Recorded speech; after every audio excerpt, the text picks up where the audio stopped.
well, right? Katie just sent me that. She's live streaming it at home.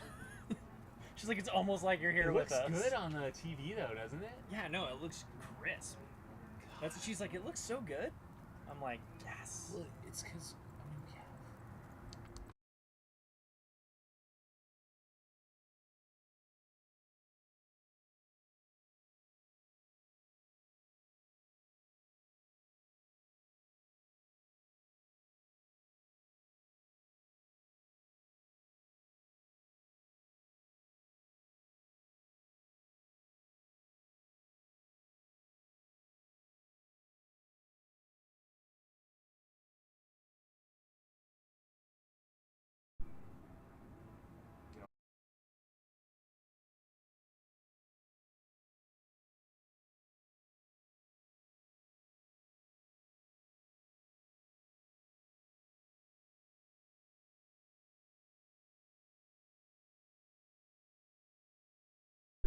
All right. If you can hear me, welcome to stream 2 of Desert Solstice Live 2023 edition. Thank you so much for joining us and being with us today. We are excited to be here, to be bringing this to you. Once again, we started streaming this event in 2018. It's our first more premium live stream that we did, and we try and level it up each year in a little bit of a way. So we're pretty pumped to be doing this. Loud and clear. Thank you so much for that confirmation. Chad, thank you. Thanks for being here.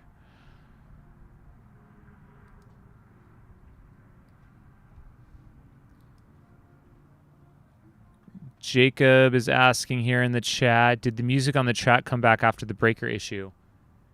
You know, I hear some music, but it's pretty soft. Yeah, we got some music back here. They're keeping it a little low so that it doesn't overwhelm the live stream. But yeah, we got some music again. So yeah, if you're just joining in, we are just over 8 hours into the 2023 Desert Solstice.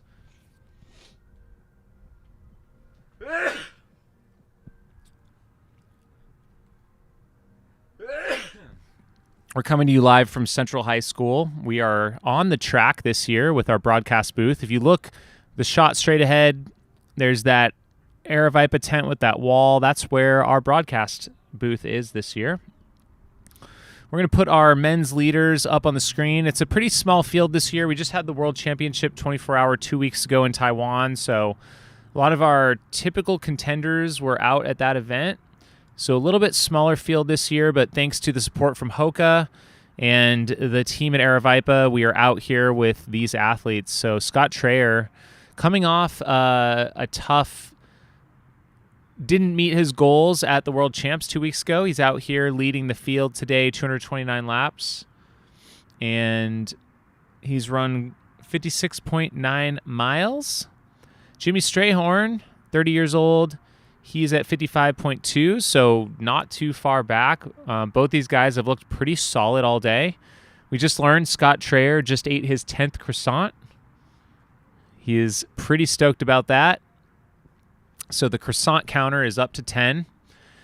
Garrett Nelson, who was up tied leading with Scott earlier in the day, has fallen a bit back. He was doing some walking laps, got a little bit sick, but he's hanging in there, 51.7 miles. And Zach Bitter, who was running fast early, going after that qualifying mark for the 100K World Team, pulled out of the race after 32.6 miles.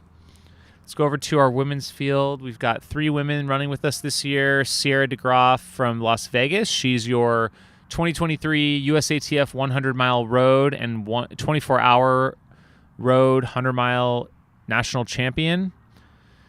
She is currently in the lead with 52.2 miles, 211 laps, and running there on screen with Megan Alvarado, who's at 47.7 miles. We, of course, have Darcy Smith as well, and she is at 39.8 miles. So that is an update on our standings at the moment.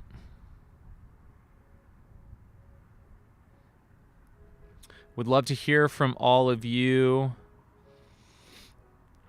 who are just joining us. Where are you tuning in from? We like to do this at the start of our streams. Have you tuned into this event before? Have you run fixed time events before? We'd love to hear from you and your experience and who you're rooting for today, why you're tuning in. I know a lot of you are returning viewers in our chat, but we'd definitely love to hear from you. On screen here, I will do my best to highlight each runner as they pass so you can kind of get to know them. So this is Darcy Smith. She's from Bend, Oregon. She's currently our third female.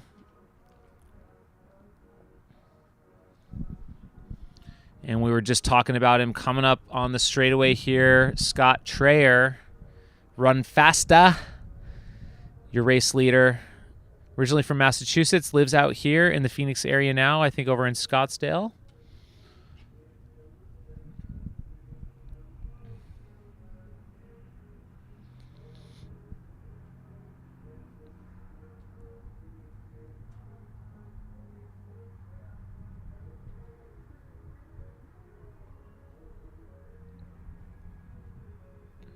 We just had Scott go by. Let's talk a little bit about his year. He started off with a win at the Crown King Scramble in March, running a 4:06. On to Western States. He earned a spot there at Black Canyon, or at top 10 last year at Western States, but previously from Black Canyon, 100K where he placed second back in 2022. He also ran the Up and Over Trail Run. 10K was fourth. Third at Leadville 100, and then first at Sky Peaks 50 miler. Here you can see Sierra DeGroff and Megan Alvarado running together. They are 1 and 2 in the women's race.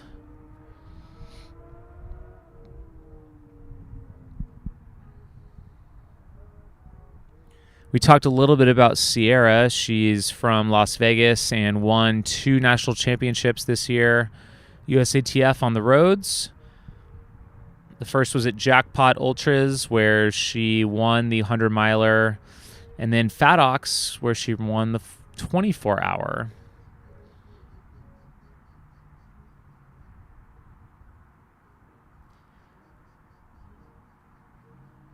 As for Megan Alvarado, she's coming to us. She's 35 years old, and she does a lot of fixed time racing. Earlier this year, 6 days in the Dome, she was third place woman in the 24 hour. She's had kind of a mixed year. 100 miles at dawn to dusk to dawn. She was fourth at the Alexander County 24 hour with 40 miles. But she went to the 24 hour the World Championship in France, I believe it was, in October of 2019. Did not have the greatest race that I think she would have liked to. Looking back at some of her results, she was first place woman at the North Coast 24 hour back in 2018, where she ran 140 miles. That used to be the 24 hour national championship. She's been in the sport for quite some time. Ran her first 50K back in 2010 at the Seashore Nature Trail Race when she was 22. All right, we're checking in with some folks. Shad is watching, tuning in from Montana, where he resides. Shad, of course, has been out to a lot of our live streams to be on our team side of things. Affluent Journeys has a stormy week here in Fort Lauderdale. Our storms are hopefully holding out here this weekend. We do have some nice cloud cover, which has settled in here this late afternoon, which is really great. Might even keep those temperatures up a bit if we can keep that cloud layer on. We got Andrew Playton watching Jimmy from Oklahoma. And he's just going past your screen right now.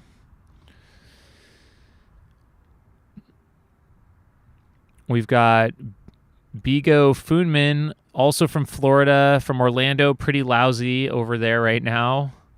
Sounds like a lot of rain. We've got Verde tuning in from Catalonia, Spain. Might be a good time zone for Sorokin to Solstice interview. All right. There's rumors. Actually, I think it might be confirmed. Chris Warden will be speaking with Alexander Sorokin, the 24-hour world champion, a little bit later once he gets up from his nap. I think I see him over there on a cot. He's getting some sleep in. We should tell him. Who is it? Chris Warden. Do you want to get a nap? I'll tell him.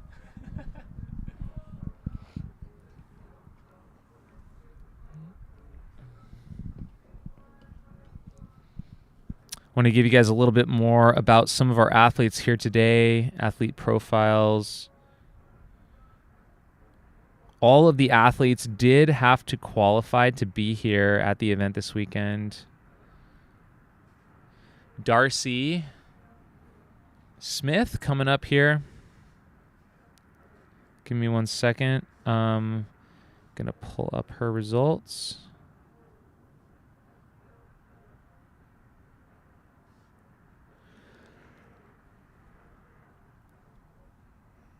So Darcy, she's taken some time off from the sport recently. I believe had some injuries, but is out here coming back at it here at Solstice.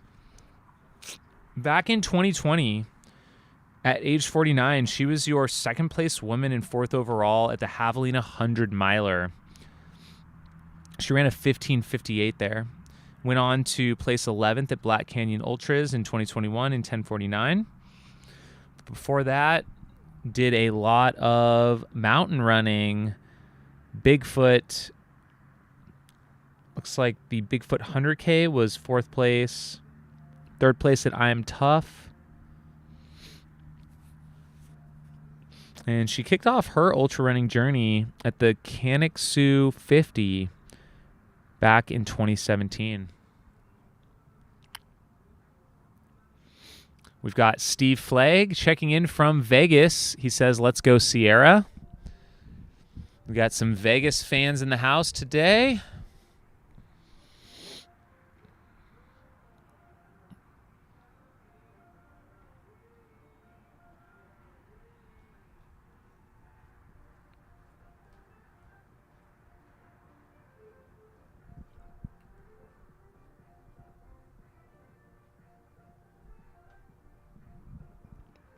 And going past your screen there is Garrett Nelson. Garrett Nelson is 30 years old. He is from Madison, Wisconsin. Currently in third place.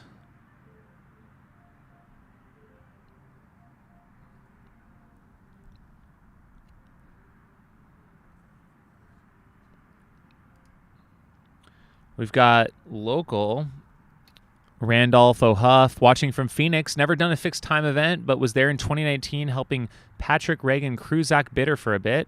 Otherwise, I'm a horrible runner. Well, Randolph, thanks for tuning in and for being out here before.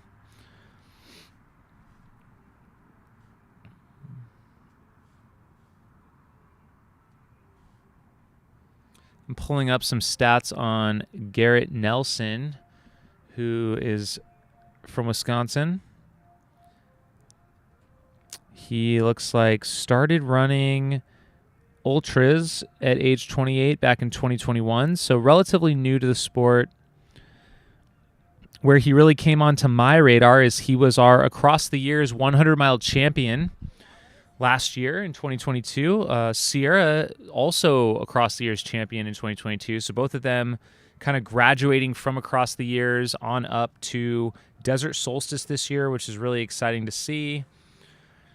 He ran a 15:32 there at ATY last year. And speaking of it across the years, that is our biggest multi-day running festival fixed time event that we host. It's coming up, of course, at the end of the month into the new year. We run across the years every year. It's been held since 1983, and it's just an absolute blast. It's a family reunion for the sport, for fixed time pedestrian style racing. And really cool to see these guys moving on up. So, man, Garrett has really been hitting it hard, not going to lie. So he went from running his first 50K April of 2021, ran the Coldwater Rumble 52 miler January of 2022, and then after that ATY win just less than a year ago, he ran the Zoombro 50 miler, Cocodona 250 finisher in 94 hours, ran the Kettle Moraine 100K, also 50 miler at Dances with Dirt, the Leadville Trail 100, and Grindstone 100 in September. So he is hitting it hard. Maybe he's feeling a little bit of that big summer he had, or heading into the fall, having that back-to-back Leadville then Grindstone. But we'll see. We'll see how it goes.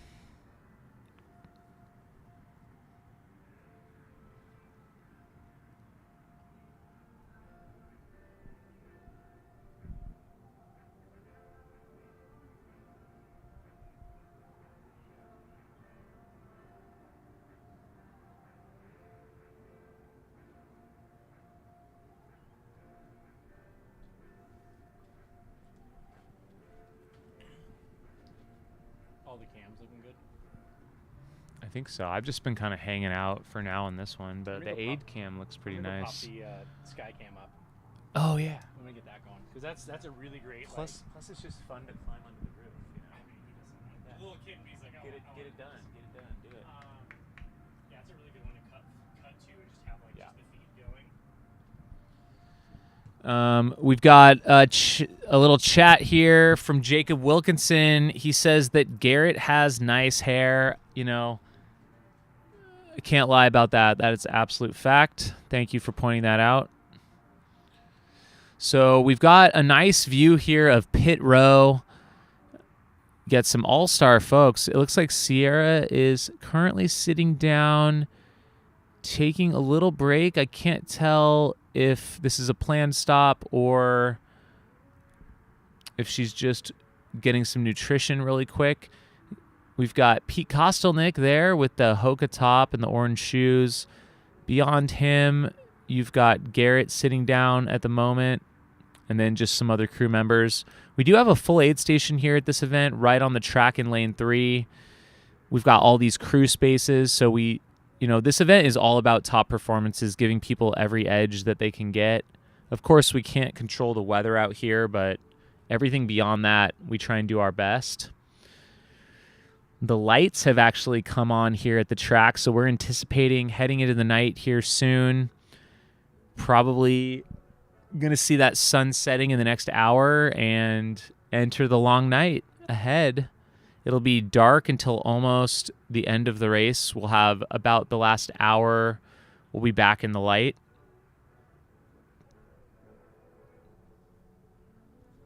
On your screen here, we've got Scott Traer being diligent about his cooling. He's putting ice bandana back on.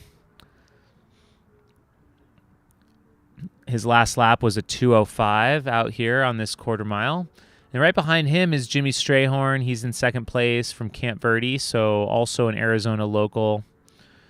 Still looking great. Both of those guys have just been like metronomes all day, so thus far I have not seen either of them really have many, or even any issues. They've been really just pretty solid, pretty strong. So we're going to keep an eye out. We've got 3 runners right now on pit row that are being attended to, trying to just see what each is doing. Garrett is sitting down. Sierra she's laying down on the ground, and it looks like maybe getting some work done by her crew just off camera there. And I also see Megan Alvarado taking a pit stop with her crew.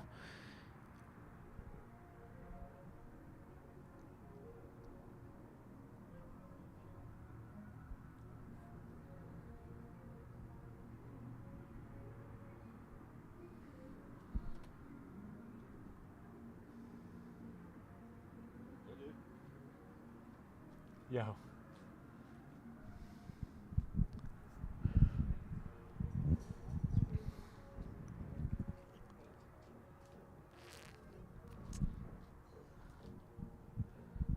And as we look at this view here, we've got that straightaway shot of the crew station. And you can see Scott Traer coming around once again, dropping something off with his crew. And just looking like a metronome. Megan Alvarado now back out on the course. She's gotten what she needed from her crew, and she's back at it. And then right behind her, coming up, Jimmy Strayhorn. Again, looking very comfortable at this stage in the race. Looks like Pete Kostelnick is his crew. He was exchanging a few words there.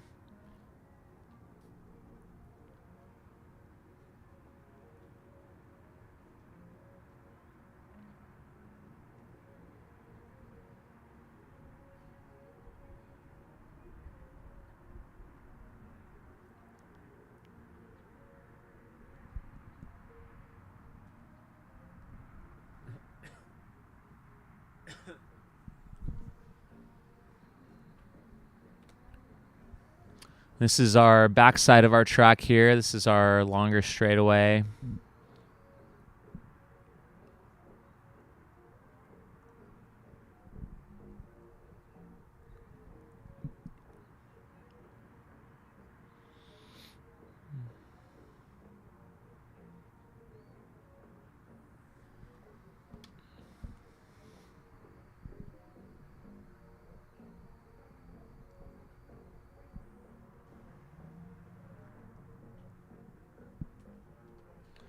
Got a comment from IPK here in the chat. Great to see Pete on the mend.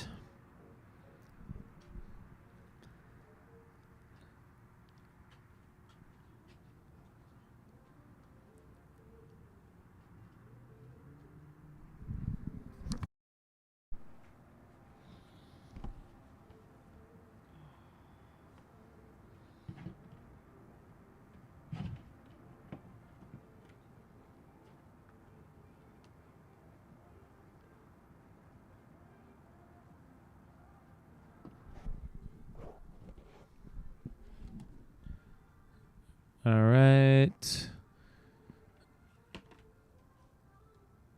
we got a chat here. How is there a longer straightaway? I guess yeah, you're right. There's just two straightaways, but maybe I was just referring to this a longer shot that we have here on the backside. So, but yeah, the straightaways, there's just two of them and they are the same distance in length. Thank you for pointing that out. Got a great question here from Affluent Journeys. Does Aravaipa provide aid stations, or is every runner, do they have their own tent or crew? So we do have a fully stocked aid station. So if I can, here in a second, switch back to our aid station camera. All of these pop-up tents right on lane 3, those are all the crew stations. So anything you see piled up there is all going to be from the runners they provide themselves. Down at the end of the row, you can see the blue Hoka tent and then the white 20 by 20 beyond that. And the white 20 by 20 at the end, that's where all the crew or the aid station is that we provide as Aravaipa.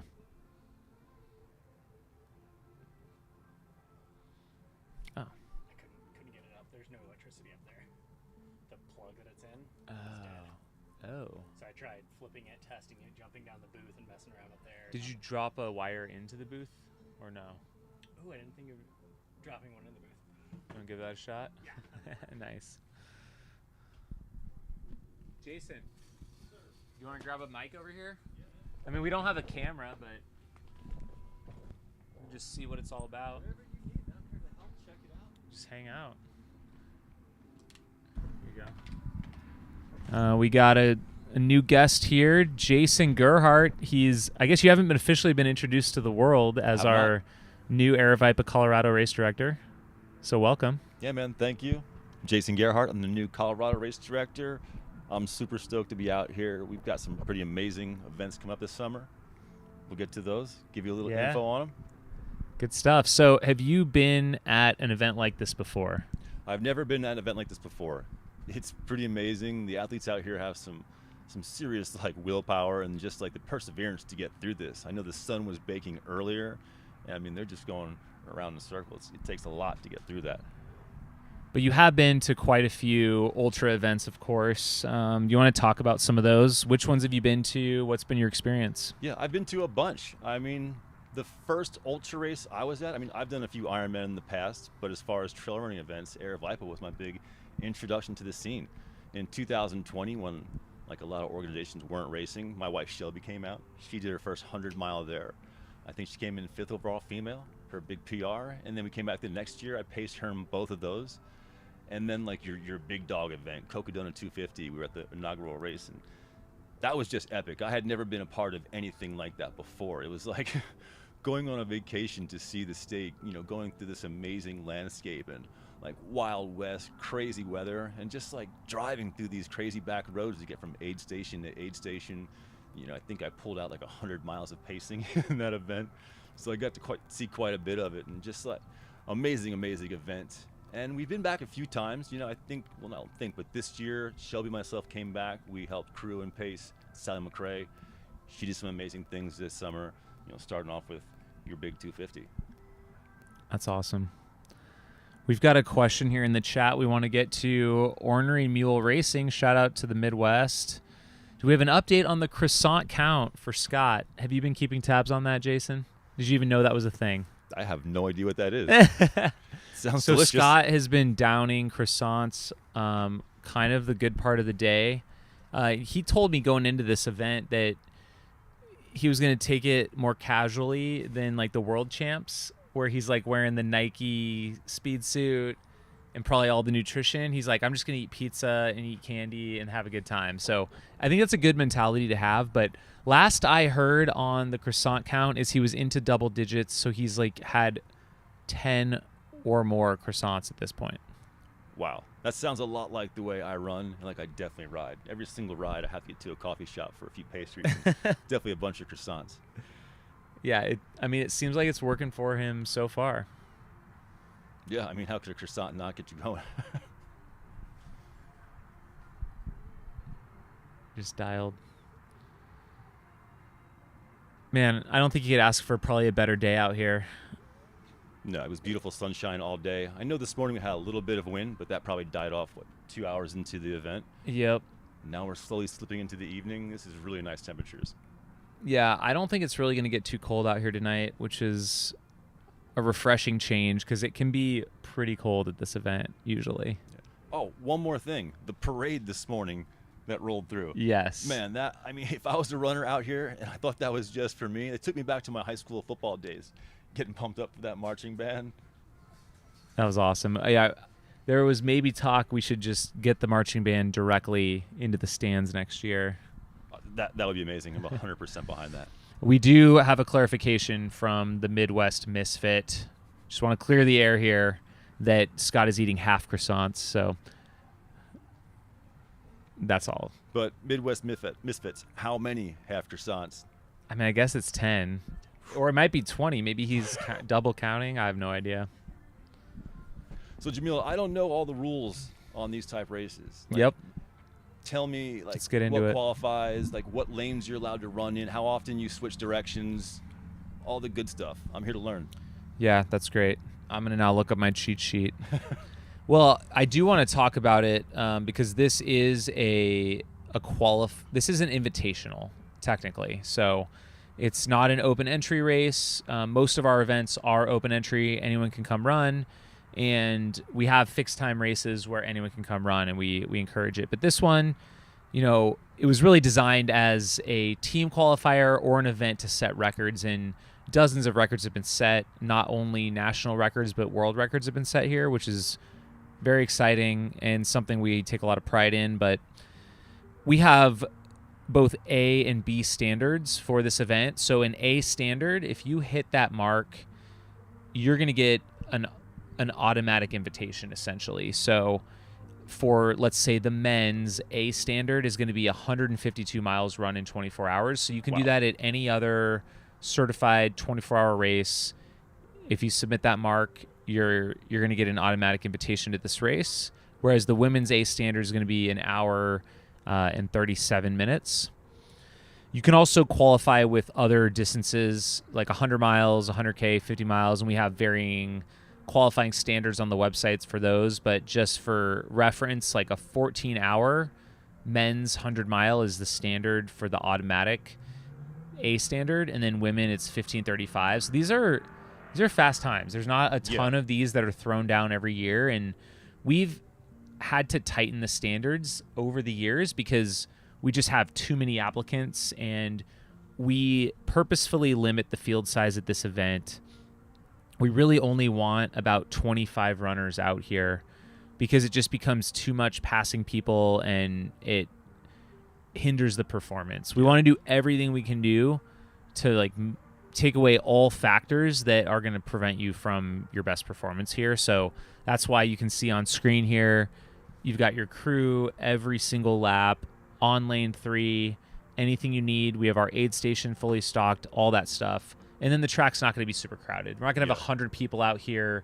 You're having to dodge them as you're going around. Yeah, with more than 25 people, I could see this getting like roller derby. Yeah, even with 25, I mean, there's people have different goals and abilities. If someone's going for like, we've had out here a sub 1,200 mile race, you're going to be lapping people a lot if they're just going for 24 hours. So that's definitely one aspect of it. You know, you saw in some of the other cams, we do have like a porta potty right on the track. We like roll it out here on the dolly. So, yeah, those are some of the factors. So then one more question. Yeah. Obviously, it takes a lot of mental strength to continue doing this for 24 hours. What type of like physical challenges is this going to bring up? Well, of course, it's very repetitive. So I think a lot of us who run ultras probably come to it from the trails. It's varied terrain. You've got hills to pace yourself. You can hike them. Here, it's all mental pretty much and very monotonous. You've got either a left-hand turn for 4 hours or a right-hand turn for 4 hours. So you've got that additional strain on certain sides of your body and just a completely flat surface. So a lot of it comes down to training. You really need to specifically train for the flats, get on a track, practice that just over and over again. Yeah, and it sounds like you have to change, if you're into this, you have to change your whole training up for like a year. It's like coming from the trail like myself and definitely running with my wife all the time, like this would be a whole different thing. Yeah, I mean, I think my brother, I think, is a good example of someone who excels at a wide range of events, from flat track to road running to races like Hard Rock. And I think you definitely can kind of train generally for both, but if you really want to be the best at either, you need to really be specific. So I know when he was training for when he set the 24-hour American record, he was doing a lot of specific training, simulation runs, 50-mile runs on the track. Wow. Just to get ready for it. Yeah, I was able to watch that live feed. That was a real impressive year. Some records made. And I was just kind of in awe of him flying around the track all day. I feel like strength training would really come in handy for this too. Really strengthen your adductors, abductors, because I know I'm definitely not used to going around in a circle all day. The few track works I have done recently or in the past couple of years, like I notice it in my hips right away. I've got some long legs, and those quick little steps around the corner can get to you. Yeah, I think someone to look to for training who has an open book is Alexander Sorokin, who is our 24-hour world record holder right now, and he just won the world champs. I mean, he does a lot of flatter running, but I think he also does some dirt road, trail running type stuff. So yeah, I don't know. I think a mix is good. For sure. So I have some questions for you about Colorado Springs. And I'm going to be getting up there January 25th. I'm leaving after helping out with a few races here. Yes, you know, sir. Learning from the best. Like, what do I have forward to look to, man? I was looking behind the HQ, the warehouse, and it just looks like there's so many trails right behind the warehouse.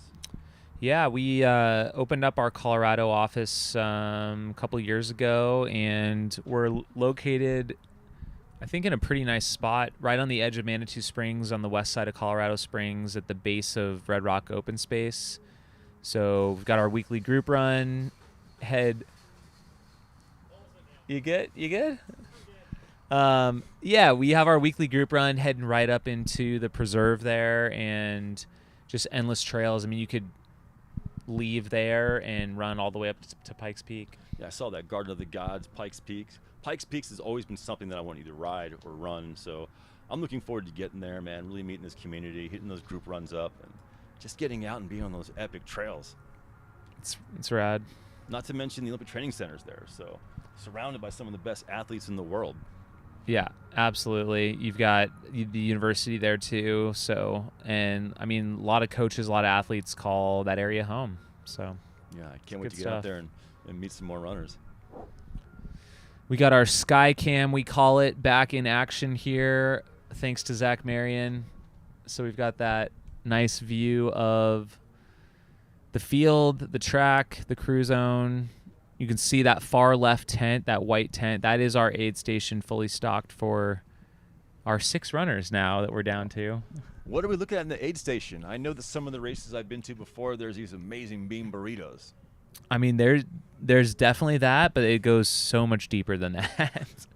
It's basically been my food for the day. My meals have been covered by the aid. So what do we start out with? Some bagels and coffee in the morning. Perfect. Moved into some avocado and hummus wraps, and then we just had the chickpea salad sandwiches. Nice. Those are a classic. So Some good carbs, a little bit of fats in there. I didn't see any croissants at the aid station, which is now quite disappointing, but we might have to see if Callie has any extras for us over there from Scott's stash. Costco box. A whole Costco box. Okay, Right so on. Costco's the place to get them. I'm going to have to make a pretty good croissant connect in Colorado Springs and make sure we have them at our group runs. We've got a little question here. Croissants or bagels? So maybe comment, are you like team croissant or team bagel? Croissant all the way. Yeah. We had that question, I think, in our Chasing Gold series. Was it like team bagel or team oatmeal? But I think it might need to be adjusted to team croissant or team bagel. Yeah. Depending on if I'm feeling fancy or not, the croissant with some Nutella would definitely be the way to go. I've had way too many bagels throughout my life. When I was a caretaker on the long trail, like back in 2013, I think we made $7 an hour, so half my meals were crappy bagels with some jelly and butter on them. All right, we got Zach on the mic now. Good stuff. Yeah, absolutely team croissant. You need to. There you go. Bagel is going to be a little too thick, a little too dense, lots of chewing going on. Croissant has all that butter in there. It's a little lighter, fluffier. I think you're going to get probably more calories in the bagel, but if you're looking for ease to chew and ease to eat, croissant all the way. So besides the croissant and the bagels, have we seen any fun food requests over here? Anyone munching on pizza, mac and cheese, McDonald's? Unfortunately, no. No one's really done anything all that exciting that I've seen. It's been a lot of there's a lot of Scratch Super Fuel, Tailwind, bottles of calories, a couple gummies that I've seen eaten. Seen Ooh. people throw some gummy bears down. Yeah, well, I did get out here at 4:20, so I was hoping some people were out here Right? getting some gummies. Those are the right kind of gummies. Yeah. But yeah, we've got. Other than that, I haven't seen anyone take a whole lot of. I think I saw a couple Oreos, and that was about it. Oreos are always good. Oh, I see some Team Pop-Tarts on there. I love Oh, good Pop-Tarts. on the long Pop-Tarts are the way to go for a Yep. long run. I mean, a package of Pop-Tarts and you're rocking 400 calories almost. run. That right there is, that's dirtbag runner paradise right there. And your dollar per calorie, that is your cheapest option. 100%.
you can,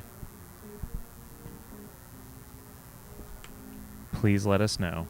Check 1 2, check 1 2. Jamil, this is pretty impressive. Your tech skills are pretty epic.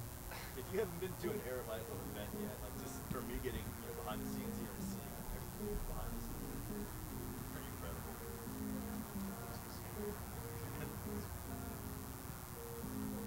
Jamil is his own one-man band over here.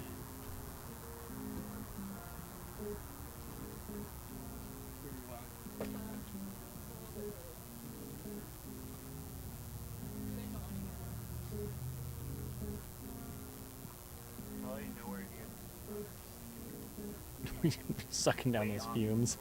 Can you hear me now? And we're back. We're back for the night.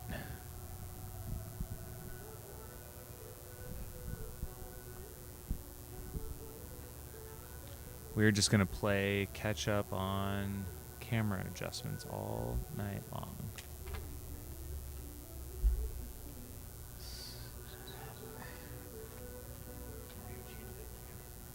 Steve says that the live link is not working. Okay, let me double check. Okay, can you describe not working well? That would be helpful. Because, like, to me, it looks like it is working. I see Scott Traer in first, Jimmy Strayhorn, 60.1. I think that's correct. Cool. So we're back. Thank you for your patience.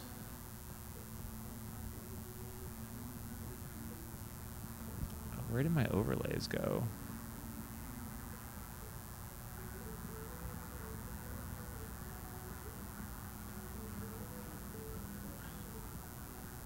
That's weird.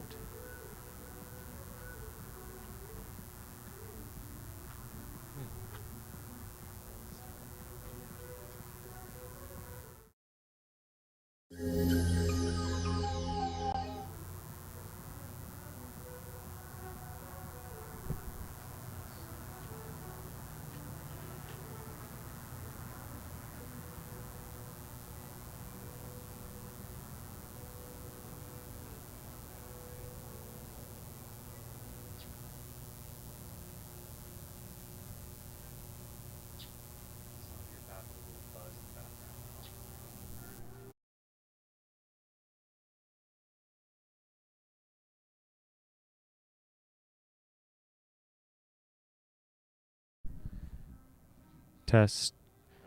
Can you guys hear me now? Is it good now? Still buzzing?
It's got sun going right into it.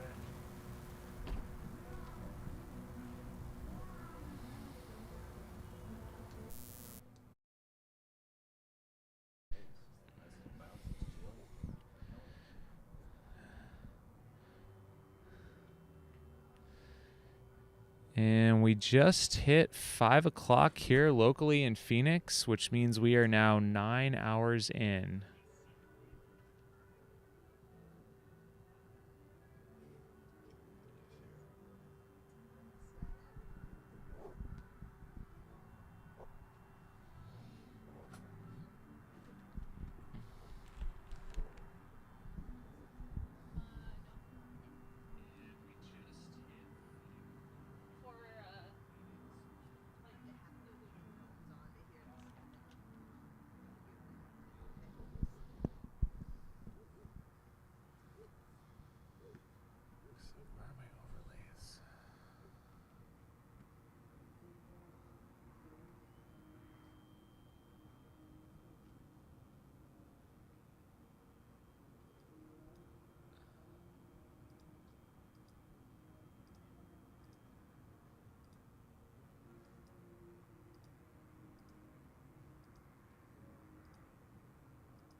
All right, we should be back fully. Hopefully we don't have too bad of a buzz right now. I have a good buzz right now. Turn this one back on. Alrighty. Can you guys hear me okay now? We're hoping this is our last hiccup of the day. It's always the easy streams that get you.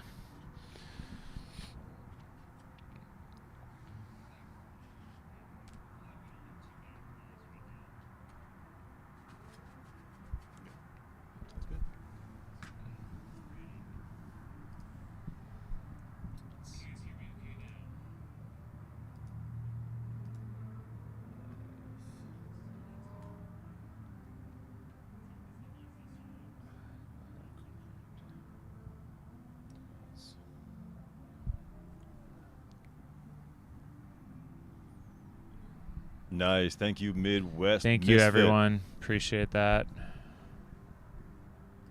So we got a question here from Affluent Journeys. Why only 9 runners this year? Well, we just had the World Championships for 24-hour running in Taiwan 2 weeks ago. So a lot of our typical runners will be out there. That's kind of our main thought process. So we're hoping next year is going to be back strong again. We fully expect it. But if you are interested in applying and checking it out, you can definitely go over to Ultra Sign Up and apply if you hit one of those standards.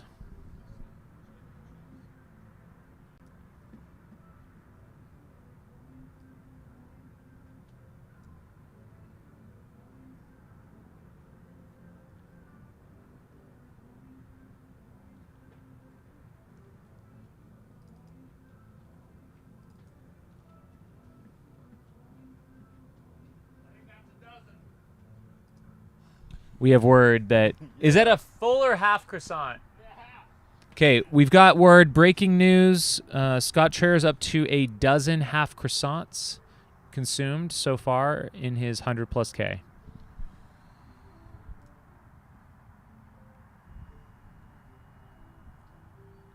Every 5 miles.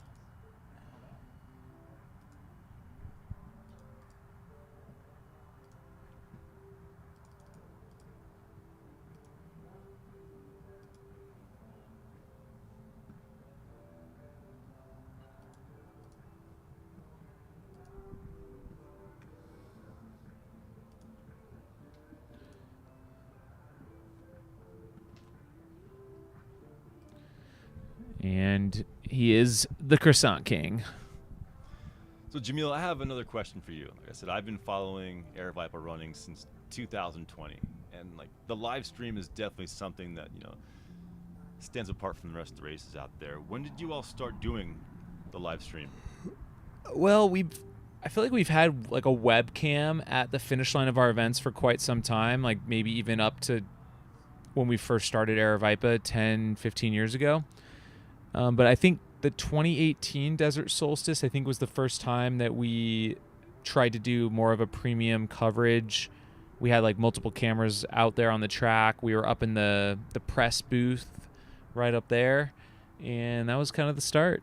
And then, the more remote broadcast was Black Canyon in 2021.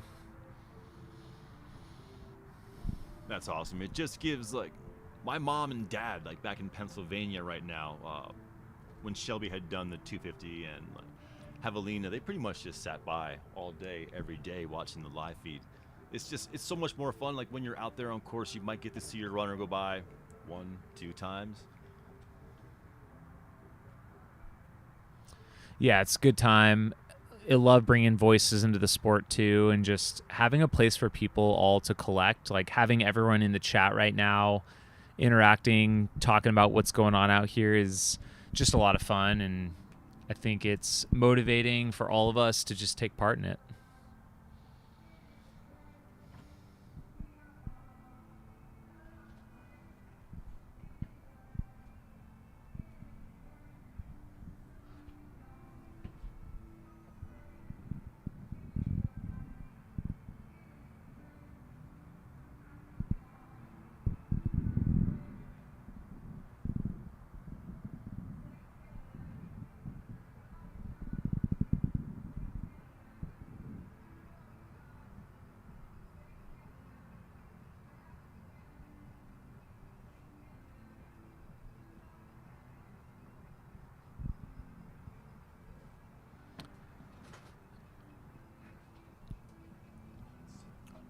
Are you gonna chat? Are you gonna commentate some? I can. It's looking pretty good. I need the start line's real dark, and even aid station cam is a bit dark. Yeah, I like literally just changed all those. I know it's just gonna be like weird until we settle into the night, I think. Oh, here we go. We got Jacob Wilkinson here in the chat is asking about the Crown King Scramble.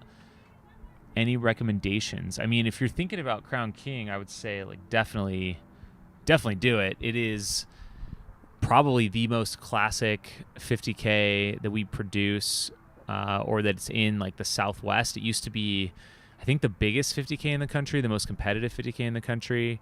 but it's iconic. I mean, the point-to-point nature of it, spines to pines, where you start in the desert, finish up in the pines, is just awesome. So highly recommend it. I also, even though it's a mostly uphill race and point-to-point, I recommend it as a first 50K or a first ultra. I'm not sure if that's true for you, Jacob, but it's just a good time, and there's no easy way to quit, so it pretty much guarantees you're going to get up there, going to get up the mountain. Those are my favorite. Yeah, so I love that race. It's great. So, Jamil, what's coming up next on the schedule? Well, we've got Across the Years at the end of the month, end of the year, and that's how we like to close it out. I'm looking forward to helping out where I can. Sure, I can put some tents up, set up some tables. Definitely. Shout out to Jem Rooney in the chat. How you doing, sir? Good to hear from you.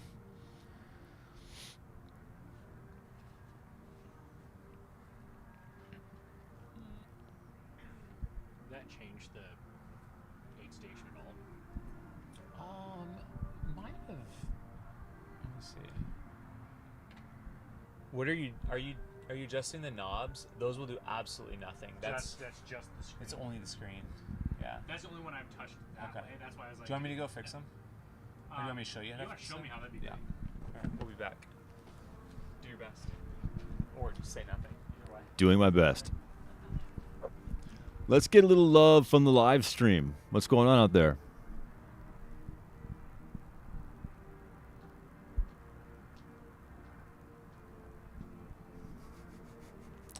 Hello, Shelbs F. If you're wondering, Shelbs F is my wife. That's Shelby Farrell. We've been living in our van for the past year. We've been getting out there, hitting the trails across the country.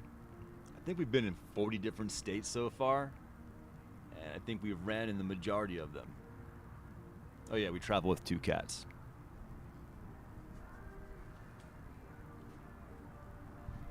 Any cat fans out there?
Four indoor and 9, sometimes 10 feral cats. You're living my dream right now.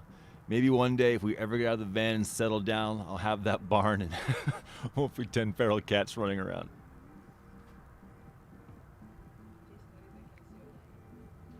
Yes, dogs are still pretty cute. Cats do rule.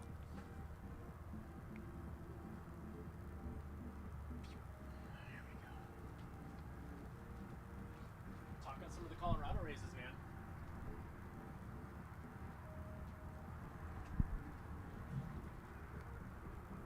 So while Jamil's out of the scene, I'm going to take a minute here to hype up our Aravaipa Colorado events.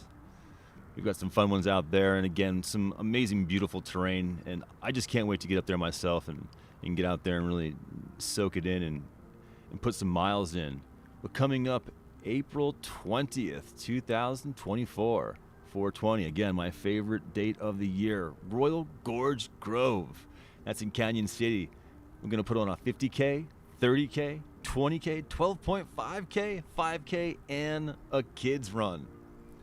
By the way, my first 5K, I was 5 years old. My dad, Wild Bill, took me out on that one. And recently this summer, we were able to get back home, and I just ran a 5K with him again.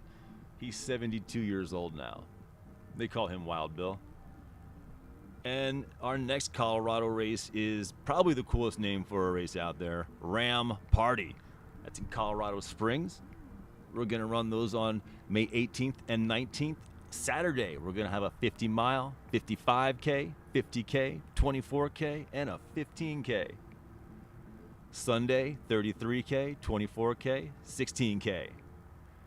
And this next one I've been looking forward to just because it's going to go through some of the coolest spots in Colorado Springs. Ring the Springs. That's July 22nd and 23rd. We got a big old 100-mile, 100K, 50K, 25K. Get on the website, check them out. If you're in the area, hit me up. I'd love to get out there and run with you guys and see some of this course before it goes live. And then finally, we're going to get into Silverton, Colorado for Silverton Alpine. Saturday, July 6th, we're going to have a 50K, marathon, and an 8-mile. Next day, we're going to put a little bit of speed out there at the Kendall Mountain Road. That's 12 miles and 11K.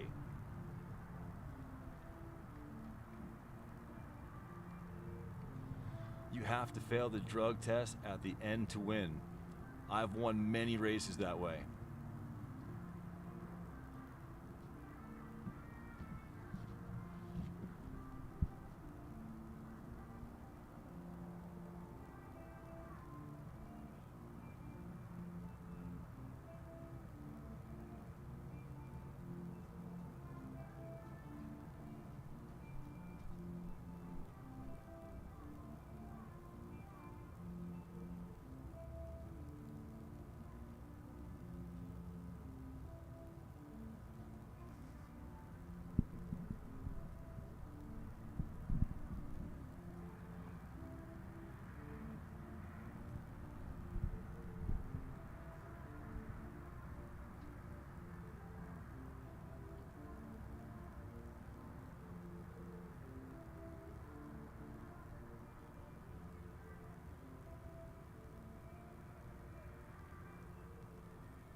Right off.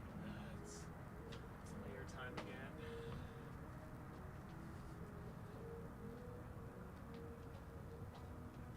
Got Shelby blowing up the chat over here. Dude, she was giving a lot of gruff about the thick bagel talk. Some people like it thick. Hey, that's what I'm here for. Oh, look at the sunset on those mountains on the sky cam. Oh yeah. Yeah, check out that sky cam. This is probably my favorite time of day in Arizona. Start to get those pinks and purples.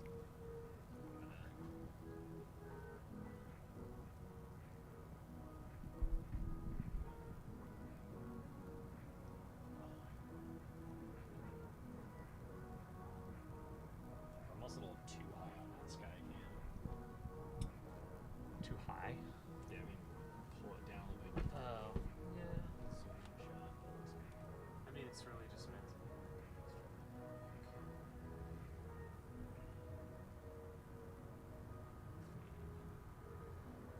I could throw the drone back up in the air.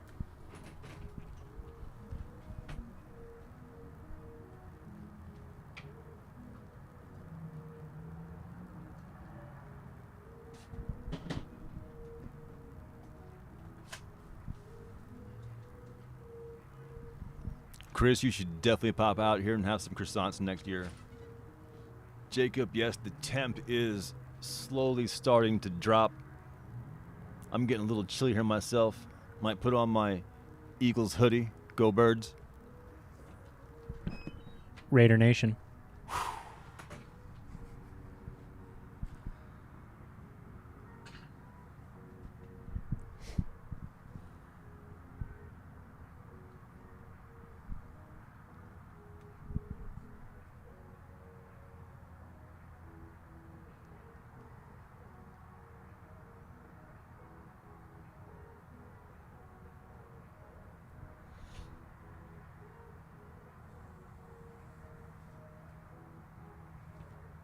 The temp is dropping. Yes. I put a coat on.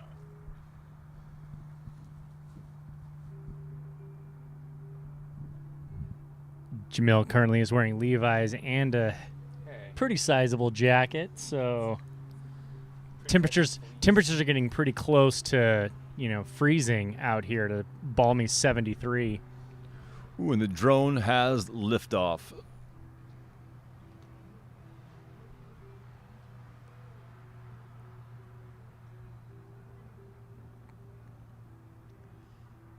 Got Sierra on that far end of your screen there, making her way around the top right-hand corner of the track.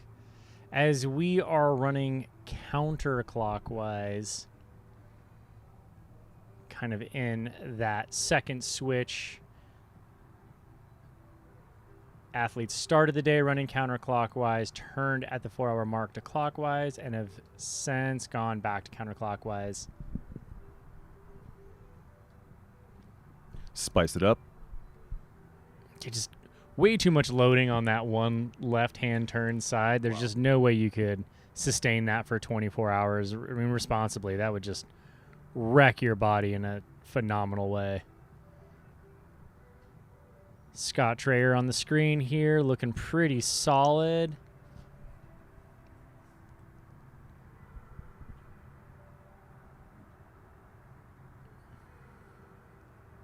Everyone moving along, trying to do their thing. And let's cut back to that drone. Look at that Phoenix in the background. One of those beautiful, beautiful sunsets that you can only get here in the desert. Athletes are being treated to cooler temps. The sun is no longer on them. They've got beautiful views. I really think this is the second stage of the race. I would say really the third stage of the race. You've got the first morning start, then you've got the heat of the afternoon, and now we're working our way into what will be likely the longest evening of any race yet this year, since we're only 5 days off the solstice. Amazing. I hear tonight there's a meteor shower out there. Maybe we're lucky enough to see something. That would be absolutely amazing. Not with the Phoenix lights, probably. Wishful thinking. I hope so. I'm impressed with these runners out here. I mean, since the beginning, they've been holding a great pace. Cruising right by our booth right now. Nice bouncy cadence.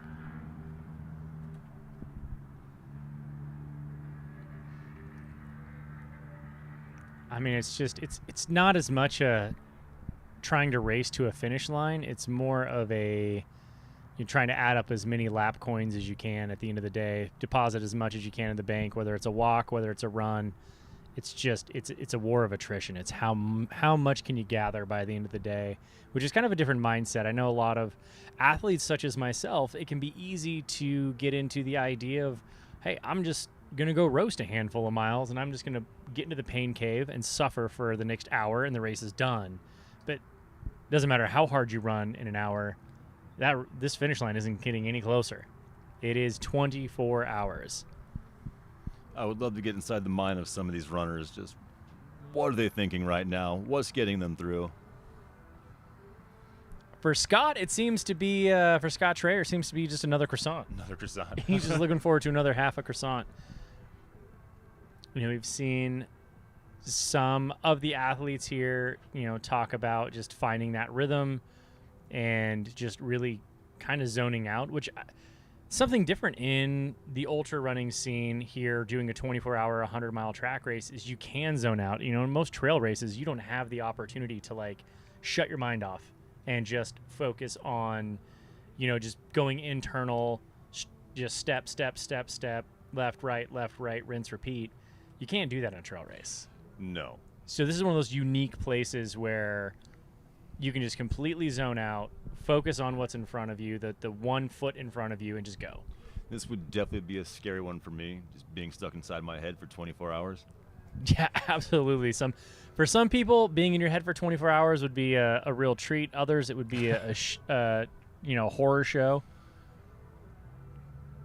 Really, Scott's just clicking away the miles or the laps. Like, it's just, he's got his steady rhythm.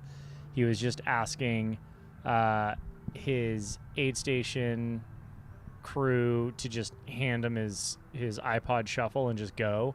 And he's just getting in the zone. I actually ran over there to fix one of the cameras, and I got to see him just kind of like muttering lyrics to himself. So, he's just out here just embracing the day and going for it. I love it. And I guess that's the kind of mindset you have to have. I mean, this has to be fun. Yeah, absolutely.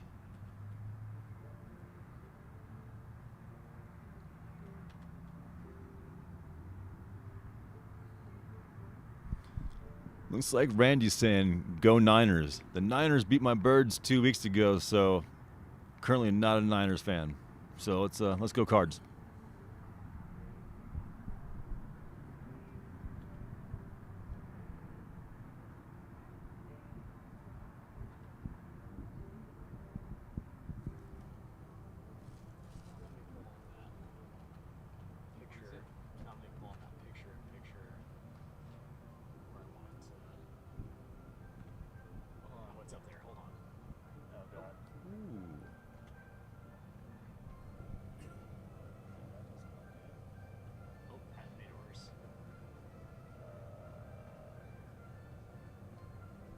Looks like you're adjusting the Oh, colors. we're adding all of them. We're layering them on top of each other. Okay. Seems less than ideal, maybe. Yeah, because once we clicked over that was just adding them all on top of each other. Okay. Why is it doing that? I don't know. That's very interesting. We can shut it off.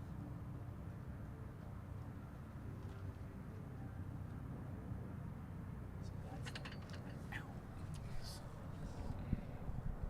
Hold on.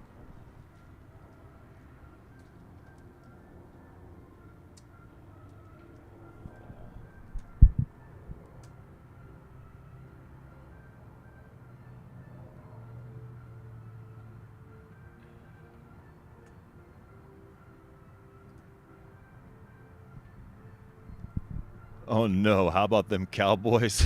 Stop now, stop, please. Dim boys. That was torture watching that game. Okay.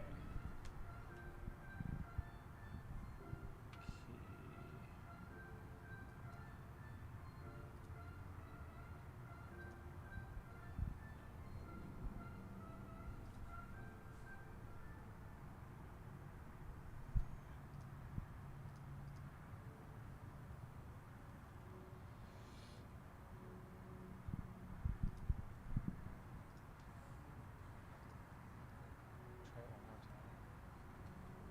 No, there's something really wrong with that. Layered is what we need.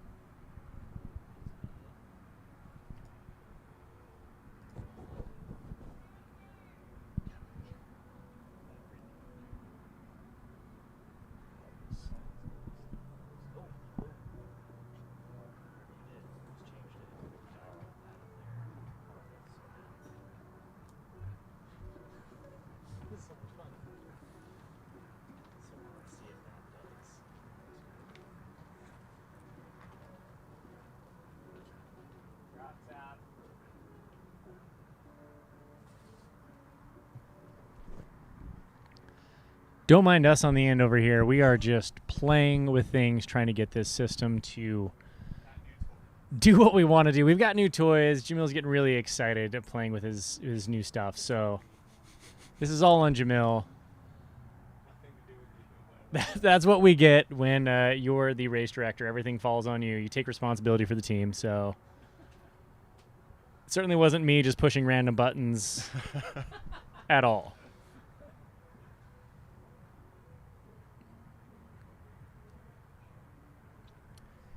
Got that far view from the top corner of the track on your screen. Scotty Trayer making his way around the end of that turn.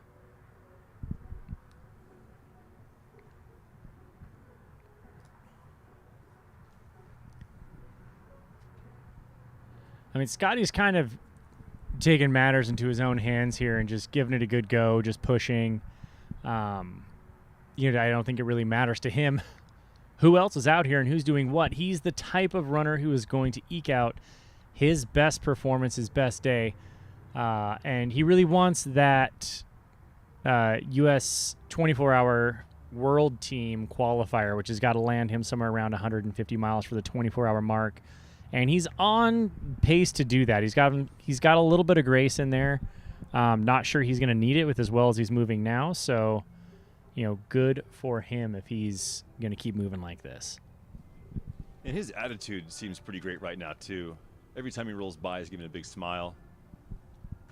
Yeah, he's Scott Trayer doing Scott Trayer. I mean, there's no one else like him in the sport who just, can dive so deep competitively, but also maintain just a very relaxed, mental game where he wants to have fun. He wants to laugh with everyone. He wants to kind of exude the energy that feeds him. He's going to make it happen. Rocking the crop top over here. That is a great crop top. Man, I mean, he's won the wet t-shirt contest, that's for sure. If he's won nothing else today, it is the wet t-shirt contest.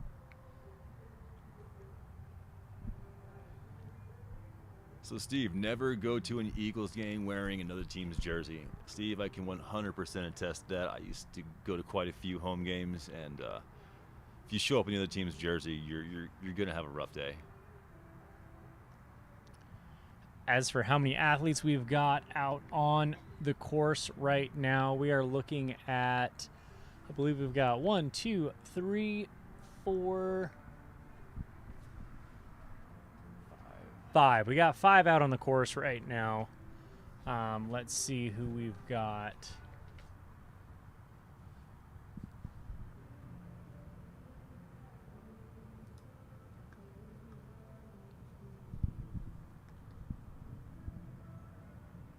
Well, some of our fun buttons are not working, so we are going to have to do this the old-fashioned way with the good old look test.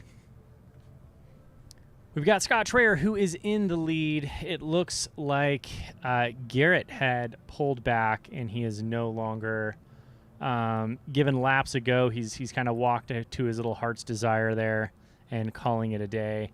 And then outside of that, we've got I'm blanking on names. Give me 1 second. I'm going to grab my cheat sheet, and we're going to roll off some names here.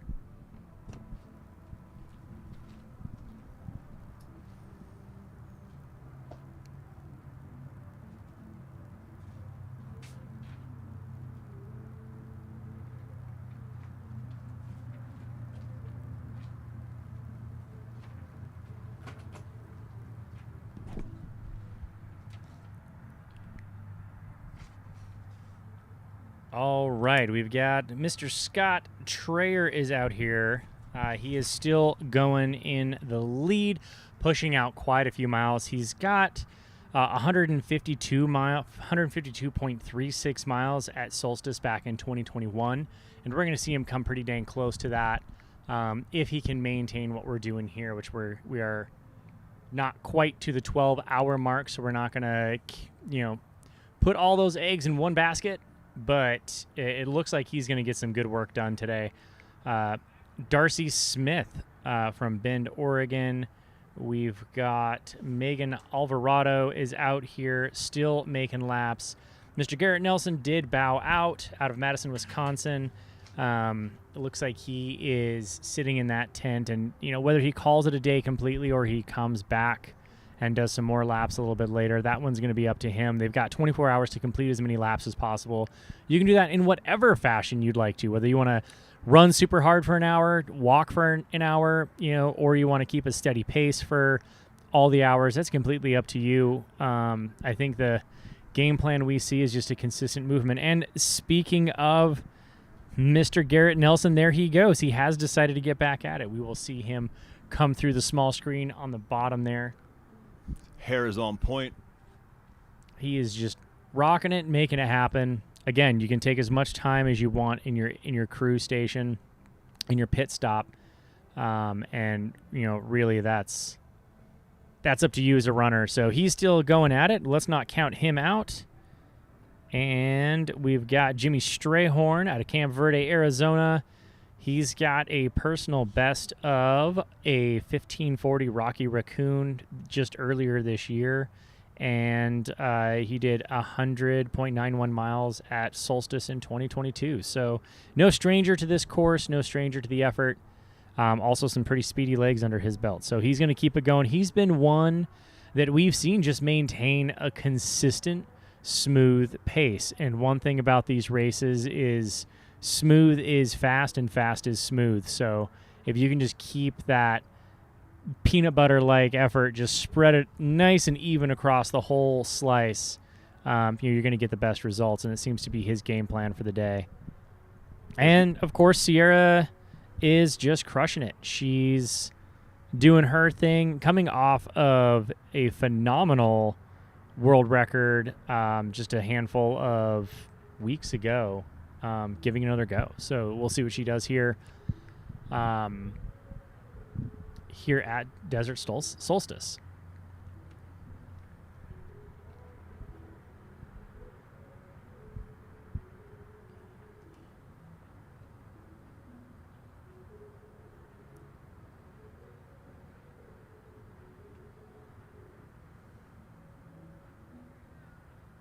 We see her in the bottom screen there. That was Sierra DeGraff. She's just keeping it smooth and consistent. Several outfit changes today, though, which is keeping it fun and exciting to try to keep track of her on the track.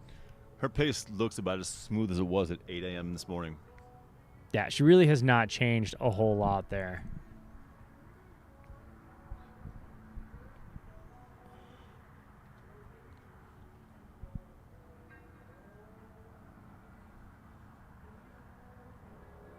I thought Jamil had a job. He was supposed to go change all the cameras.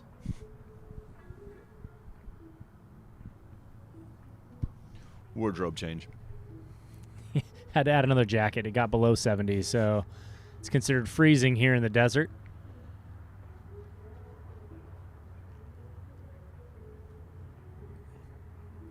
Jimmy Strayhorn just passing through your bottom screen there.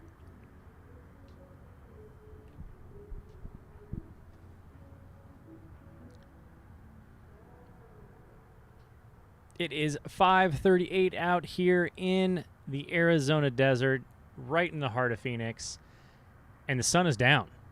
We have hardly any sunlight left. We're working off the lights here at the stadium. The night begins, what is going to be one of the longest nights of the year, which, I don't know if I'm running, I'm going to prefer that. Me too. It's perfect weather right now, great temperature, and these stadium lights are fantastic. Yeah, I think it gives the athletes a little something that is lights that aren't necessarily that sunlight in your face, but they're giving you don't have to run with the headlamp, you don't have to worry about tripping on anything, You're not going to slow your pace down because of anything in front of you, the terrain, but it also doesn't allow your circadian rhythms to completely shut off, so you're going to stay a little bit more awake until that sun comes back up in the morning, and they're going to have a few more hours of sunlight. But that's not going to happen till 6:30-ish. Into the darkness. Yeah, they're going to have over 12 hours. Let's take a look and see what it is. Yeah, this is when you're going to see these runners stay strong. Big cats hunt at night. Yeah, exactly. And it looks like what we've got in terms of the sun coming back up, we're not going to see the sunrise until 7:26 a.m., which is just a half hour before the finish. So they are pretty much running the rest of this race in the dark of night. However, we do have the stadium lights, which that's going to be fantastic, not only for our viewing pleasure because we can actually see things, but also the athletes aren't going to get that, like I said earlier, that mental shutdown of, oh, it's nighttime, I'm tired, I need to slow down. It is going to be keep that circadian rhythm on, which is going to be great. It's going to help hold the confidence, and hopefully your mind's not going to go into those crazy places that they normally does into the dark. Yeah, exactly. There's little Jimmy there doing his thing. Again, one of the most consistent people of the day. He did not start off moving super hot. He's maintained that effort. We'll see him just slowly chip away and add up those lap coins. He's been super steady. Yeah, I really honestly don't know if he's deviated his pace hardly at all today. Not at all. He's got that nice little bounce, too. Yeah, he's still boundy, which this is something fun to to keep an eye out for. Watch the athletes as the day goes on. That bounce in their step kind of disappears, and you're seeing a little more flat-footedness, a little heavier step on the track. Bodies are starting to move a little bit more, compensate a little bit more. We're seeing the fatigue add up. It doesn't matter how easy you go. If you go easy long enough, it eventually gets hard.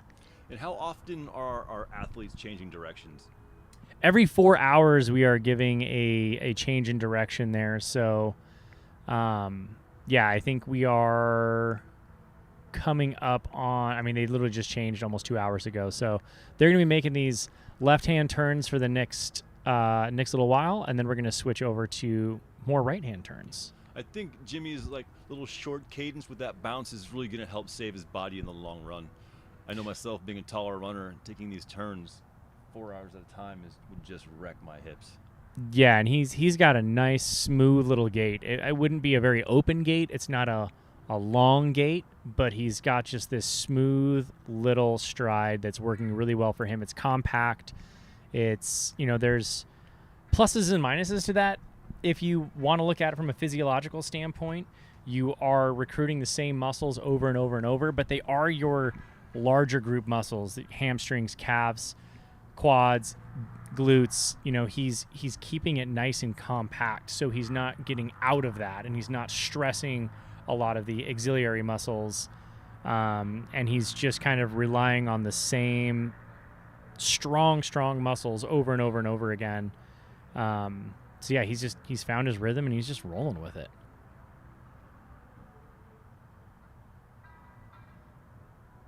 Getting checked on by his crew there, and nope, everything's good.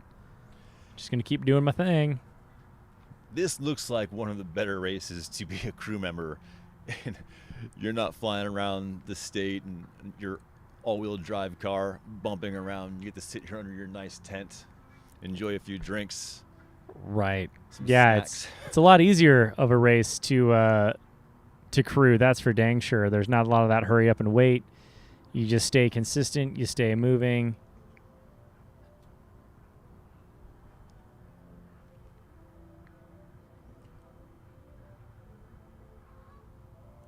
I'm glad we got to see Garrett get back at it and start moving again. We'll see what his game plan is moving from here on out, but he's still moving. So yeah, we definitely got a question from Jacob Wilkinson. Are they doing pacers? Nope, no pacers on this one. This is you were all by yourself. You're out there. You're doing your thing. So definitely no pacing on this one. Crew, as you can see there, but no pacers. I guess you can always latch onto the guy in front of you. The good thing is you're never too far away from anyone. The nice thing is you always have some other runners to see out there, push you, lock on. Right. There's no oh man, where's the next person? I'm in no man's land. You're literally no more than a quarter mile away from anybody. And sometimes that no man's land is one of the hardest places to be. Yeah, just mentally you don't know what to do. You don't know to chase, to push, to are you going too hard, slow down and let someone, pull you a little bit. I personally would love to use the tactic of just latching onto the person in front of me and being like, how many laps is it going to take me to catch this person? And just that'll occupy your brain for a little while. Yeah. I grew up swimming, so it was just lap after lap, hour after hour, staring at a black line and just hopefully locking onto that person in front of me, just following their feet.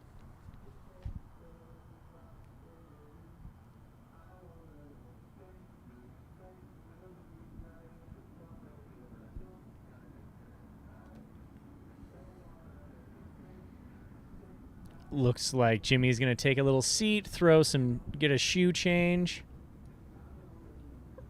I think this is his first shoe change of the day. He's been in those ons for a little while. Now he's tossing on, the same exact shoe, just a different color.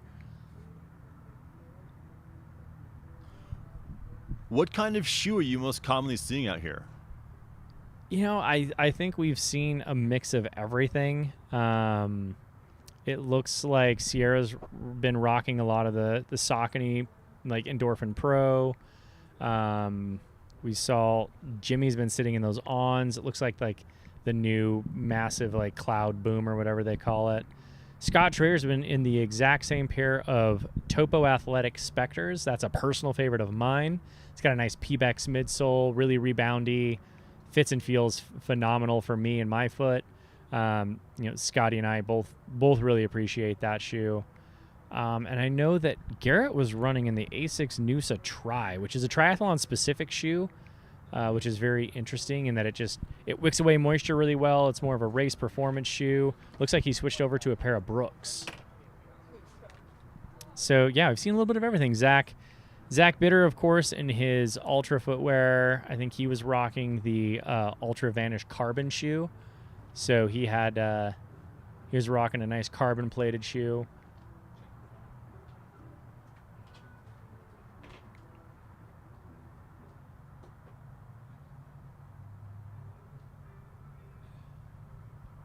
Yeah, I'm always interested to see what athletes are going to use here at these type of races. Is it a good idea to use a carbon-plated shoe? Is the carbon-plated shoe too much? Is it going to put too much impact into your calves? Because it does rebound, and if you're looking at physics, equal and opposite forces, right? Like, if it's going to rebound, it's got to go somewhere in your body, especially at a, and when I say quote unquote slower pace.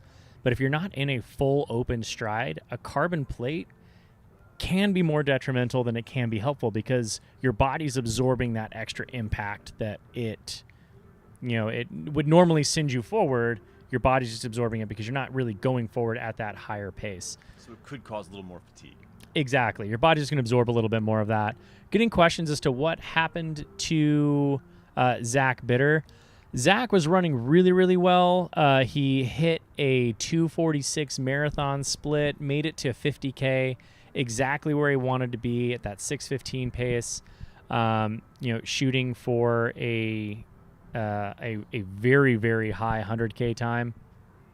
But he ended up getting sick. I mean, it literally was like he ran into a wall. He was running so incredibly smooth and so well, and then just mid-stride stopped and started throwing up into a garbage can, and then got up after a few minutes, put down a few more 7-minute miles to see if he could shake it off. Wow. And then ended up stopping. So unfortunately it was not Zach Bitter's day. We were anticipating he'd be well done with his 100K by now, but Zach, you are a legend of the sport. You inspire us here in the track and ultra community.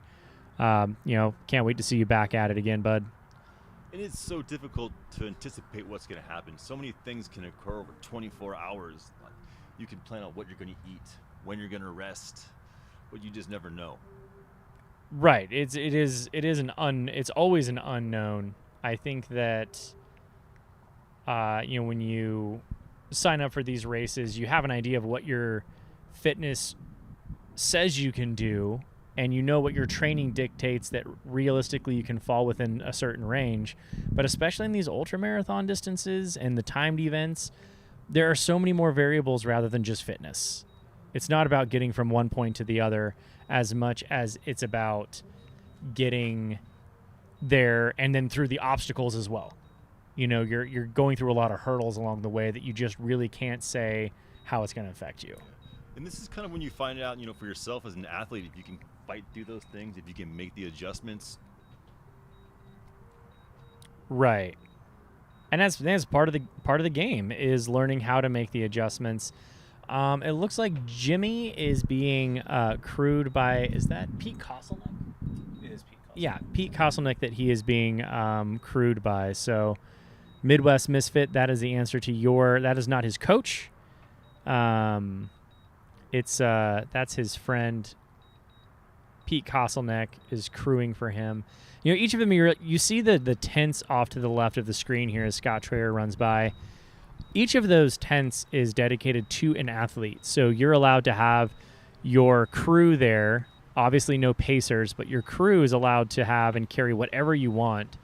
And they're allowed to help and assist throughout the day. You know, we've seen Sierra DeGraff's partner over there massaging and doing all sorts of whatever needs to be done for the day. And that's really kind of another reason to look at this race as an opportunity to really put down a fast time and go hard, because everything's within your control to a very large degree. You know, the only thing you really have to deal with as far as a variability is going to be the weather. Exactly. You know, that's the only unknown whatever it gives you. And luck, we've had some great weather all day. Yeah, I mean, it's been really ideal.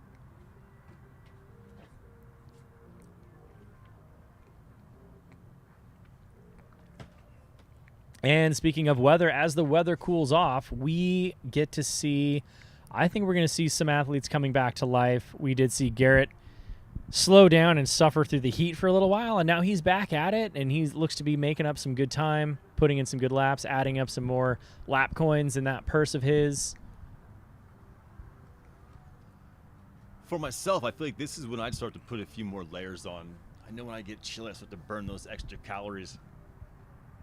Right. It's a challenge, right? I mean, you're working with against the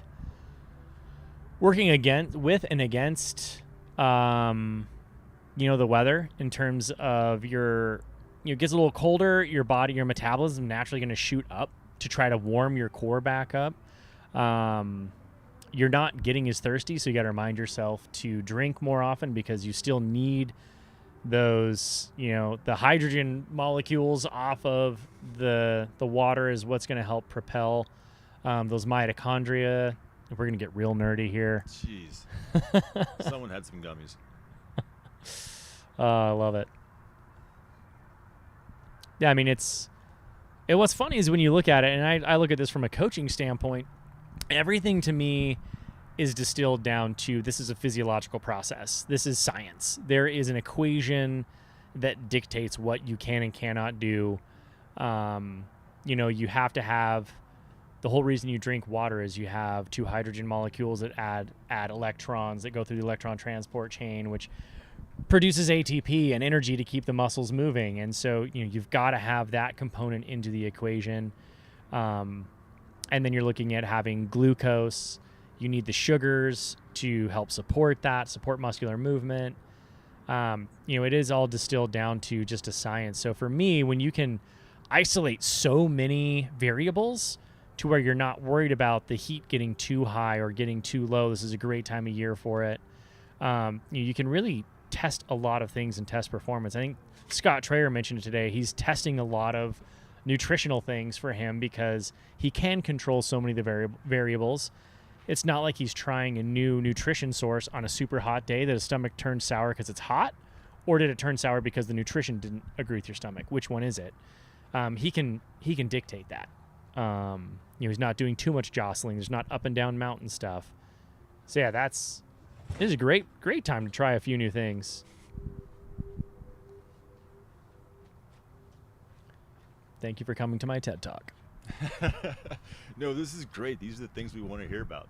Nerd alert. I love it. Thanks, Free Outside. Absolute nerd alert. I mean, no one's going to be a bigger nerd around here than I am. I love nothing more than, it's a reason why I went back to school to get a doctorate's degree. I love the human body. I love what it's capable of. And we are absolutely seeing it here. Look at Darcy over here just making her way through.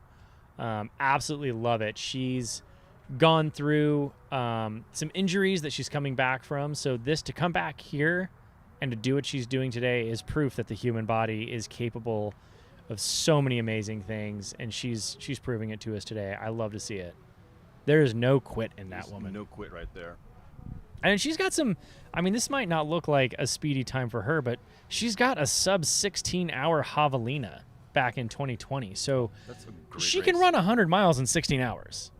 That's impressive. Her body is capable of that. That is what makes this so fun to see. And right now, what hour are we at? How much time on the feet is this?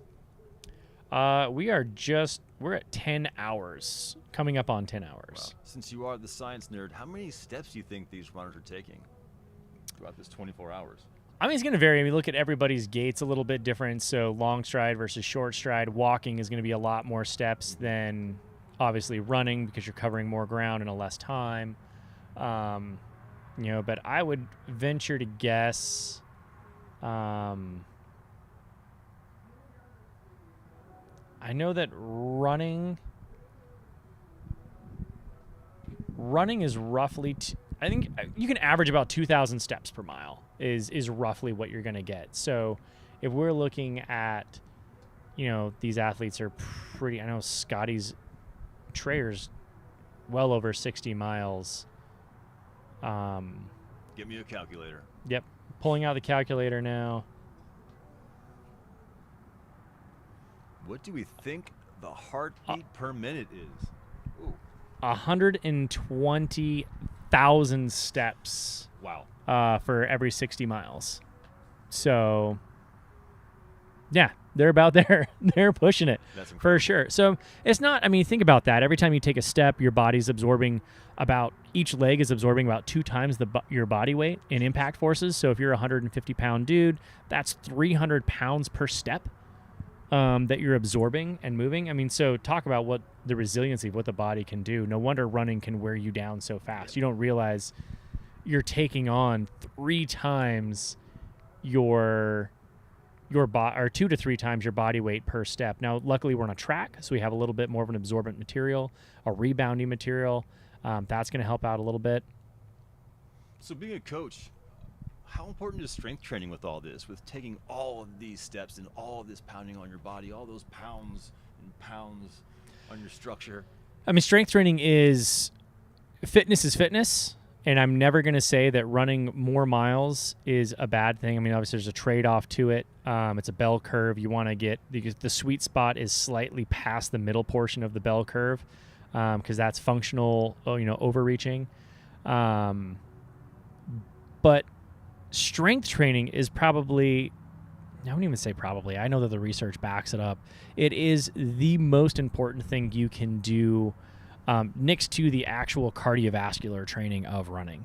I 100% agree with you. When you look at these faster runners out there running 5Ks, 10Ks, you still see a lot of those real, skinny runners. But when you get to these distances, you see a lot more folks that are spending time on strength training, a little more, muscle to their bodies. All those little sinewy dudes running the marathons. Yes. And I would argue that that's why you're not going to see athletes perform at a high level who are are East Africans who are focused on the marathon distance and lighter and leaner is faster to them, not necessarily in the 100-mile distance. You need resilience because it all comes down to durability at the end of the day.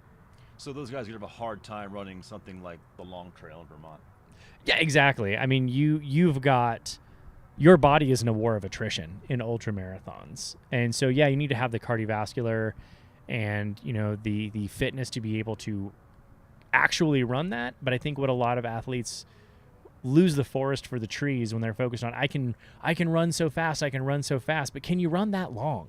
Can you take that many steps? Can you climb that mountain over and over and over again? That comes down to soft tissue resilience, which is motor neurons that have to be able to fire off over and over and over. It's got muscular strength that you need to focus on. Scott Trayer giving everybody some waves there, like he's got the whole fanfare. Love that guy. He is so pumped right now. The smile on his face, it's just everything. Giving us He's a little having good wave.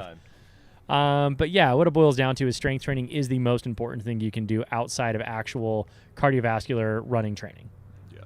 I 100% especially for these events. You have to be strong.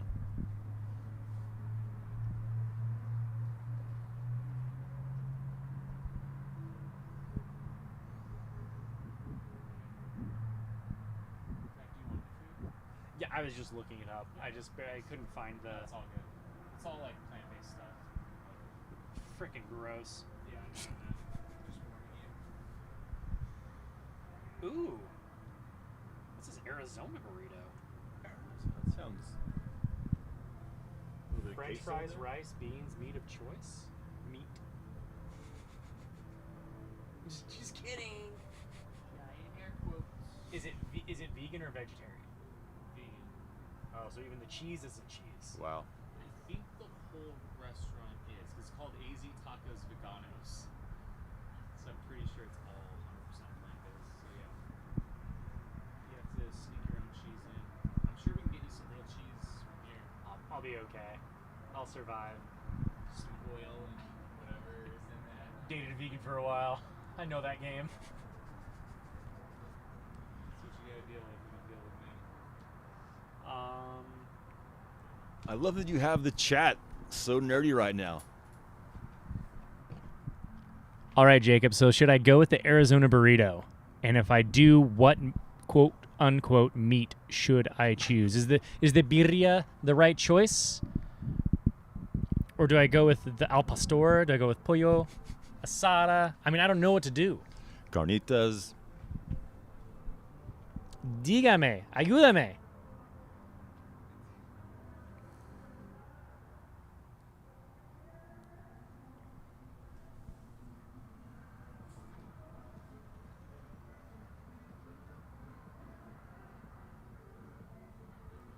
Oh, this chat's going to get real fun for a second. I'm going to order dinner, and then Finn, I'm coming back for you on this one. I really, yeah, let's chat some fun, nerdy crap. You guys in the same chat that I'm in?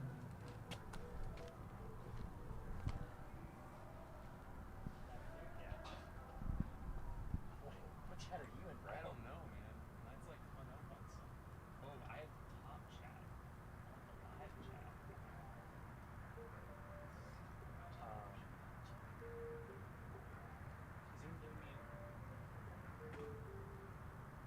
Okay, no one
gonna eat the food and then we'll see.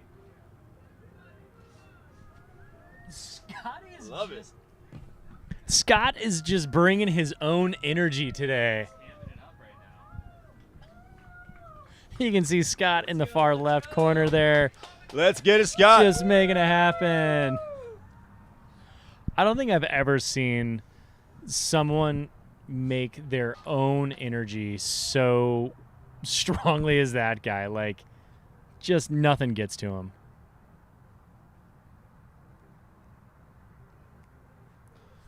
I mean, he's got to be lifting the spirits of everybody here. Everyone's bringing that energy in. You would think so. He's lifting mine right now. Right, just absolutely lifting mine there. We see Garrett coming into the aid station, grabbing a bottle of water. Kind of been his MO all day, just grab something, go.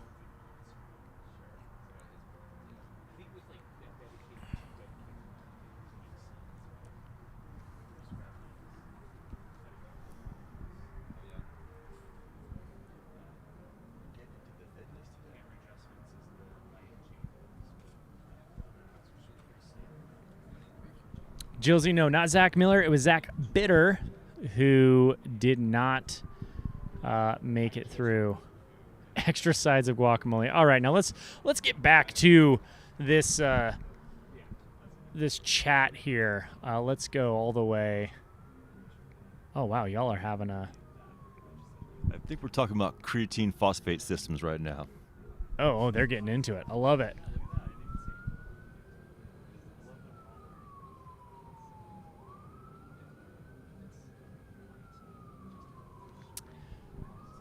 So Finn, I'm gonna shoot this question. You commented back at 6:01, so a while ago here, that for something like Western States, the faster you are, the less time you are on course. So pros can run at a higher intensity per hour than norms, us normal folk, which to a degree is true. I think that's what we are trying to train ourselves. We're constantly training ourselves to be able to stay at a higher intensity for a longer period of time. And that comes down to both cardiovascular fitness and physical fitness, our strength as well. So while that is true, I would also argue that if we're looking at an RPE, a rate of perceived exertion, I think even our back of the packers, mid packers, are still pushing themselves at a 7 RPE. It just happens to be slower than the that same rate of perceived exertion for an athlete who's moving faster. So although we're both putting out the same effort level, someone who's faster than me is going to obviously finish the race a little bit quicker. But are they running at a lesser intensity or a higher intensity, or is their same intensity just happen to be faster and more efficient than mine? And no, Nicole Bitter is not running.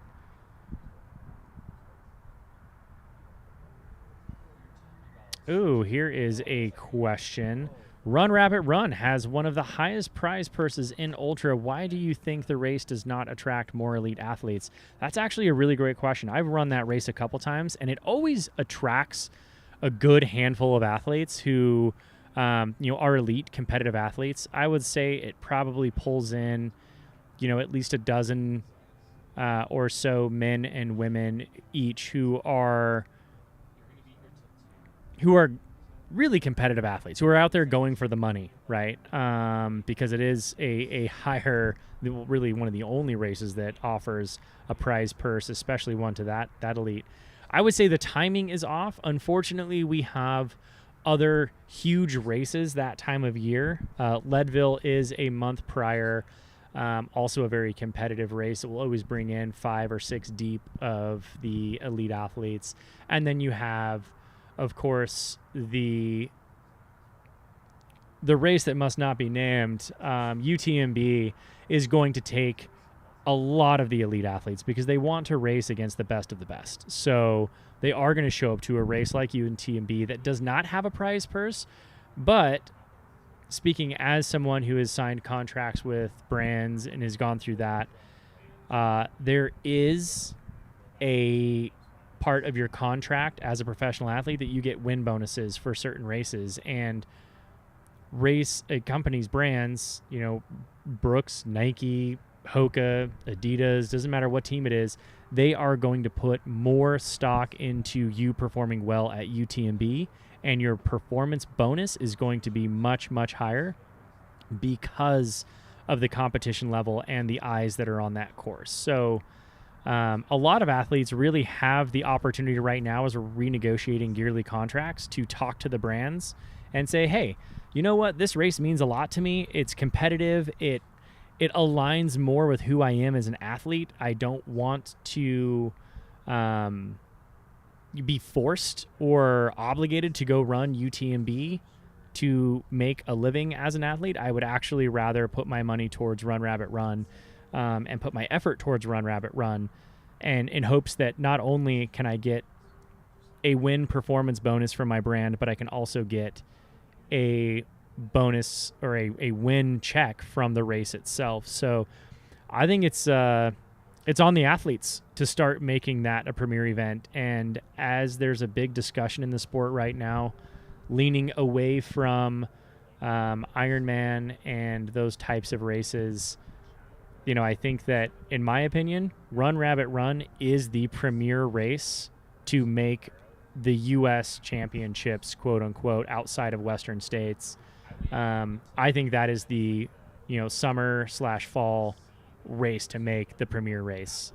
Not only does Fred do an amazing job putting on a great race out there, he supports the community.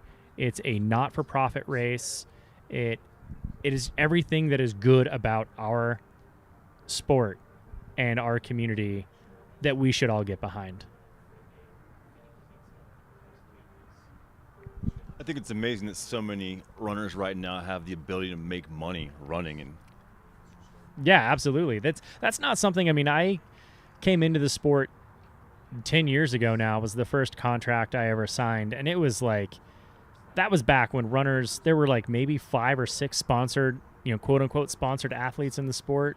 There wasn't anyone who was really like making money at it. They were just kind of supporting this hobby that they did, and they like wanted to do more of it. So yeah, and then it wasn't until you got, the Anton Krapickas of the era who were like, you know what, I'm going to go full time into this and live out of my truck because that's literally all that this sport can afford to pay me right now. And now we are broadcasting races live around the world. Aravaipa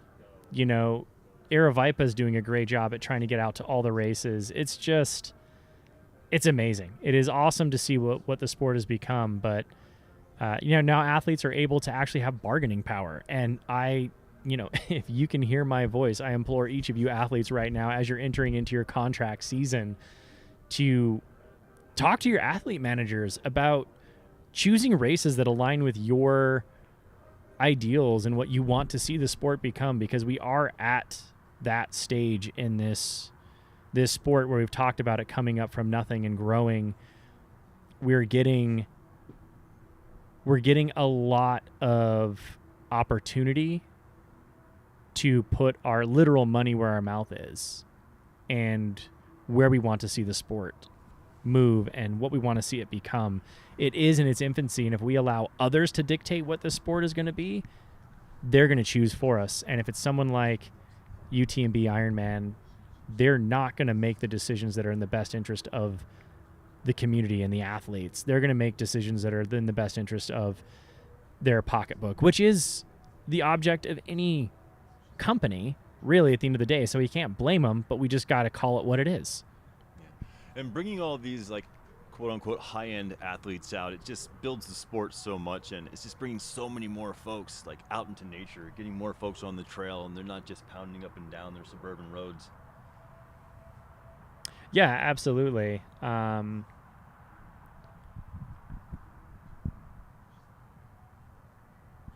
Great comment by Pacer Travel over there. Like, runners are making money off of things involved with running, but not necessarily being sponsored. I think part of that is true, and I personally have an inside look on a lot of athletes and what they're doing in the sport and how they're kind of making money, so to speak. And, I can promise all of you, no athlete out there outside of, I can think of maybe a handful, are making a living that is extremely comfortable. Most athletes aren't making as much as you would assume they are. I'm not going to throw numbers around out there because that's not my place. But suffice it to say, it's a lot less than you think it is. There's a lot of athletes who are doing podcasts and other things of that sort, but I can promise you all it's not nearly as much money as you think it is. And frankly, it's not nearly as much money as they deserve. And some of my favorite follows on YouTube and Instagram, they're not the top runners out there. They're the folks that are putting out the best content. They know how to market what they're doing, and they're just kind of like promoting that lifestyle that most of us really love to follow. A really great question as to what the ultra community needs to do to increase female participation at races.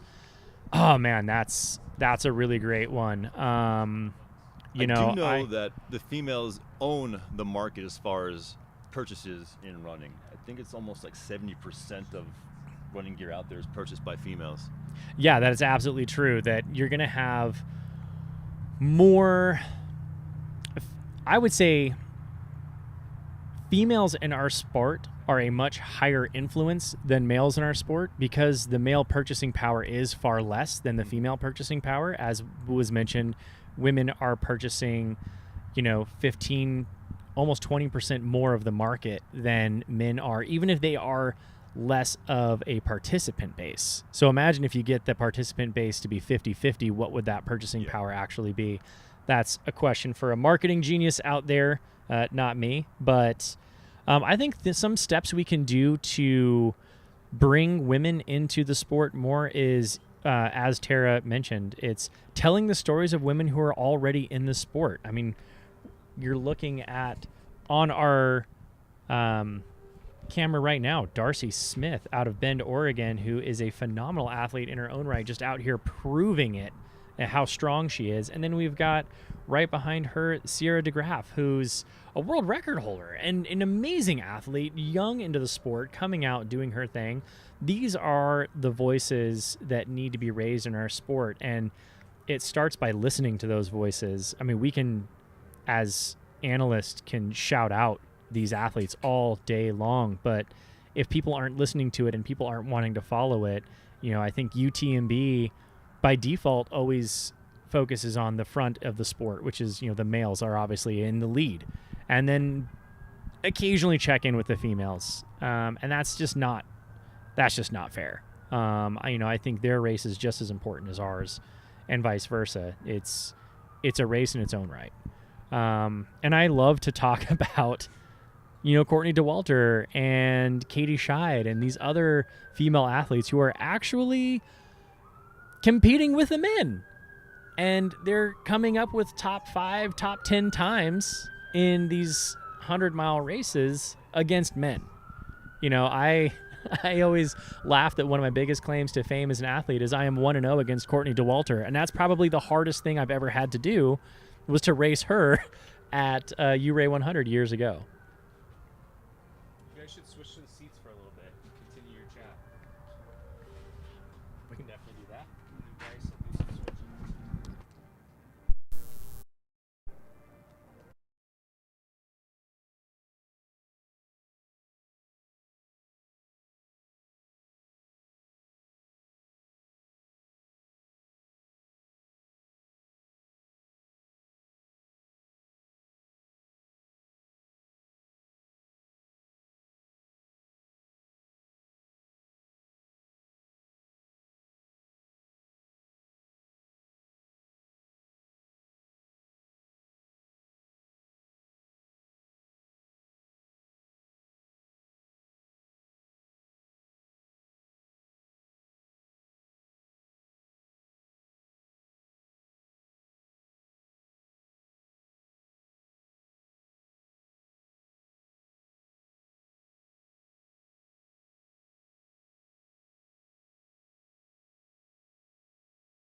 Hello, everyone. Welcome to hour 10. Oh, there we are. Oh, goodness. That is all us. A little bit. Nice. We're out here in the booth. Don't be afraid to get a little closer there, Jamil. It's getting cold out. We need to warm up a little bit. Thanks for being out here, everyone. We're coming to you live from Central High here in Phoenix, Arizona, and we're 10 hours, 21 minutes. It's so funny because it just said 10 hours, 21 minutes, and 60 seconds, like on the clock. Very strange. Yeah. But we're out here. We're watching 6 athletes circle the track right now, and the chat has been lively lately. So thank you all for being here. Keep it rolling because it's going to keep us awake through the night. Yeah, if nothing else, this can be a great conversation while a race is happening in the background. I love that. I'm going to support It's basically a 25-hour podcast with some running scenes mixed in. Oh, this is a great shot. it. Exactly. This is the long side of the course, the long straightaway. I got called out for that. Scott Trayer with the outfit of the year. It's going not on just right a crop now. top. It's a side knot crop top, see-through, Wet t-shirt. wet T-shirt. Yeah. I mean, he is really. If anyone's looking to sponsor lingerie wear, I mean, that guy needs a sponsorship deal for sure.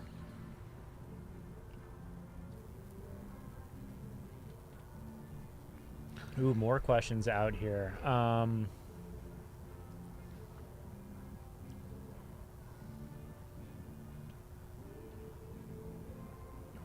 love this chat. This chat's going off. I don't know if I'm as caught up as you are. I'm just trying to get caught up.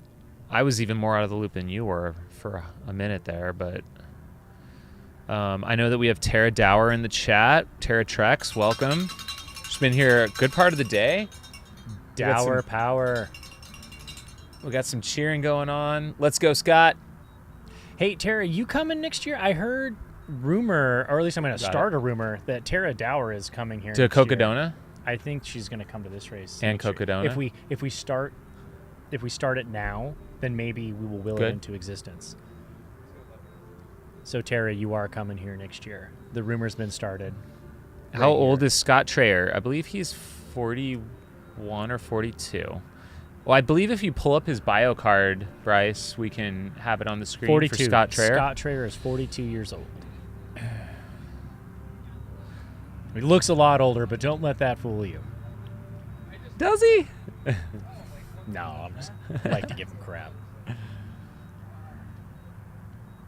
Oh, maybe our overlays are also not working. We had a hard reset here a couple hours ago, and Yeah, our we're overlays still are not recovering. working. We're still recovering. Okay, good to Yeah. know. Still recovering from that. Oh, heck yeah. We've got JC in the chat.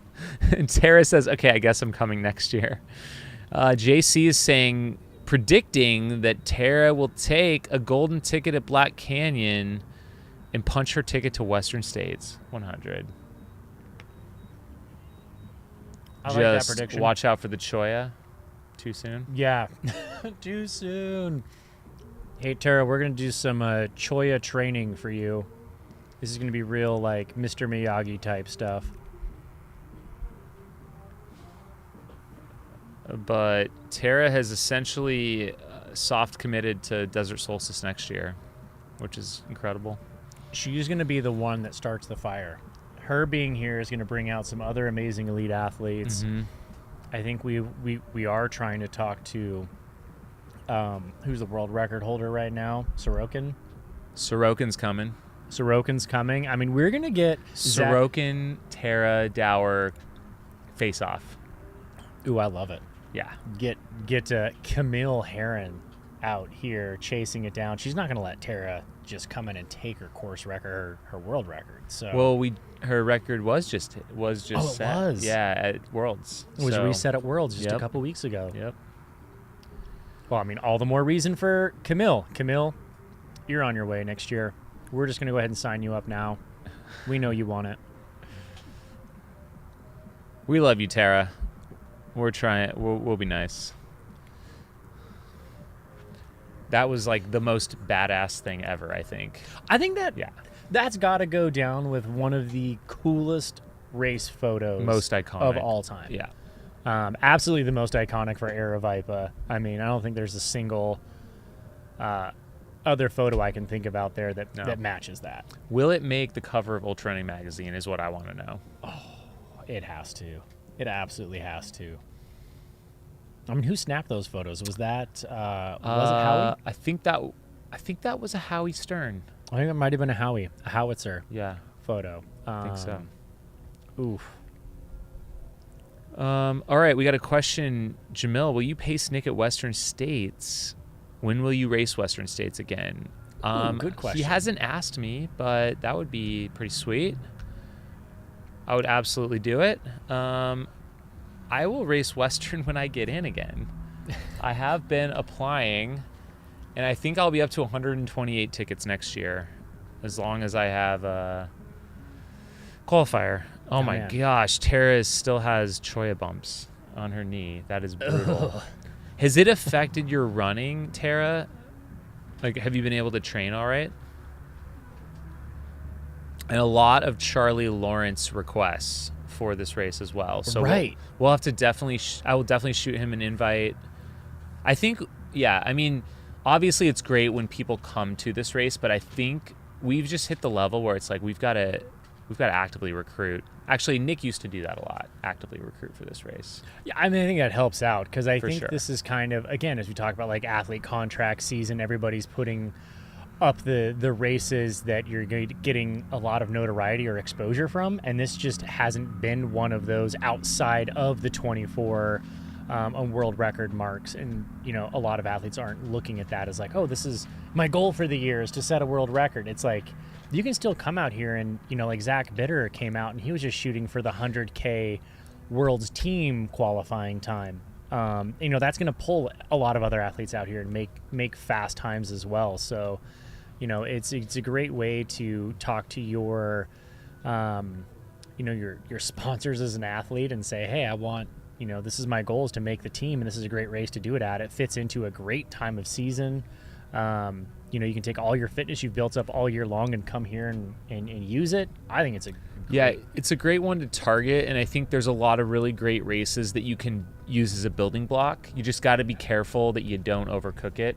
Like Javelina 100K. 100K, but maybe not the 100 mile.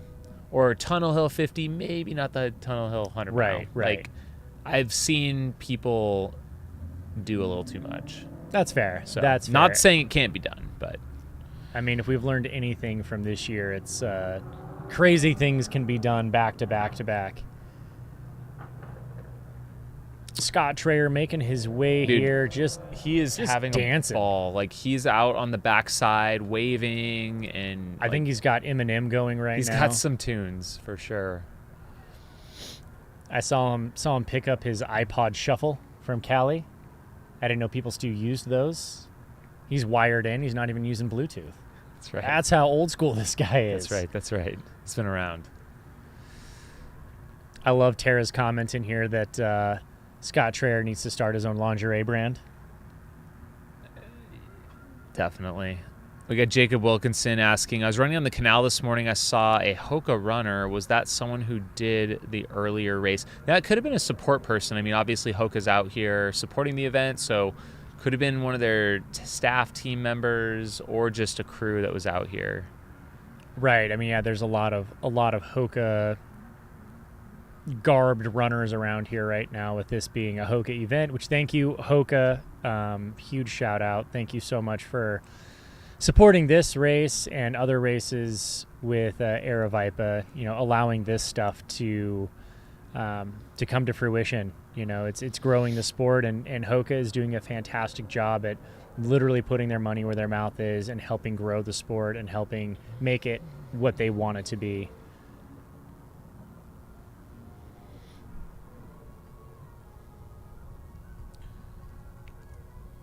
Yeah, Tara, Scott is a ton of fun. I mean, I got to run with him we had like 20-ish miles at Leadville this year, and he's just a hoot to run with. Just constant comments nonstop, just always joking around, keeping things lighthearted.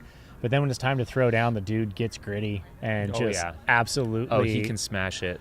He'll get to that place, but you also never know he's suffering. He just kind of makes light of it the whole time. We had a question earlier in the chat about this couple of runners that are going past the screen right now. This is Garrett Nelson and Sierra DeGroff. They're both the Across the Years 100-mile winners from last year. Yeah. And now making their way to Desert Solstice this year. How many people, Tara's asking how many people are racing. We started off with how many today? Was it? We had 7 that started. We had about 12 signed up. I think even earlier at the beginning of this week, a lot of no starters. But this was a bit of a down year for this race. We had the World Championships 2 weeks ago in Taiwan, and so that took a lot of our typical field out of commission. Right. Those who have made the World's team were out there. Obviously that happens once every so many years. And so hopefully next year we can have those back. A lot of World's team times are set here. Qualifying races are here at Desert Solstice just because it is so well set up to have a great day.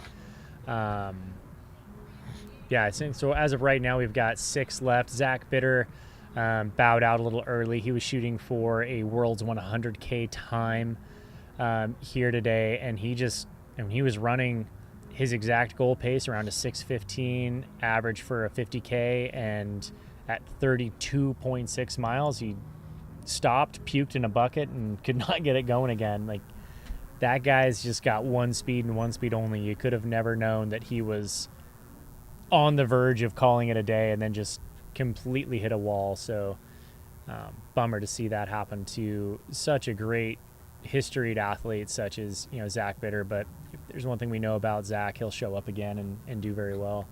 Yeah. I mean, when you put it on the line and go for record-setting runs, like, you can't nail them all. Yeah, You're going to have trials and tribulations along the way. I love Scott. Look at this guy. He's just so happy. He's just jazz fingers along the way. Tara's doing the AT next year. I forgot about that. She'll be on the Appalachian Trail. I mean, she could do all of it, everything. Yeah, no, she can do it all. Let's do Cocodona, Western States, Hard Rock, the AT, and then close it out with Desert Solstice. I mean, why not? I'm seeing that's just a perfect setup for a world record attempt. Desert Solstice. All it'll eyes feel on Desert so Solstice. fast. You'll have never moved so quickly. Man, it'll be great.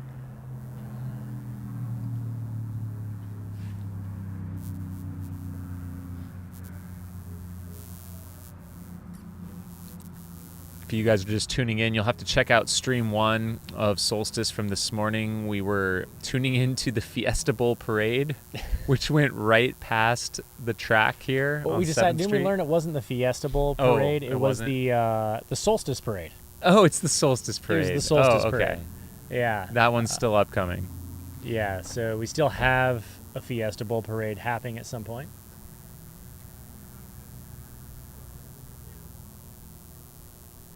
Some interesting audio.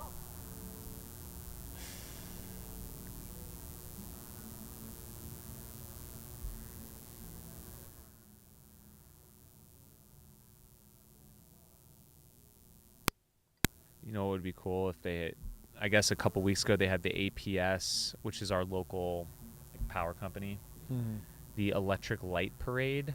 Oh. This was a 2.3 mile route around Central Phoenix. Now that would be cool. Like, I could go for a light parade right now. That'd be a lot of fun. That'd be pretty rad, to be honest. Maybe you can get in with them next year and have them do the parade right by the race. We'll sponsor it. It'll be great. Yeah, I like that. Bring it on by. It was fun to see the parade swing by the course today, and he saw a lot of the runners on the course kind of like noticed it, had a good time with it. At least brought a smile to their face for an hour or so while it was going.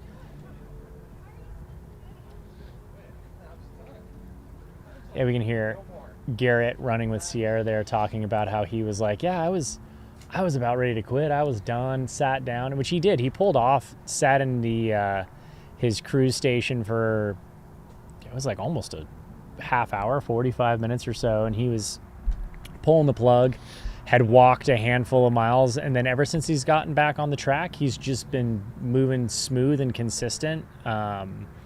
You know, it's a testament to the fact that like the mind frame of this race is not necessarily run as hard as you can and fitness, push. It's a war of attrition. It's, as I keep saying all day, gathering up those lap coins. Just get as many coins as you can by the end of the day. Reminds me of my Sonic days. Power up. Anybody else who remember Sonic the Hedgehog game? You just gather up all the coins. I'm that guy that gathered up all the coins until you got hit and then just coins everywhere. That's what Zach did on the course earlier. He gathered up all the coins he could and then launched them into the garbage can.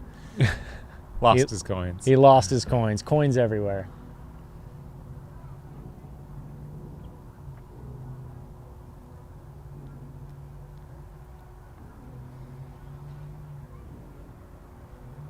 Ooh, Tara, good question. Where does an athlete's mind go when they do these track ultras? Oh, maybe Jamil, I you feel have any like sign on that? neither of us are like great to answer this because I don't know that I've done a track ultra. I've done fixed time events, but it's been a while.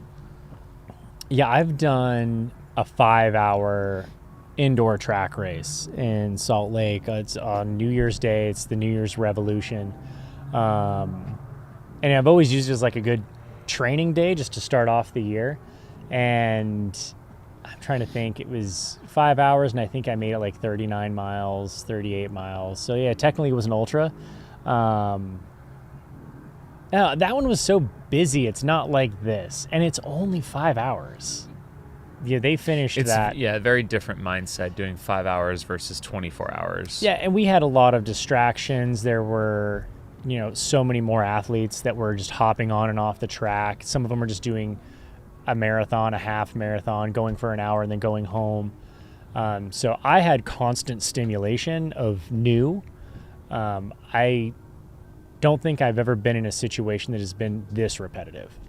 So yeah, I mean, it's easy to say it's all mental, but it really is.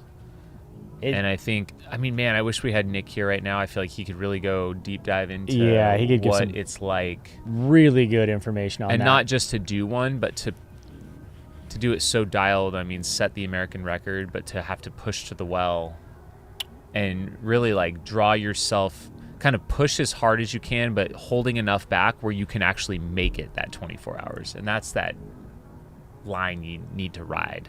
Right. And it's a different mindset than it would be to run a point to point where you're like, I just got to get there. That's very different from I have to endure this exactly for this amount of time. Like, it's a time game, not a distance game. Yeah, and anyone who listens to Jason Koop's podcast, he had a really great one a little while back with I cannot remember his name, but he's the physician, the doctor behind the 80-20 rule. For like 20 years he's been preaching this about polarized training, and they talk about these events and how it doesn't matter if you're going easy or hard, eventually it's going to get hard no matter what. Even if you go easy for 10, 12, 15 hours, easy becomes hard because you are stressing the body, you're breaking the body down. So it's riding that line of how easy can I go so that it doesn't get hard until the last hour or two and I've got to push through that. Yep. Preservation until it's time to really push it. Yeah, exactly. It's not quite like a mountain ultra where you have times of reprieve, aid station time, hiking up a mountain, easy miles down a mountain. It is just consistent movement and trying to really ride that line of maximizing the efficiency without dipping too far into the well where you start decreasing your performance, which I don't know if I have the discipline to do that quite like Zach and Nick have. It was amazing this morning to watch Zach just click off, 120-second to 124-second laps. Like everything was just like a metronome. And he so dialed, he knows that's what his fitness dictates. And I'm gonna blame his getting sick on the inversion, air quality. Okay, that's fair. Which I'm going to double check, see what it is. 'Cause I know it hasn't been great. We'll grab our food in a second. So. Yeah, I mean, it's an AQI of 80 to 120 right now. So that's not great. not good for sensitive peoples. Damn. Okay. All right, I'm gonna grab our food. You know, speaking of good mind frames and mental games you've got to play to do well, we can see Scott Trayer just high-fiving and, you know, creating his own energy. I think it's easy to get at this point when it gets hard at night, it gets challenging, you're bored of making left-hand turns, and, you know, to see some faces out here and just to cheer for yourself, they'll cheer back. It's this great little reciprocal, symbiotic relationship of I'm going to throw some energy at you and y'all are going to throw it back at me, and that's going to give me a little something for at least the next lap or two, and then I'm going to do it again. So Scott Trayer's got the mental game dialed down.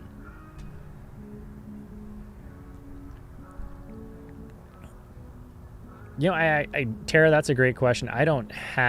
We lost a lot of our information as to where everyone's at in terms of the leaderboards. We know that Trayer is in the lead. He had a 5-mile lead earlier, and I think it's only gotten larger since. No one's challenged him on that. And Sierra's got the lead for the women out here. She's doing considerably well. So, we're going to look up and see what the splits have been and what the overall distance is that these boys and girls have gathered up. I can tell you that Scott Trayer has been in the same speed every time I've seen him for the last several hours. I don't think he's changed his speed more than a couple seconds per lap. So he's just keeping it smooth and consistent. And in these races, you know, fast is smooth, smooth is fast, consistent at the end of the day is what's going to add up all those lap coins. Scott Trayer is rolling with 305 laps, with behind him Jimmy Strayhorn has 287. So that equates to 75.8 miles for Mr. Scott Trayer.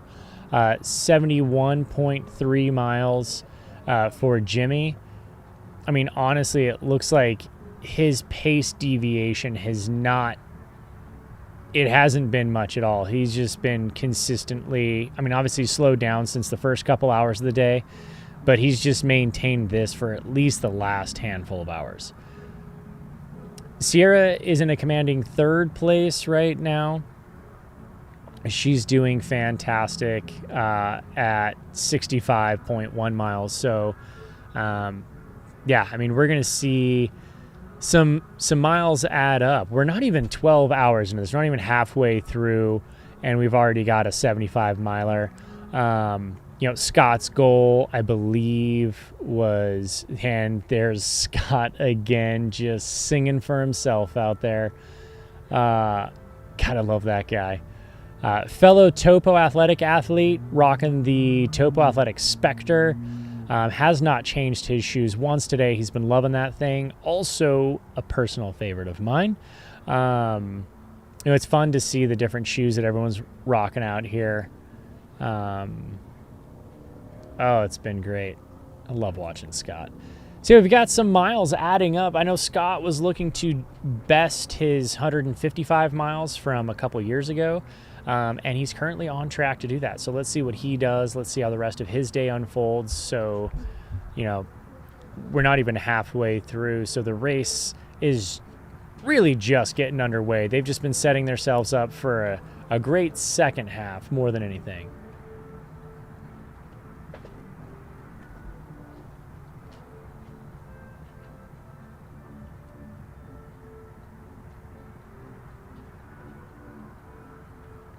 Bye, Tara. Thank you for joining us and for keeping this chat going and exciting. Always love to see Dower Power in here. Wish you the best going into the new year and an extremely successful and stacked race calendar last year. We're excited to see you. So, and we'll, hopefully see you at Desert Solstice next year.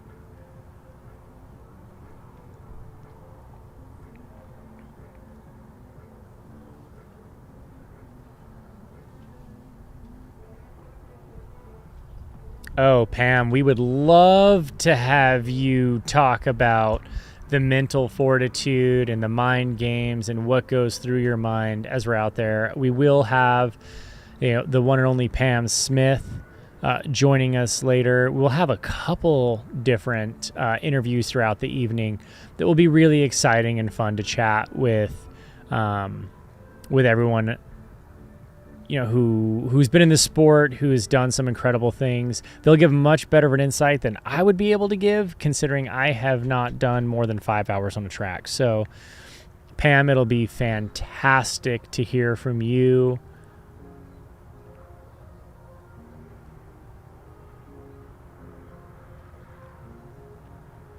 Yeah, that's been about an 8:30 minute mile pace for Scott, which to him, we've all seen him run much faster than that. But again, this race is not about speed. It's not how fast you can go. It's how efficient you can be and how resilient you can be. Speed is only a part of it. You gotta have the speed and the fitness in order to be efficient with. But first and foremost, you've got to be efficient. You've got to move well, and you've got to know your body well enough to never push too hard so that you can extend that fitness over the course of 24 hours and not just 20 really, really hard up.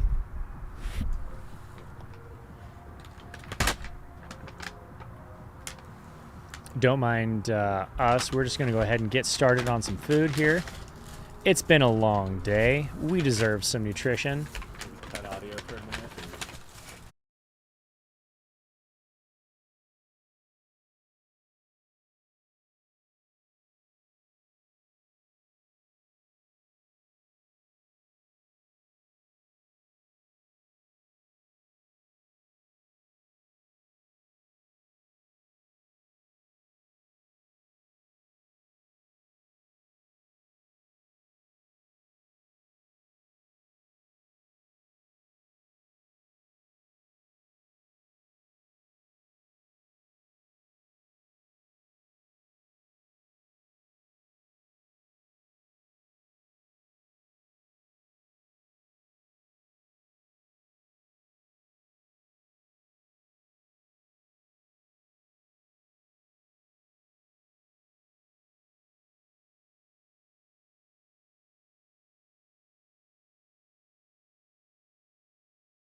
And welcome back, everybody, to the 2023 Desert Solstice Track Invitational. I am joined here with the one and only Chris Warden.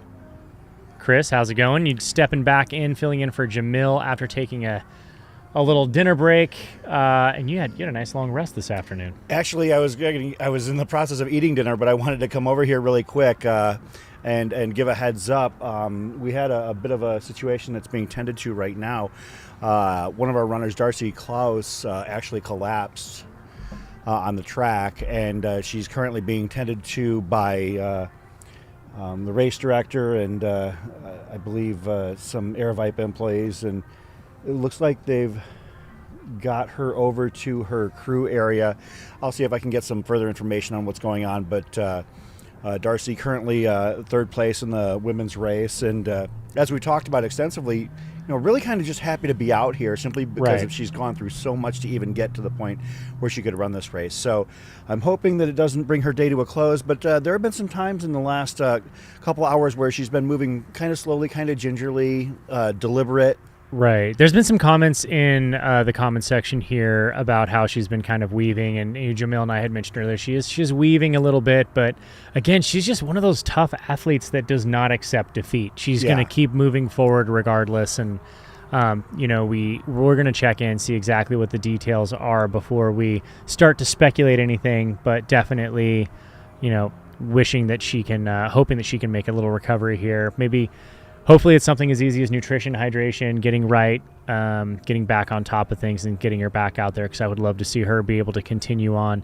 If she doesn't, she has still had such a phenomenal day out here. And again, cause for celebration given, her journey to get here. Yeah. Every mile means so much. I believe that her last race was Black Canyon 2021, where she placed 11th. So, people that aren't familiar with it, they might have seen her moving, as I mentioned, like kind of deliberately. They don't realize how fast that woman is when everything is clicking. Her capacity is far above what she's performing today, and to me that also dictates what kind of athlete she is. Yeah, she's not giving up just because it's not her day or she's not in her peak fitness. She's out here celebrating every step. Yeah, and that's one of the things that's been inspiring to follow and watch. And every time she goes by, whether she's moving well or whether she looks like it's a battle, it's been great to follow, and we'll keep tabs on that.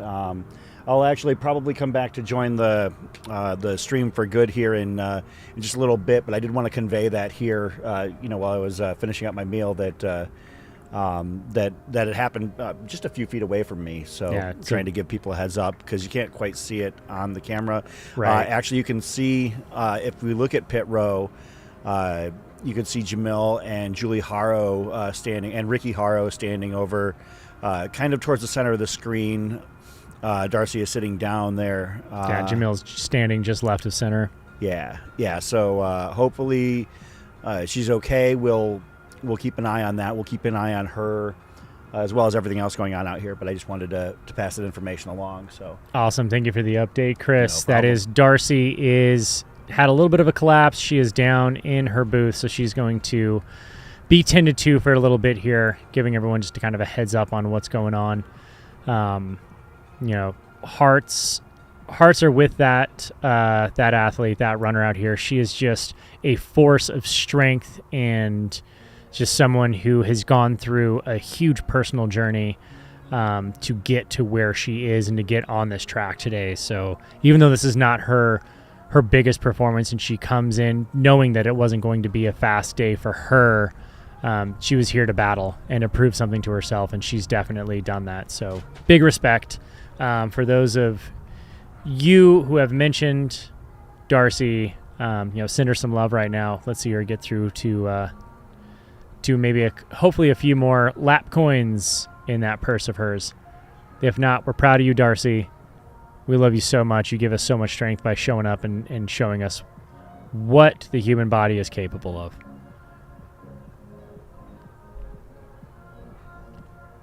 Jason, this is a very low year for us. This was 7 athletes to start. Normally there is anywhere from a dozen to 2 dozen athletes starting. This is a track invitational. This is meant to be a race that is world record certifiable. So world records have gone down here.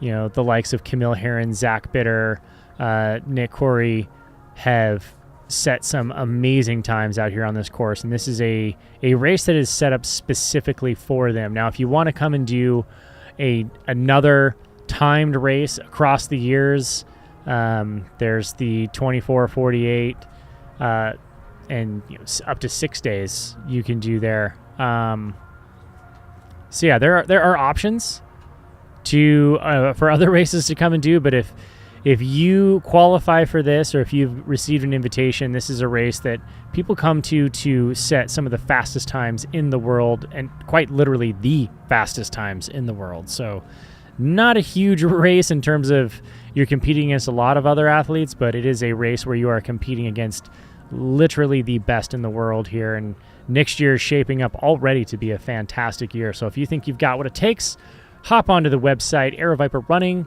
Check out the Desert Solstice Invitational. See if you qualify in the A or B qualifiers and sign up. Hop on that wait list and wait to get accepted into the race.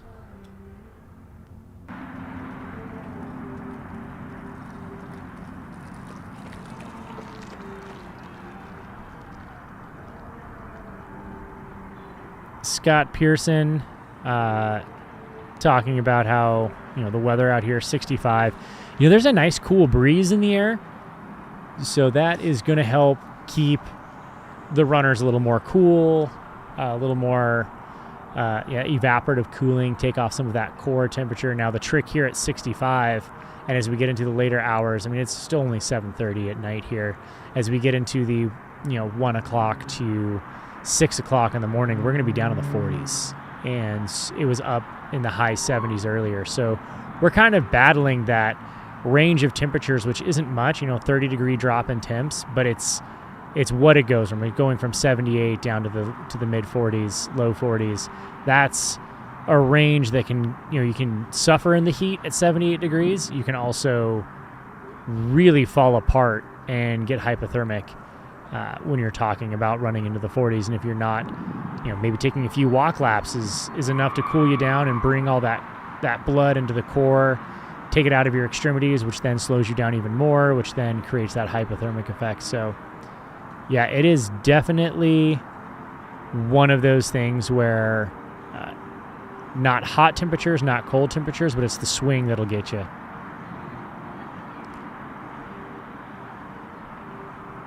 Yeah, Brandon asking about any of the requirements for qualifying races.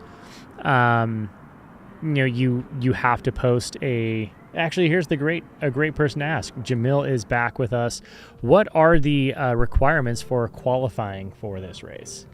Yeah, for this race, I can run through those. They're also now posted on the Ultra sign-up page for Desert Solstice. You can see we have A and B qualifying standards, and I'll go through them real quick. So an A qualifying standard is basically an automatic acceptance into the invitational, and then a B would, just depending on, I guess, how many A standards or how the race director / committee decides, but you have to hit one of those. And so you can qualify, typically people qualify with a 24-hour time or a 100-mile time. You can also use a 100K or a 50-mile time. And so just a couple examples for like the 24-hour. The men's A standard is 152 miles. Women's A standard is 137 miles. Whereas the men's B standard is 138, and then the women's B would be 124. If you're doing the 100-mile distance, men's A standard is 14 hours flat. Men's B standard is 16:10. Women's A standard is 15:35, and then women's B standard is 17:30. And these have been tweaked and dialed in over the years, depending on the field size. We try and hit right around 25 runners that we will accept into the event each year. So a little light this year, but on a typical year, we'll be somewhere around there. Right. So, and those are on the website. They're on the Ultra Sign Up page now, so you can check those out. There's plenty of events out there that you can run a time. Do these have to be, what kind of events? Are we looking at events that are sanctioned races? Are they USATF sanctioned races? Can it be any race? I think we're kind of, there's not like a specific list or set of requirements. I mean, I guess we reserve the right to investigate your times. So if you're running USATF certified, that's fantastic. Like that makes it really easy to verify it. Like if you ran a 13:30 at the Javelina 100, you're going to qualify in the That A standard. qualifies, yeah. If it's a random, if you're running on your own and you're like piecing together some solo run and you run a qualifying time, we'll probably scrutinize it a little bit more. Correct. And just see what the rest of your results are, possibly. Yeah. So, I mean, if you're interested, you've got some goals for the year. Also, one of the reasons why this race is not blown up with 50, 60 runners on the track is because it has some pretty strict, stringent qualifying standards that you are literally seeing some of the best in the world at this discipline on the track today. There are a lot of other track races, timed races, event races like that. Across the years is a great example. You can come have fun there. This is specifically for, it's a race meant to qualify for worlds types races, for standards, and to set records. And we keep it this small because we want to give you the best possible opportunity. So, I mean, there's plenty of track 24-hour races that will accept 100 people. So it'll be like 100 people on the track with you. And what does that mean? It means that the runners, I guess, at the front are going to be lapping people a lot of times. So they're weaving in and out, running extra mileage, out in lane 2, out in lane 3. Which it distracts from the goal of setting a record or qualifying time. I mean, I get annoyed when I'm on the track Tuesday morning and I've got 30, 40 other athletes on there with me. Sometimes it's hard to take lane 1. I mean, I could only imagine 100 other athletes would just be that much extra mileage. So we've seen world records from the likes of Camille Herron, Zach Bitter, Nick Corey come out here and do some amazing things on the track. So that's the type of event that this is. It is a much more intimate, much more deliberate and specific type of race. We have a couple questions here, just to be clear. How much time has passed? So the elapsed time is in the upper right-hand corner. That's 11 hours, 31 minutes. And the left time near the Solstice logo is the time of day locally here in Arizona. So it's 7:31 p.m. We started at 8 a.m. this morning. So they're just shy of 12 hours. And we'll have a halfway turnaround. So we turn every 4 hours so that give the athletes a chance to put a little pressure on their other leg, take a little pressure off. And other question from Noah Channel, is this just 24 hours on the track or is it a 100 miler? So it's actually both. It's whatever you want it to be. Yeah. So, the original intention was a 24-hour race, but we realized there was a gap in certified record-setting 100-mile courses that follow all the USATF rules and jump through all the hoops. So we decided we would do all that for you. So you can come here, and even if you're in the 24-hour race, which everyone is, you can only sign up for the 24-hour. We will get a certified split mark for you. So we have that. We've Scott got Traer making his way by us, just Scott hooting and Traer, hollering. ladies and gentlemen. Look at him go. There is no one else quite like Scott Traer. If I ever do this race, I'm going to do it on a year that Scott Traer is here because I need some Scott Traer energy. He is strutting his stuff. We will mark out the 100-mile mark, keep track of your laps. So when every runner hits their 100-mile mark, we will go over there with the race officials, with the stopwatches. We record your time, and you basically have a certified 100-mile split time.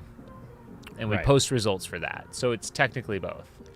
Yeah, and we had Zach Bitter here earlier looking for a world record or a world's team qualifying time in the 100K, which he was going to do here, and then potentially move on to the 100-mile if he felt he still had it in him. Wasn't his day, so he's not here making any more laps, but yeah, I mean, that's the type of race that this can be. This is designed specifically to hit records, to chase dreams, to chase world records, and do some pretty incredible things. So hopefully next year, we've already got some feelers out.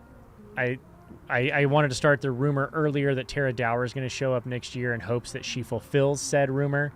I know she's got a pretty big year, so it's not likely to happen, but we did pique a little bit of her interest while she was in the comments earlier.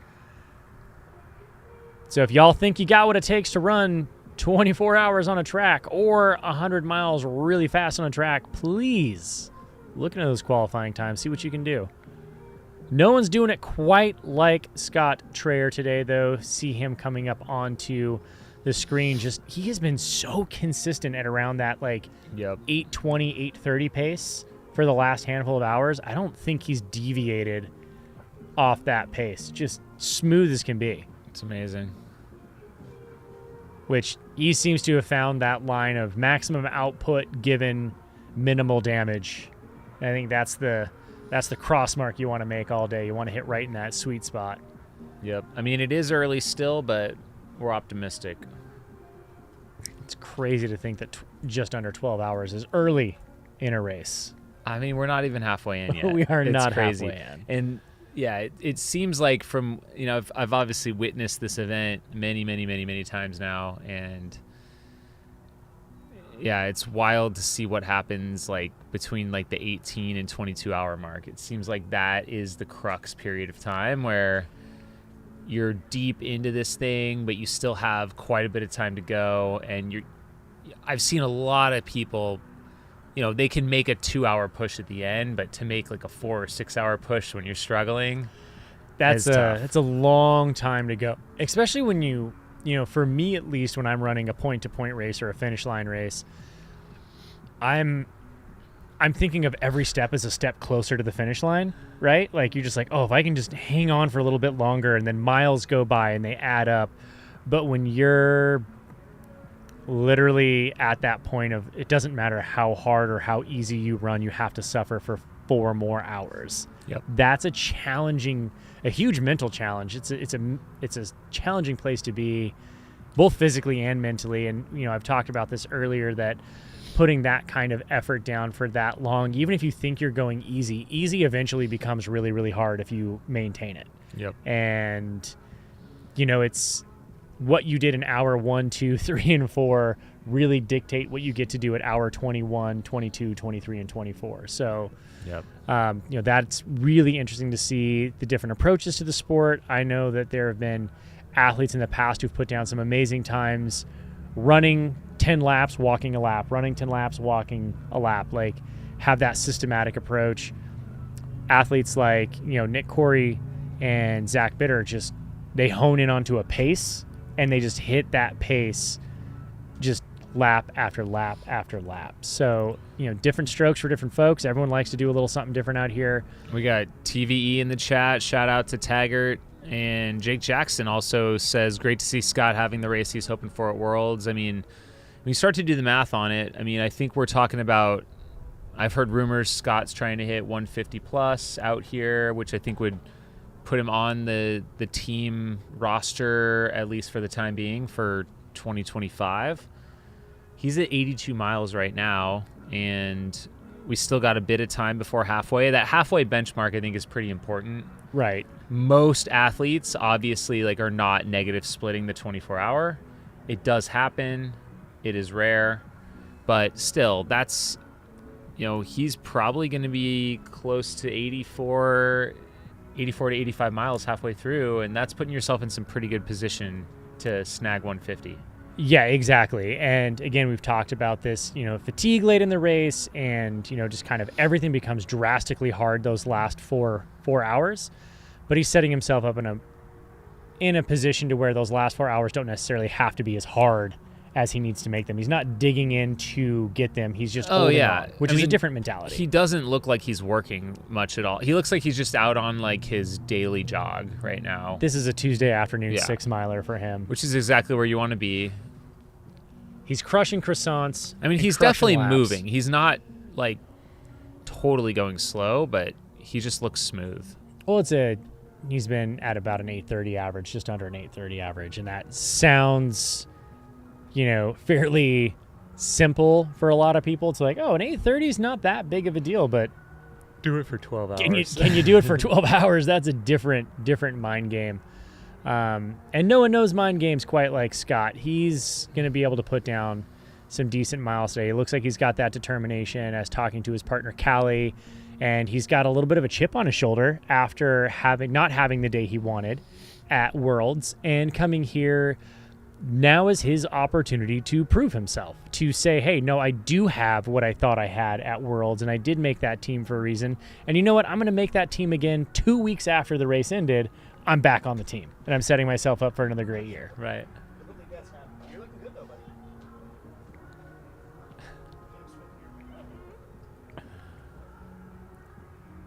buddy. Taggart, Scott Traer, a Beast Coast runner. I would say he's technically in the dark side now. He's over here on the West Coast. He's been out here too long to not claim some West Coast vibes. I mean, he still definitely speaks the Beast Coast. He's got that beautiful Boston accent that we all love. Doesn't know what a shoe is, but he knows what a sneaker is. Yeah, exactly. Oh, yeah? Cool.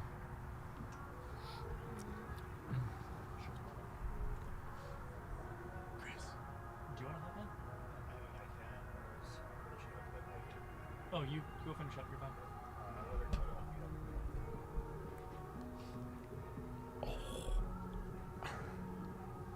Money. Should be a little headset.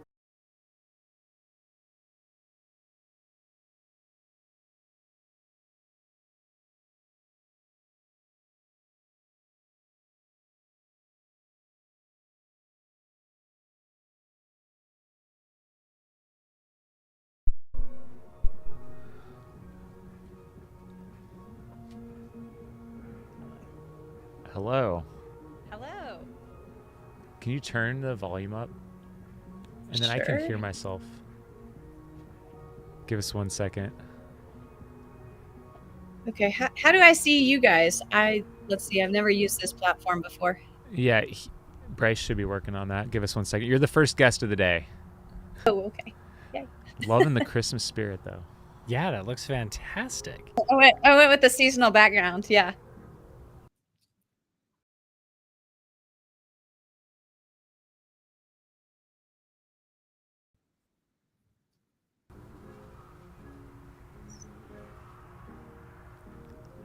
Share a screen? No.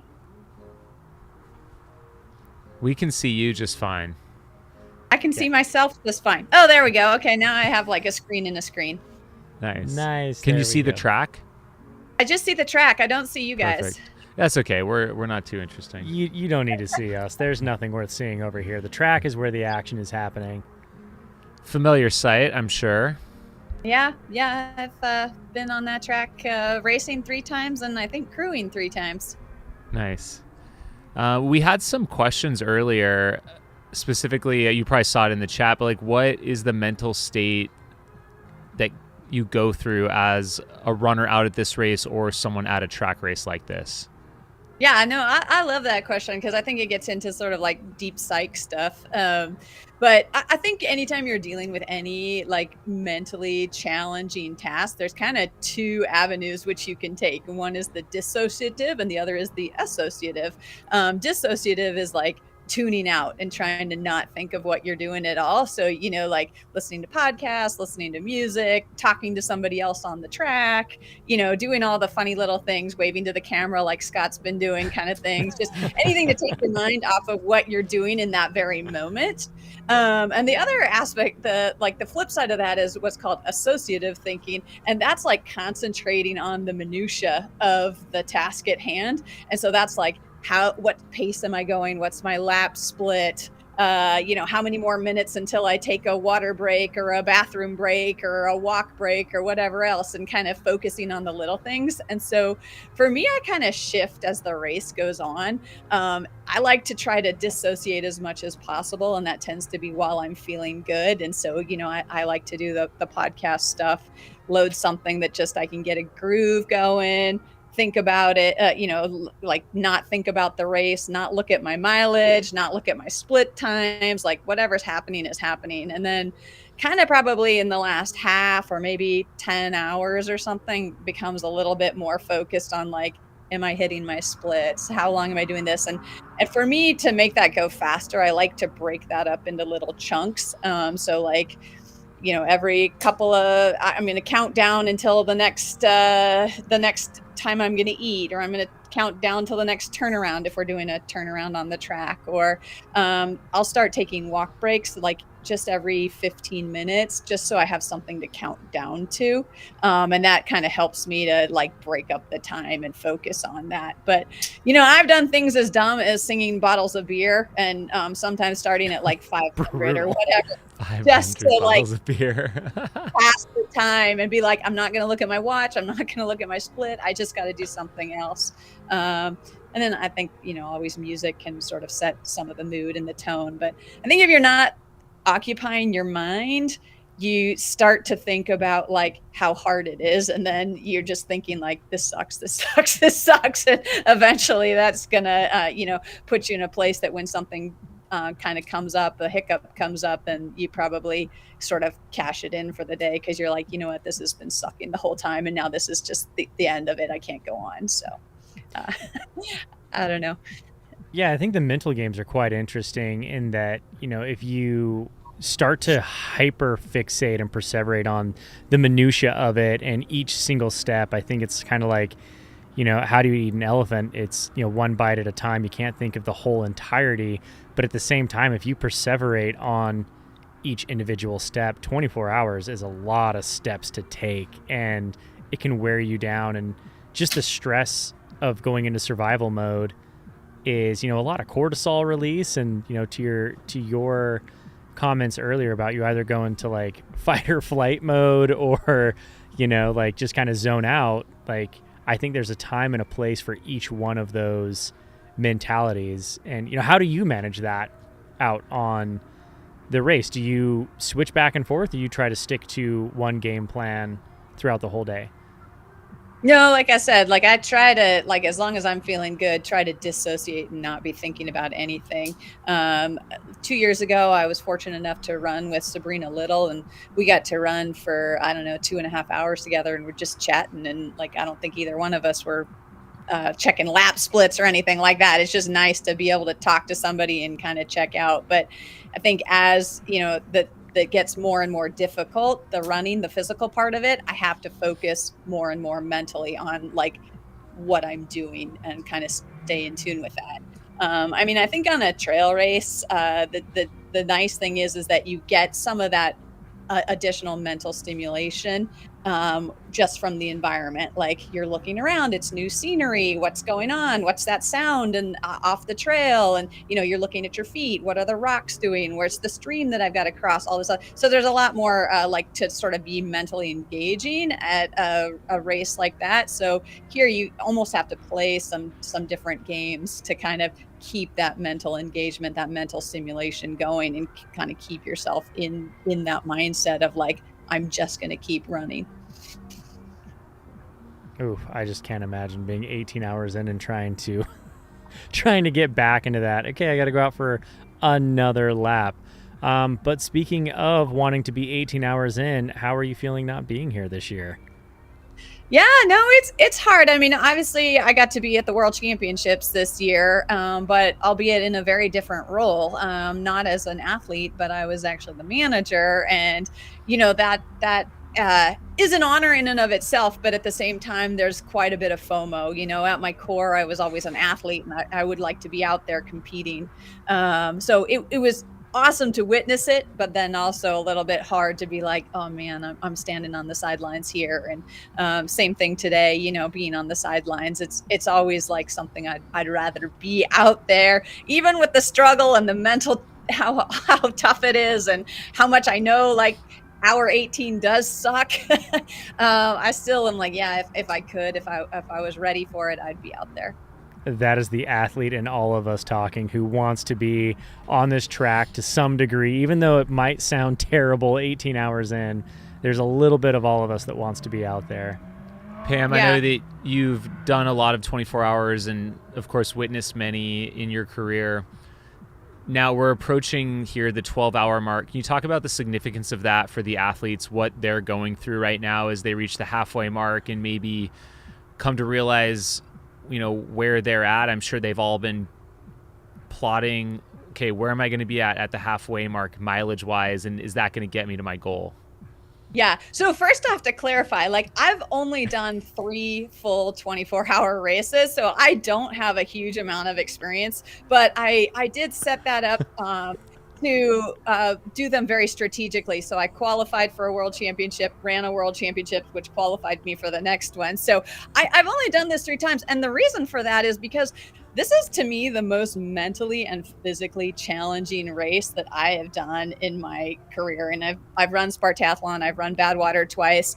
I haven't done some of the more gnarly mountain races, but I've certainly done things like Angeles Crest, Western States, those kind of races. And this is the one that just destroys me for a month afterwards. So I can't do a ton of these while I'm out there. But that being said, I would love to be out there again. I have done a lot of track 100 milers. So I do have that kind of aspect of it. I've done 3 track 100 miles and 2 track 100K. So I have spent a lot of time on the track. I think, though, for the 24 hours, the 12-hour period, they call it the witching hour somewhere in there. I don't know which exact hour is the witching hour, but somewhere between 10 and 16 hours is kind of the lowest point for the athletes out there, because you've got a lot of miles on your legs. You've been doing the same kind of repetitive motion over and over.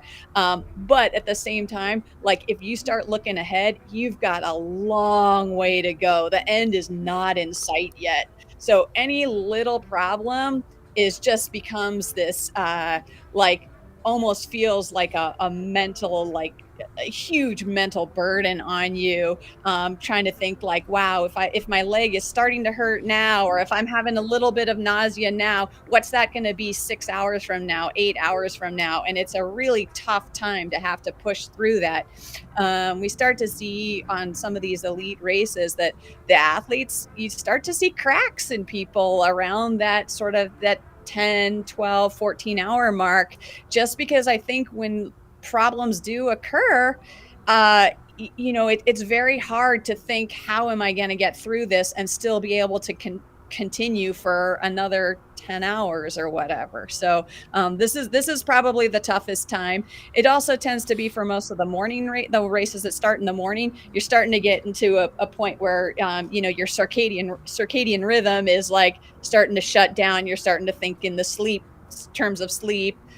Usually the temperatures are getting colder, so athletes are, losing a lot more body heat. So there's sort of this little middle period that is really a lull and is a tough time to push through. Other athletes are maybe leaving the track. It's getting thinner and quieter out there. The energy's lower. Yeah. Definitely tough. Could you talk a little bit about the World Champs? I mean, it just happened a couple weeks ago. Observations or anything you want to share with everyone out there? Yeah, I mean, it was exciting for us because, with COVID, the 2021 World Championships were canceled. So it's been 4 years for us. So, I think the 24-hour lost a little bit of momentum because of the World Championships being canceled. But then to have this event finally after the 4-year period really brought that excitement back into 24-hour running. And then, to see, Miho Nakara set the world record there. That's, just bringing, kind of elevating women's sport again. And, the big thing that I love about all of these World Championships event is just to see the true international involvement and participation in these events. And it's really amazing the last, 15, 20 minutes when all the different athletes are carrying their flags out on the track. Everybody is cheering for everybody else. It's really just a celebration of like what people are doing, what people are capable of in the 24-hour event. And it was a lot of great energy being there. Yeah. That's awesome. Yeah, I can only imagine how amazing of an experience that would be, and I also, Pam, you have such a historied career here in the sport, and specifically at like these distances and these types of races. What you can share with us maybe one of your one or two favorite experiences that you've ever had out here, and maybe out here at Desert Solstice, but any other 24-hour track type race. Yeah, I've always loved being on the 24-hour team or the 100K team, just because it is such a team. There is such a strong team element to those races, and I think ultra running tends to have a lot of like friendly competitors and like nice rivalries and stuff, and people are very supportive. But you don't have that true team aspect where you're feeling like somebody else is depending on me, or I am really like in this with another person, and we're all like trying to achieve the exact same goal together. So I've always just really like thrived on that and been excited by it. It's kind of something that I've gone after a lot because I really like that like bond that you form with your teammates and kind of struggling through it together. The misery loves company. Everybody's kind of in it together, and really feels tightly knit because of that. So that's something that, from the running perspective of these 24-hour races that I'll always cherish. Oh, that's amazing. I think that's something that really sets this sport apart from other sports is, the camaraderie with it. And, trail running and ultra marathoning is still so young and in its infancy in the grand scheme of things that, the community is that much more tight knit. And, Pam, I'm sure you've seen a lot of the same athletes showing up to the same races. I remember even a decade ago, it was like, there was the same 10 races in the U.S. that you would show up to, and everybody else showed up to them, and it was so much fun. So yeah, thank you for sharing that. That is just a beautiful part of this sport, and specifically team racing, which is very uncommon in racing, period. Yeah, I think the 24-hour still has that sort of family feel to it, just because in a trail race or in a point-to-point race, if you get 3 or 4 minutes ahead of somebody else or 3 or 4 minutes behind somebody else, you may never see them again. The entire day may go by and you only see, maybe 5 or 6 different people within the race. But in this format with these 24-hour races, everybody being essentially within a quarter mile of each other at all times, but people passing each other, faster runners passing the slower runners, and you kind of have that. So you are like at least getting that sort of brief interaction and seeing everybody else on the track. And so you do feel like you kind of get to know people, even if you're not having an in-depth conversation with them. You still kind of feel like, oh yeah, I saw them struggle at a different point. I saw, what they were going through, or they said hi to me or good job or whatever. And you feel kind of like you are all in together, even when it's not a team event, even in something like Desert Solstice. And because, like you said, the 24-hour tends to be even more of a like a smaller niche than the rest of ultra running, like you do see a lot of the same faces again. So I think the 24-hour does have a very tight knit bond. You see a lot of the same people. And of course, they're all kind of cheering for each other. Most of these people are looking to put up a mark, probably most of them either a qualifying mark or some sort of personal best. So it doesn't feel quite so much as like a head-to-head battle. I think everybody wants to see everybody kind of achieve their goals if they can. Oh, that's a very unique perspective, something I've constantly always been in point-to-point races and never timed races. So that's a different aspect than I even thought of. We had some people in the chat earlier asking about qualifying for, say, Desert Solstice, like exactly how to get here. For someone out there, maybe they're tuning in, and we got Scott Traer with the jazz hands. Yeah, someone like maybe looking into, they want to do 24-hour racing someday. Like what would you tell them as like a pathway to get there, I guess? Yeah, I mean, I think one of the nice things about 24-hour racing is that it's 100% accessible to anybody, right? Because not something like an invitational where you have to qualify, but there's other races out there where there's no qualifying standard. And so like, it's very safe. It's a great safe environment where you're not going to be stranded out in the woods. You're not going to DNF. You're not going to, have all of these other elements that you're going to have to contend with. So I actually think it's a great starting point. Like rather than do I need to build up to it, is like, go out there. If you don't want to do 24 hours, there's 6-hour races. There's even a few random like 8 or 10 hour, but 6 hours and 12 hours are kind of standard. You can go enter one of those and, try to get your first 50K, try to get your first 50 miler, try to get your first 100 miler. If those are things that are something that you're, trying to work up to, it's a nice way to do that. And like I said, if people are looking to get into it, like I think just get into it, just right? Jump into it. Just do it. Let's do it. Obviously, the training is going to be different than a trail running. Just you're going to need to have a little bit more of that repetitive type motion, probably getting some longer road runs in on the instead of just the trail runs. But I've always done a mix of training. It's just how I like to run and whatever. So it's not like you have to exclusively do the terrain that you're training for. And there's a lot of philosophies on like how specific do you need to get for the terrain. And I know people like Bob Hearn love to do 20 milers. Nick, your brother, was doing a lot of time on the track. I save my mental energy on the track just for race day. So I don't do a lot of long runs on the track. Like I don't have enough mental strength for that to go do that every Saturday. So like, I don't think people need to get really hung up in the details of like, oh my gosh, I'm going to have to go do all these track runs and it's going to be so boring to train for.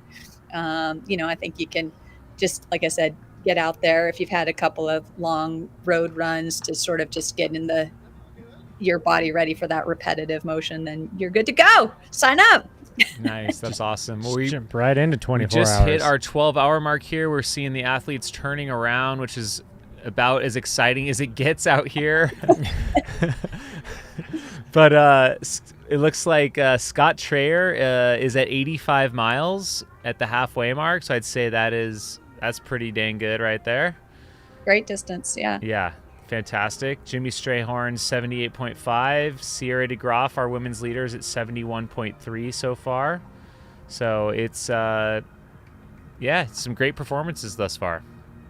Yeah, it's nice to see that with a smaller field that you're still getting some good performances. And, we just put out the 2025 qualifying standards, and we've actually reduced the qualification for both the men's and the women's. They've gone down. So it's 125 for women and 140 now for the men, and trying to get kind of like what you were saying, getting people to get a little bit excited, maybe have something that they can reach for.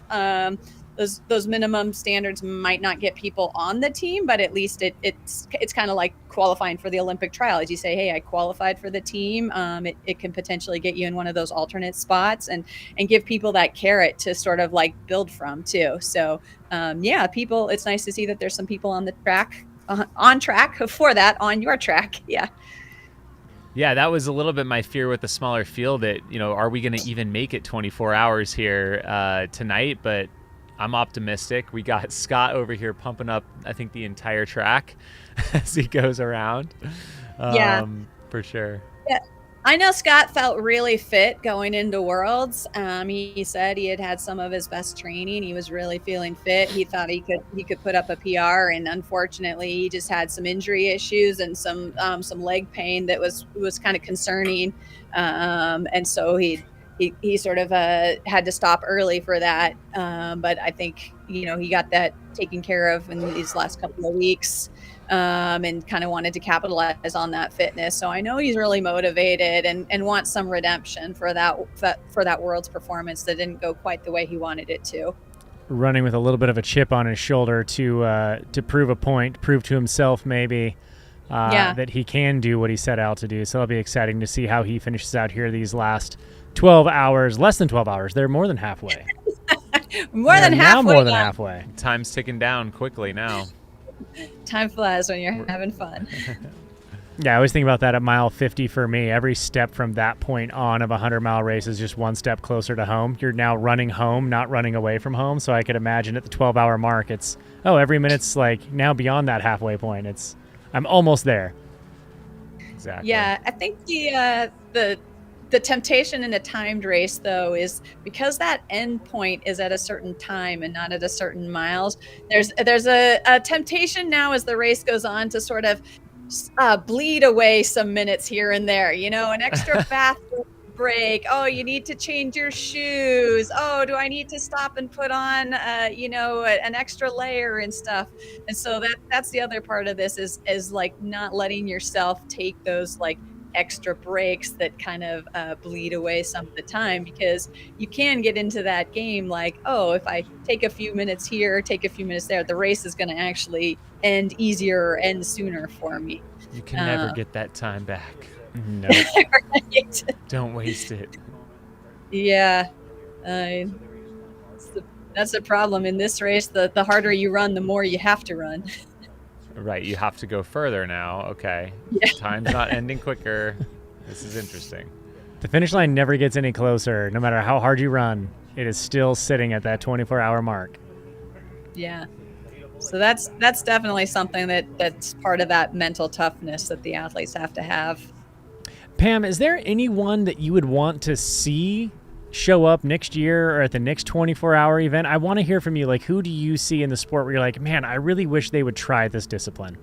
Yeah, I saw Ashley Paulson on your starter list, the entrance list this year. And, I was at Badwater this past year. And unfortunately, the athlete I crewed wasn't in the same vicinity of her, so I didn't get to see her run much, but just knowing what she threw down there. And I think there's some people that have their doubts about her or whatever. And so I would love to see her in this environment and see what she's able to do. I know she was really excited about it. Unfortunately, she had an injury and had a pretty gruesome looking surgery. I hope her, speedy recovery and a full recovery at that. I would love to see her come out and see what she could do. I would definitely, I know this is going to be a tough ask, but I would love to see Courtney DeWalter come back. She started out as a 24-hour runner. That was actually how she kind of got into the sport. She was the American record holder for a while.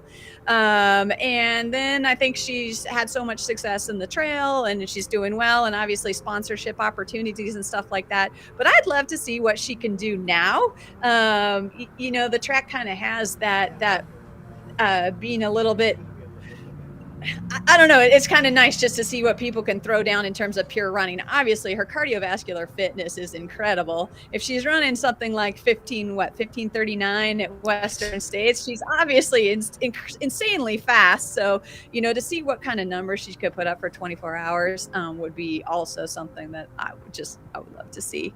Arguably has one of the best mental games in the sport. Like, to see her utilize both of those talents, both speed, durability, and the mental toughness, I think the combination of all three would mean some amazing things. And what the heck, she's already done everything else in the sport. Get back here and do one of these again.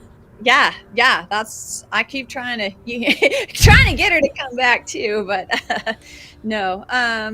Yeah, so I don't know. It'll be interesting. I think the next year Desert Solstice will undoubtedly have a really strong field. People looking to make that 24-hour team. Our world athletes this year obviously having a major conflict with the race only being two weeks apart. So I think a lot of the world athletes, the world championship, U.S. world championship athletes will be back. A lot of them looking at this place to be. And it falls at a good time of year for a lot of the athletes, just because it is sort of separate from some of the other big events, that are going on throughout the summer. So it's kind of a nice way to close out the year. And like I said, if people can pick up that qualifier, always sort of a nice gift for the holidays as well. That's right. That's a great way to look at it. The gift that keeps on giving, because you got to go do it again. Yeah. Got to do it again. Qualify so we get to go do another. Yay. Yeah. But I think that's what people are aiming for. I mean, there's definitely something special to wearing the jersey with USA across your chest and lining up in that. I mean, it is the Olympic outfit. It's not an Olympic event, but we're wearing the same jerseys, same kit as the Olympic U.S. Olympians, and there's something special to that. That's really cool. Well, in the chat, if there's any questions for Pam, please drop them in there. Let us know. We'll be hanging out for a little bit longer.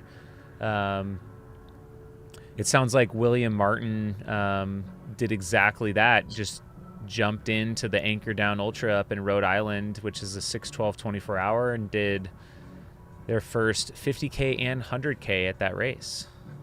Nice. But yeah, I mean, I got my start as well, fixed time running, because it's just, like you said, it's so approachable.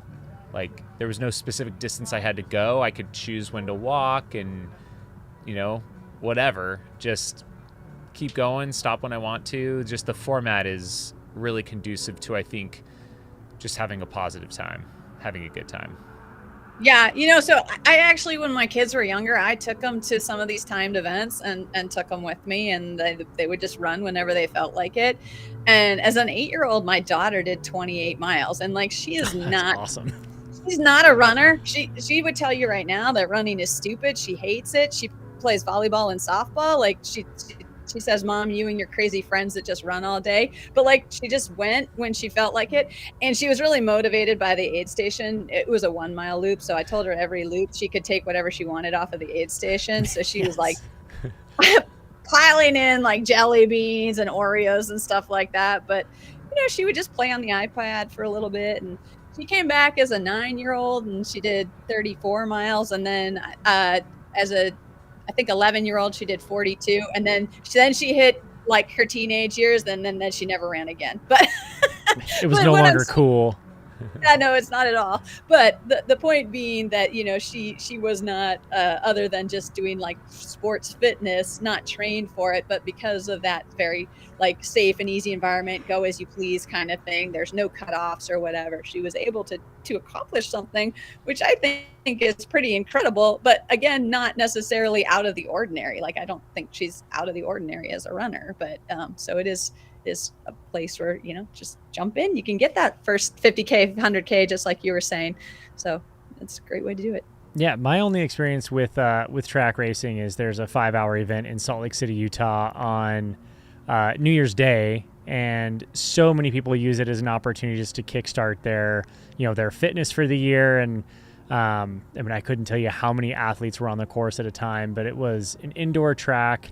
and 5 hours was the maximum amount of time you could be on the course, but you could go and do 5 laps, go sit down for 20 minutes, do another 5 laps. And there were a lot of goals of half marathon, and then there were only a handful of us that were just going to do the full 5 hours. But yeah, it's approachable to anybody and everybody, and you can do whatever you want, however long you want. A race like Across the Years is a great opportunity to come out and just say, okay, I'm going to just do what I can for this amount of time and take the rest that I need to take. I'm not going to get stuck in the woods if I bonk at a certain mile and have to march it into an aid station. I've got access to aid station every quarter mile. It's safe. It's, lots of people around. Yeah, it's a great way to do it. So yeah, if anyone's out there looking for one. Here's an interesting question for you, Pam. This is from JC. As a former Western States champion, or you're a Western States champion, what advice would you give to Nick Curry, who's running the race for the first time in 2024? Yeah. So, the big thing at Western States is of course the heat. And so, my thing is, the best way to deal with the heat is don't get hot. And I know that sounds ridiculous, or another way that I say it sometimes is get cold before you get hot. So you need to start cooling your cooling mechanisms and whatever, methods you're going to use to get cool. Start that super early, even before it starts to heat up. So for me, that was always at Duncan Canyon, which is like mile 24. Usually get in there about just a little after 9 a.m. The sun's not full force yet. It's not really up yet, but always start packing ice at that point. Because you go down to Duncan Canyon, you hit the stream there. It's a great place to get cool, but then you're going up that really exposed climb to Robinson Flat, and that's when the sun will start heating you up, and that's when people start to have to deal with the heat. So the longer you can keep yourself from getting hot, the better off you're going to be. And then I say for all the ones, every stream you get into, you need to get in it long enough to really cool down. This is the one place where I say that this is, I don't know, a little off color, but I say for the men, I say you want to stay in there till you feel the shrinkage. Yeah, I love it. I love it. You need to like not just dip in and not get a dunk wet. only. Got it. Yeah, you want to get in there and stay in there for, Soak. 30, 45 seconds, something like that, until your body temperature, your core body temperature is really coming down. So, I mean, that's the part of it is not just being wet. It's not just getting wet. It's trying to get yourself cool. And so, use those streams and the river crossings and wherever you can to actually get cooler, not just get wet. Has sage advice. I actually think Nick is probably the person that I'm most excited about to watch at Western States. And the reason being is because Nick has sort of made a name for himself as being a negative split guy. And the Western States course is just set up for somebody to negative split and to have the energy at the end. I mean, it is much, much easier terrain, a net downhill, the last 38 miles of that course. So somebody who's got great legs could really just eat up a lot of ground, make up a lot of places on people. And so I'm anxious to see like how he approaches the race and how his pacing, does how that plays out on race day. For sure. Definitely going to be a local favorite down here, going out there and having a good day. And, obviously a very different strategy compared to running 24 hours or even a track 100 where it's hard to negative split something like that. Other races point to point like Western, you can negative split that course pretty well, especially with Nick's talents for sure. Yeah, that'd be cool. Awesome. What else you got? Anything? I've got nothing for Pam. I mean, I'm just so full of wisdom and inspiration now that I might take up 24-hour track racing. All right, do it. Just jump out there. Yeah, I've had a 5-hour race. What's 19 more? I can do it.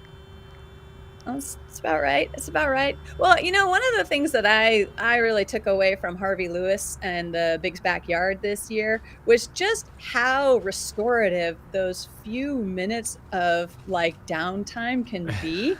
And I've had that on a smaller scale where I've taken the 3-minute nap or the 5-minute nap and then come back and been like, wow, I'm super refreshed. But then, watching him do that hour after hour for 100 hours, and I think that that's something that like people who are newer to the 24-hour racing, like that's something that we should be looking at employing for people as a strategy is, run for an hour and then take 3 or 4 minutes to just recover, like let the heart rate come down, maybe get some good food in, some fuel and stuff like that, and then get back out on the track.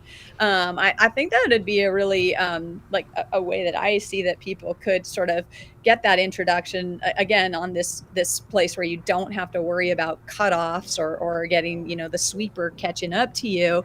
Taking a little bit of rest time and then being able to prolong what kind of your personal best time has been, or your personal longest run has been. So yeah, Pam, it's funny you bring that up because we've had, Garrett here on the track today set out a really good pace for the first bit, and then it seemed to have a lull that he slowed down and started walking more often, and then started walking almost exclusively until he stopped and was like, I'm done. I'm going to pull the ripcord at this point and parachute out of here.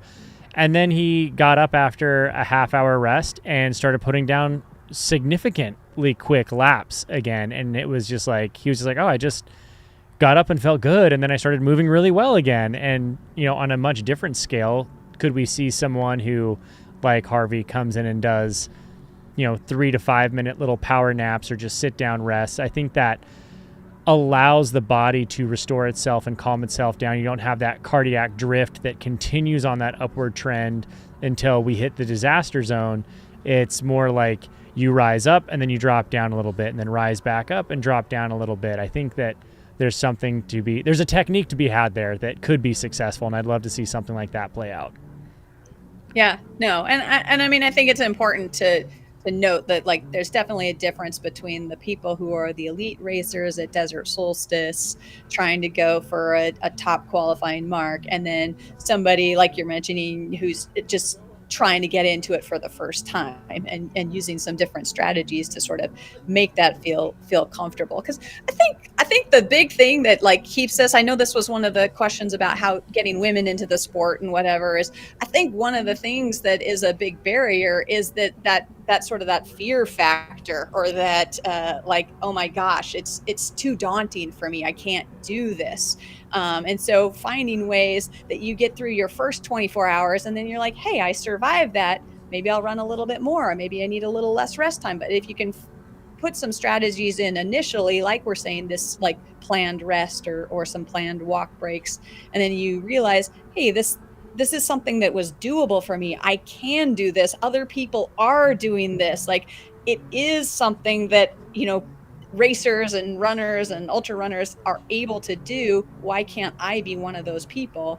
And then kind of having that way that you sort of get to experience it, but on a very accessible, safe, and easy way, so that you can, mentally, it doesn't feel that daunting. Yeah, I think we got a question in the comments. Jamil, I don't know if you've seen that one. Can Jamil convince Pam to run Hard Rock? Can Jamil convince the race directors to let me in? Yeah. I would be very interested in doing that.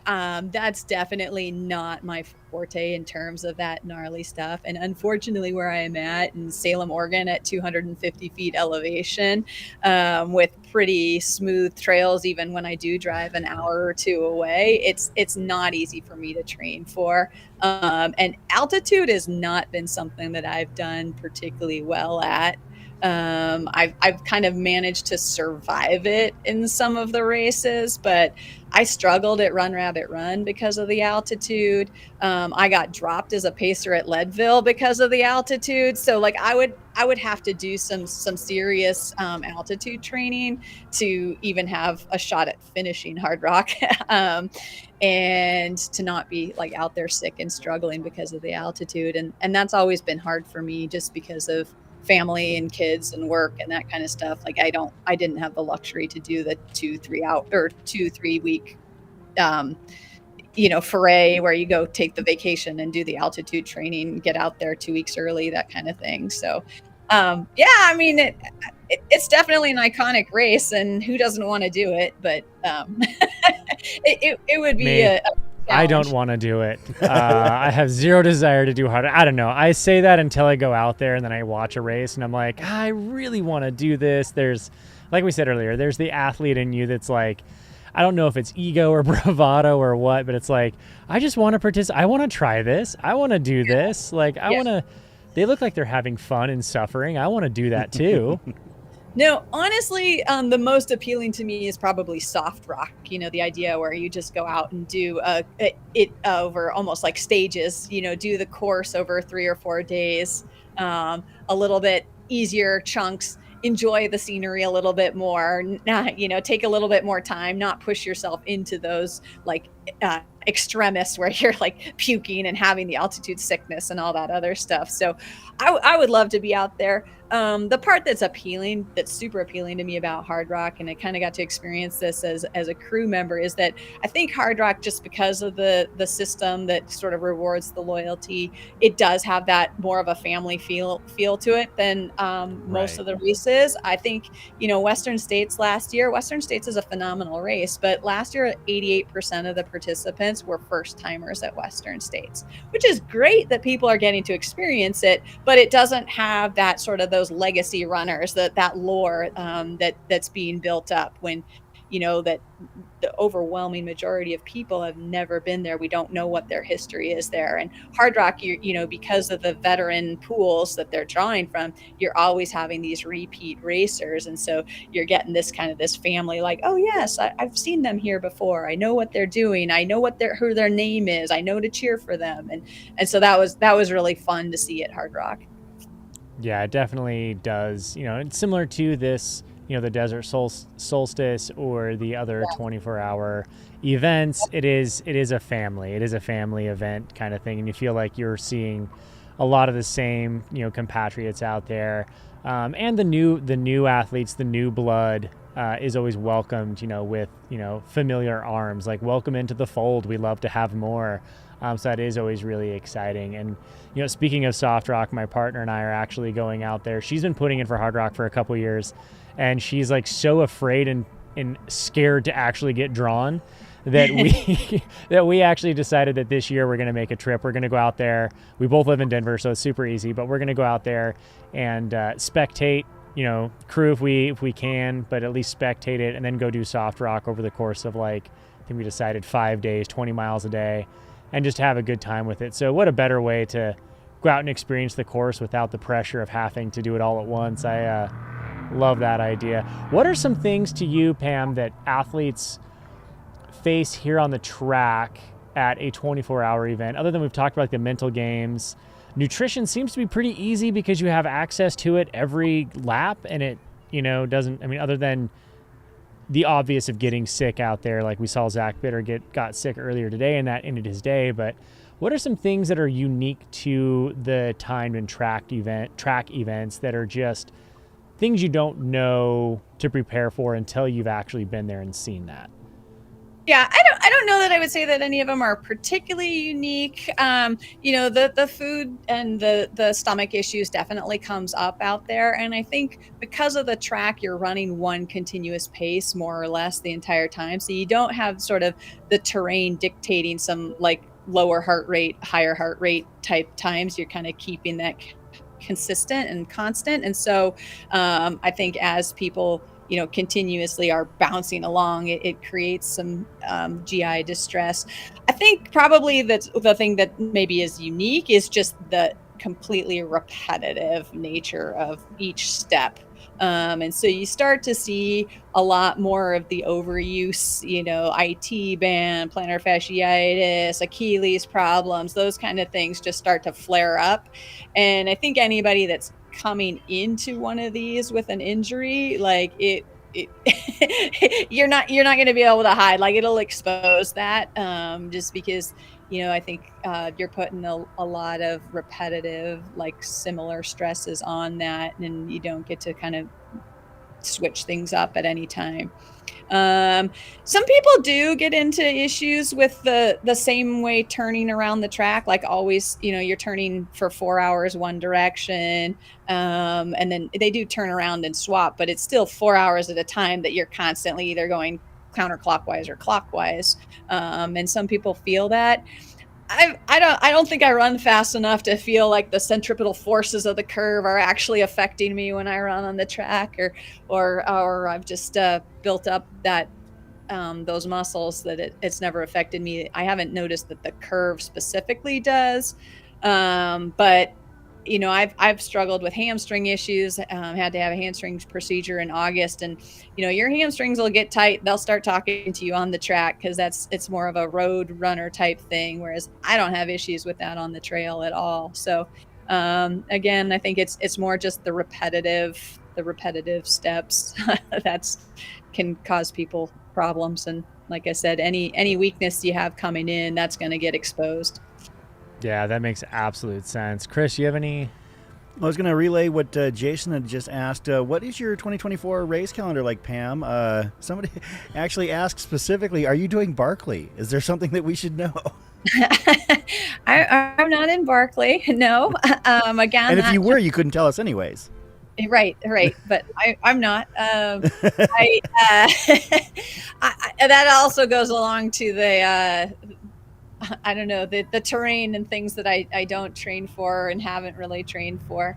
I don't have a lot going on or that I've committed to. As I mentioned, I did have this hamstring procedure. I'm up to only running about 10K a day, so it's hard to sign up for a 50K when your training volume is low. I'm hoping to start building on that. I've been given clearance to kind of,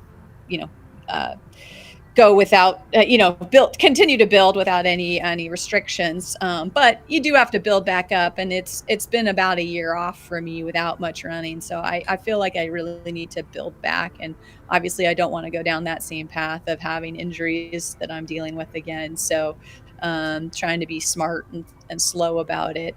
There's definitely ones that I look at out there.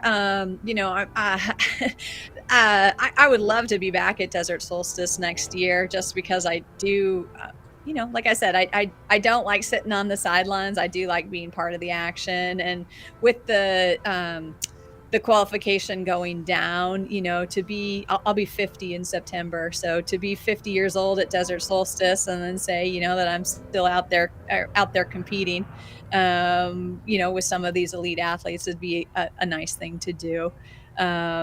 But I think then the other thing is 50 is hard because you realize your best years are behind you, or your peak years are behind you. But then it also opens the doors to being like, hey, what kind of age group records are there available?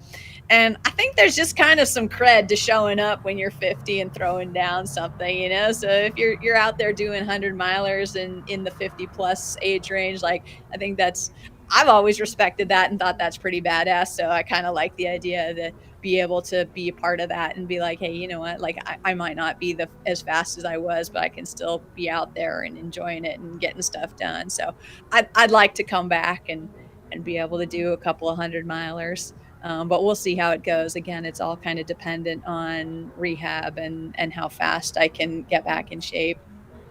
For sure. I was going to say also, like, for instance, the field here at Desert Solstice, even though it is smaller than some years, I know you're used to being out here with 20, 30 runners on the track at the start of the race. We had a much more limited field this year. I think Worlds kind of took away from that. But, our age ranges are from 30 to 52. So we've got people, over a 2-decade span that are, competing against one another out here.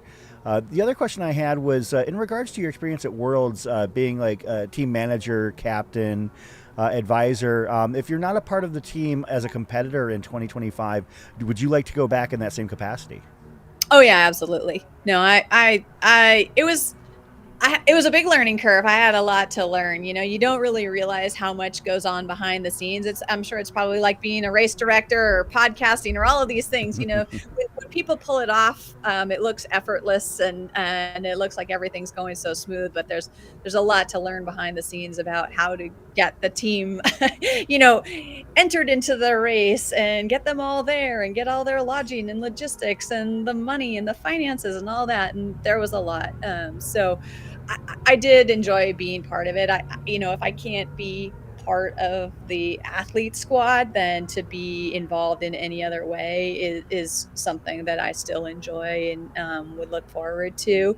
And, you know, it's kind of in some ways like a way of giving back as well and kind of helping the next generation come along and be able to perform at their best. So, yeah, I hope that I'll be there in some capacity.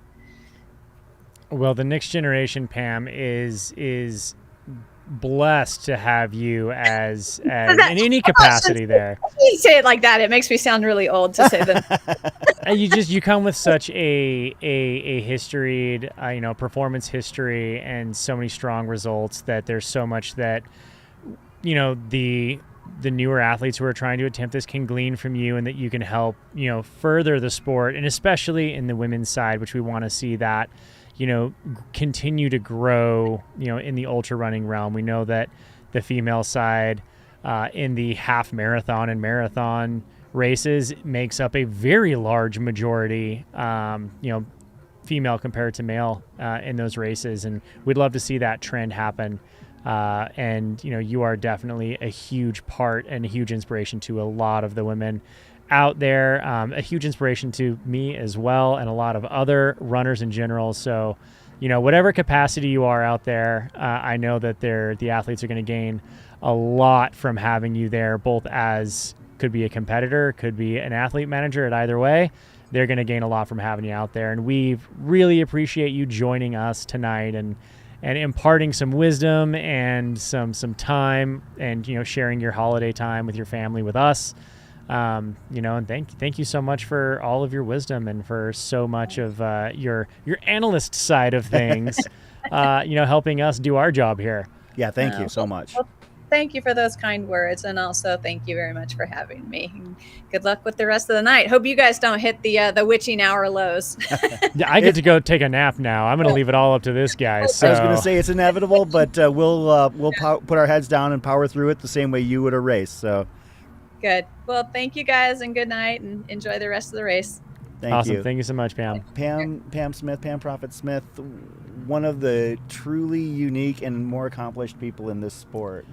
I honestly can't think. When I think of the sport, you know, my coming up into the sport and people I look up to, and you know, Pam is definitely one of those that you would constantly hear her name on, you know, this fun little unique niche of like these track races and these 24-hour events. You know, and obviously she has a win at Western States. Yeah. You know, she's no slouch at all the other races as well. But cross discipline, definitely. Yeah, definitely. But just someone in the sport who is just so well accomplished and so well loved and respected. You know, we've honestly been honored and blessed to have her join us here on the chat today and impart some wisdom to you know, the youngins coming up in the sport and trying this stuff, and, you know, just offering a different perspective. You know, Chris, you and I have never been out here for 24 hours, so no.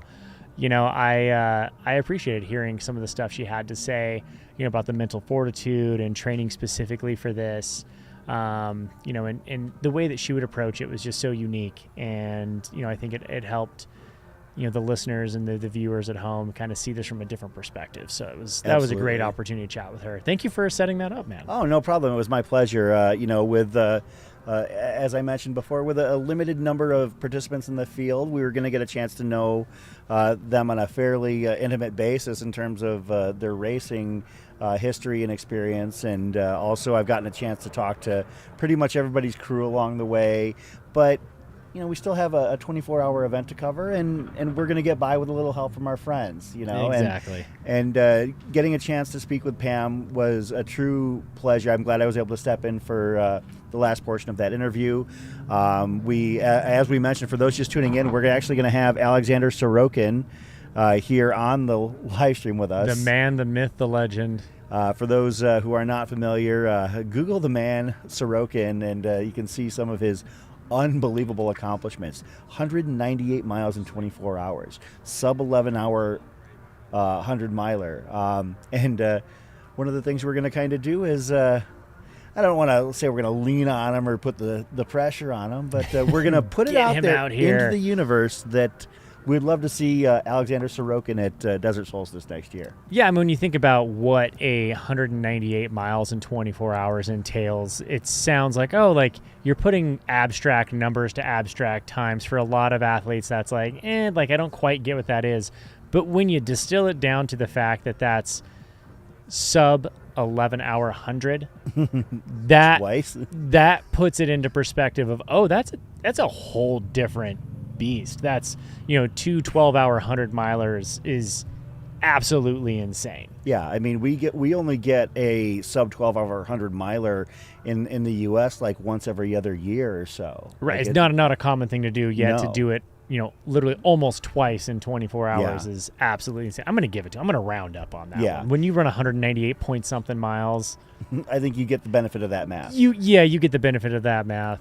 We'll give you, I mean, surely he's had to you ran a couple porta potty stops. You add those in there, maybe that. It gets him over it. And one of the things that we've also talked about, the events that he's participated in Europe and in Asia, a lot of them have a little bit more unique course shapes and track shapes. Like you're talking in some cases hairpin turns or 90-degree turns. Maybe they don't reverse course in terms of the direction they're running, so it's the same pressures, lap after lap. Frankly, this race is as conducive as humanly possible to mitigating those kinds of factors, because it's literally a track. You switch directions once every 4 hours, kind of balances things out. Right. And I think that with somebody like that, first of all, I would love to see what he could do here. We mentioned kind of spitballing numbers. I think that if he can do 198 on a track with a hairpin turn, he could genuinely improve upon that by, maybe up to 5%. I said give him 5%. That's 10 miles. That's an incredible amount of distance added to that event, which would set a world record that would be, I mean, who knows if that ever gets taken down.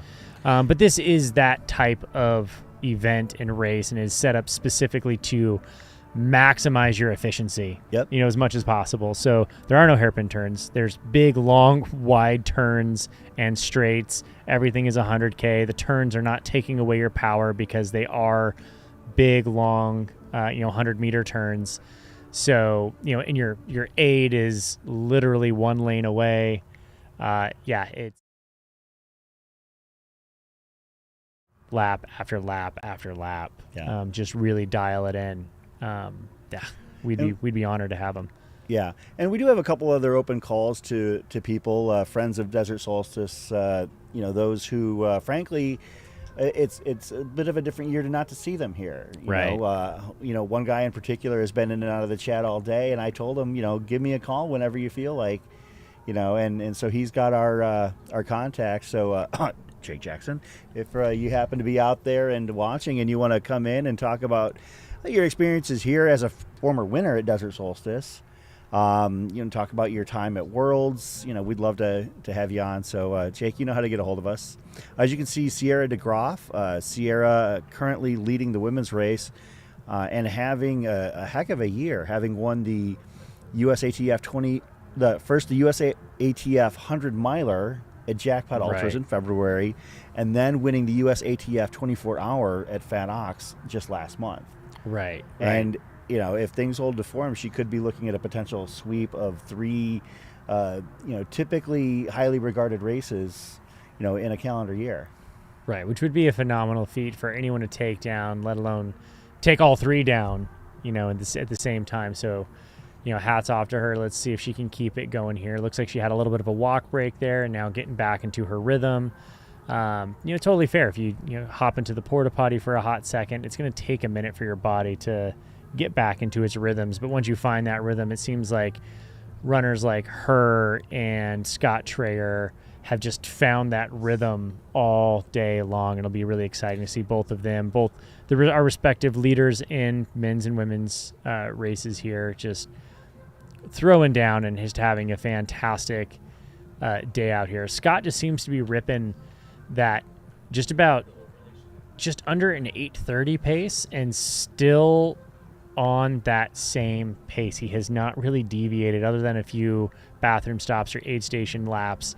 Other than that, he's been knocking off like 8:20s, 8:30s for the last 10 hours. And the sheer number of croissants that man has taken in today. he's hit double digits. He's at half a croissant. Yeah. Every hour. Yeah. Which is he said it's 150 calories. It's perfect. Plus he's been drinking a little bit of his scratch fuel and hydration and doing lots of band jamming as he's been making laps here. He's got some air guitar. I saw some air drums. Looks like he's waving to free throws. He is just waving and having a dang good time. There's no one quite like Scott Trayer bringing that big Scott energy in here. Someone's got to cheer. He might as well cheer for himself. Yeah, he was like literally like getting the pit row kind of amped up earlier on, high-fiving people as he was coming through. Even though like he did that at Haviland 100 when there were hundreds of people on the interior of the course, during the 100K, but he also did it out here when there's maybe a dozen people. I don't think it matters if there's one person out there to make a scene for or if there's 100. Scott's going to do it. That's just how he is. And, it plays into his strength. He's hyping everyone up. Everyone else is hyping him back up in return. All he's got to do is create a little uproar and everybody's cheering for him. And that's just such a great way to get a little bit of energy. And, I'd be willing to bet when he feels his lowest, that's when he's going to start bringing up the cheers and creating a bit more of a scene to help kind of pull him out of that low point. I'm going to go run a lap with him and ask him, see how he's doing. I see shout out to Zach Bates in the chat. Zach has had a good year. He had a sub 24-hour at Western States. I know, grinded especially hard to get that done. Zach, as an Arizona guy, maybe you should come down here to Desert Solstice next year and throw down. We'd love to see what you could do out here. Yeah, come on out, Zach. Make it happen. I know that there's been a movie released that has been shown at some art festivals about Zach's journey in the world of ultra running. So we'd love to see Zach Bates here out at Desert Solstice. Could see him putting down some serious numbers out here. So yeah, talk about a rhythmic runner. He just hones in and gets it done. Yeah. Right now, as you can see on our dynamic leaderboards here, DeGroff, Megan Alvarado, and Darcy Smith. I believe Darcy's probably done for the day. Darcy had a scary moment on the course here earlier, kind of collapsing just outside of pit row. She seems to have stabilized. She's lying down, getting some rest, some well-earned rest. Darcy, this is her first race in a couple years, and right. To come back to Desert Solstice after a layoff is extremely ambitious. But based on what we know about her and what we've seen of her in other places, that's just the kind of athlete and kind of competitor she is. Absolutely tough as nails. Here's Jimmy Strayhorn coming through here with Garrett Nelson right behind him. Yeah, the two youngest guys in the field. I don't know which one is younger. They're both 30 years old, so they're within at least a few months of one another. Jimmy is from Camp Verde, Arizona, and Garrett is from Madison, Wisconsin. Jimmy has this is his third Desert Solstice, so he's got some experience. And seeing Jimmy out here and doing very well, I think. And I was talking with his wife, who is partially helping crewing him, and I said, you know what? We haven't really talked about Jimmy much at all, other than noticing him when he goes by, which is probably a good sign in a 24-hour race. That's exactly what he wants to be today. He wants to be that smooth, consistent. It seems like he's, again, one of those athletes who's just locked in onto an effort and a pace, and he's just going to maintain that all day long. And it's smooth is fast and fast is smooth, so that's exactly what he's going to be doing today. He just wants to run as smooth and even as possible. Just kind of, it seems like that's working out for him very well, having sat back in, third place for quite a while and then having moved up to that second place spot just by sheer force of I'm going to outdo this pace better than anyone can do this pace. He's got a lot of work ahead of him if he wants to catch up to Scott Trayer there, but he's having a great race in and of himself. We just saw Sierra and Scott run by there. He's keeping a steady 2-minute lap pace. It's looking very good. It's been between 2:10 and 2:30 almost every lap that I have seen him come through. Just super, super consistent. And 2 minutes going to be an 8, so he's at a 9-minute to 10, less than a 10-minute average. Yeah. So he's just constantly clicking away. As Jake Jackson noted in the chat earlier, Jake, no stranger to racing with Scott, having done it here at Solstice and at Worlds, as a teammate, mentioned that he from his observations, Scott was having the race he hoped to have at Worlds, which is really exciting to hear because we know that Scott was searching for north of 150 miles at Worlds, probably looking in the 160 range. Yeah, and if he hit the halfway point at, was it 80, just around 85-ish, 86 miles. So he gave himself a considerable cushion to slow down if and still reach that 150 goal.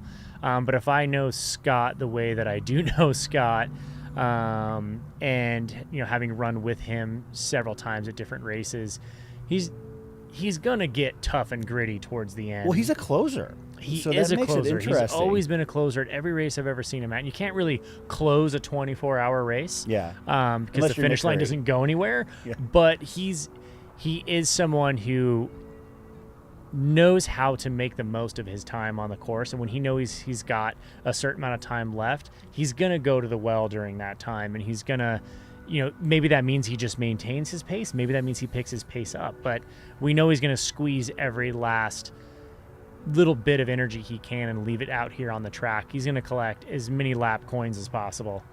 Yeah, and you know what? I think that there's a certain point where you're not guaranteed a spot on the 24-hour national team, but if you hit certain numbers, your likelihood goes way up. Like, I believe the minimum this year for the men is 140 and the women is 125. If you run those numbers, odds are if you finish at like 141 on the men's side or 126 on the women's side, you're not going to end up in the 2025 national team. But say Scott is able to, follow up his 85-mile first half with a 75-mile second half, that puts him at 160. 160 is as close to a stone cold lock for the national team as you'll get. Right. If you were to give me what I would call, a lockdown number, 160 is definitely it. If you're running north of 160, then I'm automatically going to assume you got it. Yeah. That's a lockdown stat that if you put that out, I'm going to say, okay, you're on the team. I would bet the house on it. Yeah. Typically, the back end of the men's side of the 24-hour qualifier looks to be in the 153 to 156 range. So, 158 to 160 puts you in extremely positive likelihood of trying to get to the Worlds. On the women's side, probably about 142 to 145, somewhere in there. If you're able to knock down in excess of 140, you're looking real good. And I don't remember what the sixth position was because they take 6 over the course of 2 years. Zach, if you push there's the USATF link on the top there. There we go. So last cycle, Mandy Holmes brought up the 6th spot on the national team with 137, and on the men's side, Pat Hasler that was Chris Roberts at 150. At 150. So I think that only one male eclipsed 160 last cycle, and 140 was good enough for 5th or 6th place on the women's side. So maybe we actually even overstated that. I would say 155 would probably put you in good shape in most situations. Yeah, and he's on pace for that, and it really looks like Sierra is having herself, obviously had a phenomenal race a couple weeks ago at Fat Ox. Still having a great race here and putting herself in a position to add another top performance to that list. Yeah, this is an example of the community that we are fortunate to be a part of. Callie Vincent in the chat asking us if we need anything before she comes back. She actually took a short break from crewing Scott. Emily Bear stepped in to crew Scott for a little bit, and of course she's asking if we need anything. So very grateful. Callie, I think we're good for right now. Hopefully we'll be able to get it out.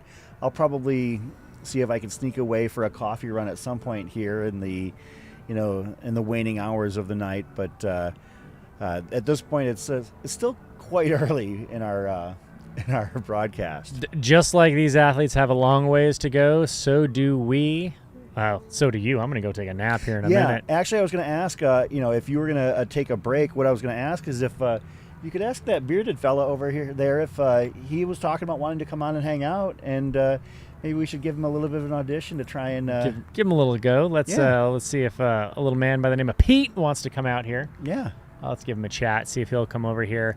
Callie, thank you so much. I think Jamil's been halfway decently taking care of us out here for sure. Actually, Callie, you know what? Scratch that. I'll take a coffee with cream if it's not too late. Yeah, I'm not even joking. Coffee and cream. There we go. She's great like that. So, Sierra DeGroff right there on your screen. On the potty shotty on the far side of the track, Scott Trayer. It's funny is that we were seeing that it was 78 degrees for a high here, and it felt much warmer. Right now, it shows that it's 63, and it feels cold. Like trackside, we're not active, but yeah, I'm feeling cold. Like I don't know if Scott's going to put on layers soon. Actually, some of the other runners, I see Sierra has put on long sleeves. I believe that Garrett Nelson has sleeves as well at this point. Megan Alvarado has sleeves. Scott's still running in that his crop top, his NASA top. He has not undone the crop top. Everyone else out here has put on some sort of sleeve or something at this point. But Scotty's working at an effort that I'm sure he's producing, generating a lot of heat. Now comes the interesting point in the race where you want to shut off the cooling techniques before you get too cool. Yeah. Because then you slip into the hypothermic stage, and all of that blood rushes to the core of the body and gets out of the extremities where it should be delivering oxygen, nutrients, and taking up lactic acid. And it is instead trying to keep the core alive. Short-term health for long-term gains. It's trying to keep itself alive for now. And that's the risk you run if you stay too cool too long. Just like Pam was mentioning earlier, you want to get cold before you get hot, but then when it comes to nighttime, you want to make sure that you're not getting too cold before you freeze out and get a little hypothermic. So yeah, that is one of the strategies you have to realize and employ when you're running in Arizona pretty much any time of the year. Like there are going to be times where in the same race you're employing heat mitigation strategies, maybe evaporative cooling, and then on the other hand, a few hours later you might be throwing on an extra layer or two to try and stay warm. Yeah, it's that's the fun part of running in the desert here. You can see off onto your left here comes Scotty making his way. Now it's more of a belly shirt than a crop top. He's changed techniques a little, covering up a few extra inches. There's Chris off on the left of your screen shaking his leg in the booth here because he is cold as can be. Last year I did not, but this year I did prepare. Like I have a full complement of full pants.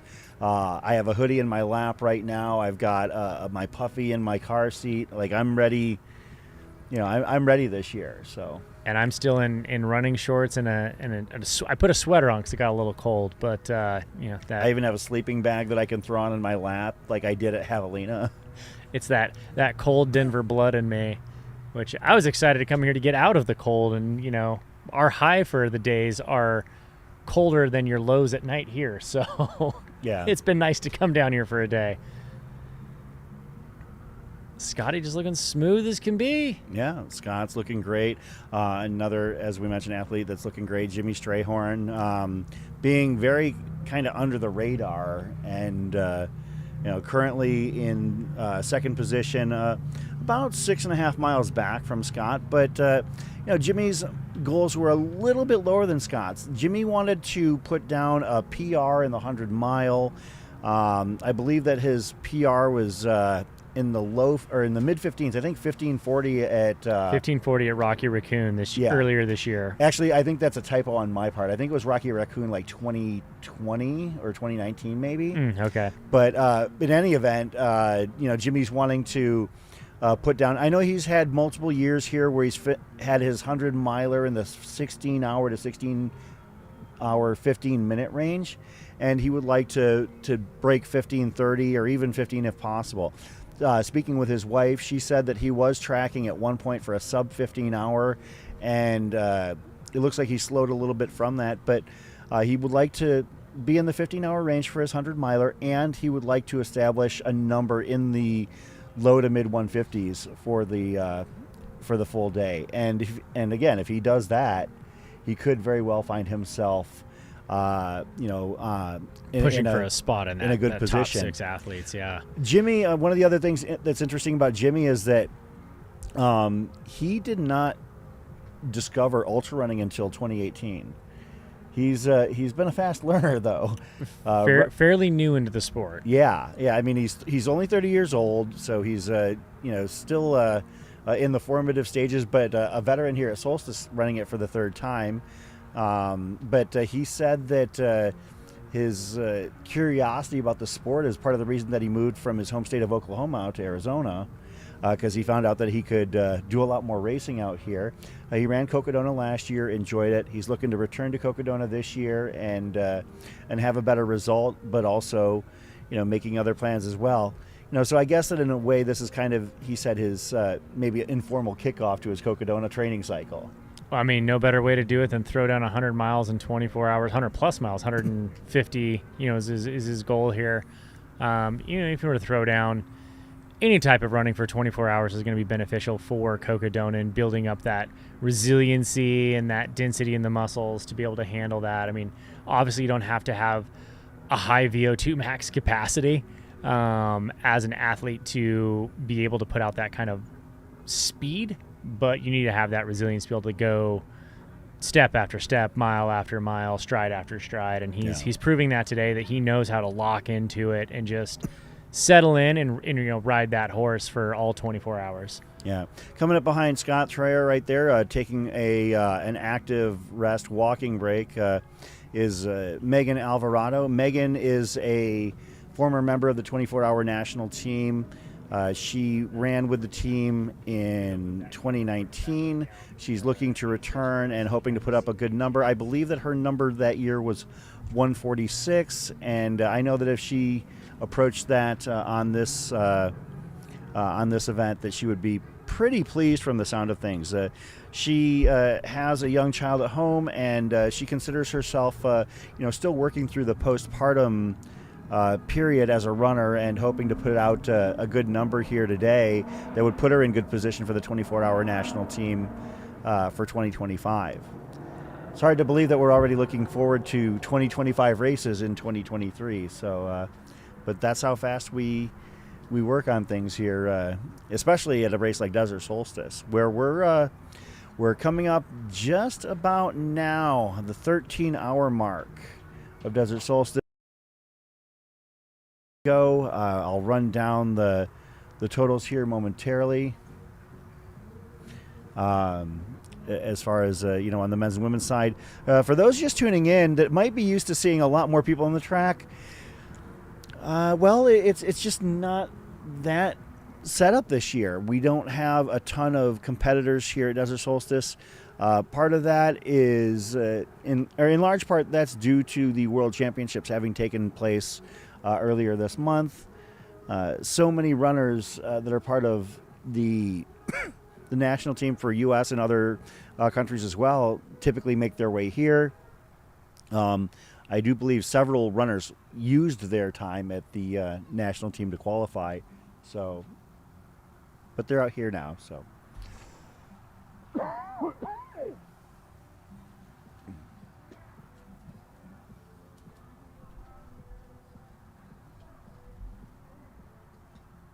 Thanks for tuning in with us here on the Mountain Outpost channel.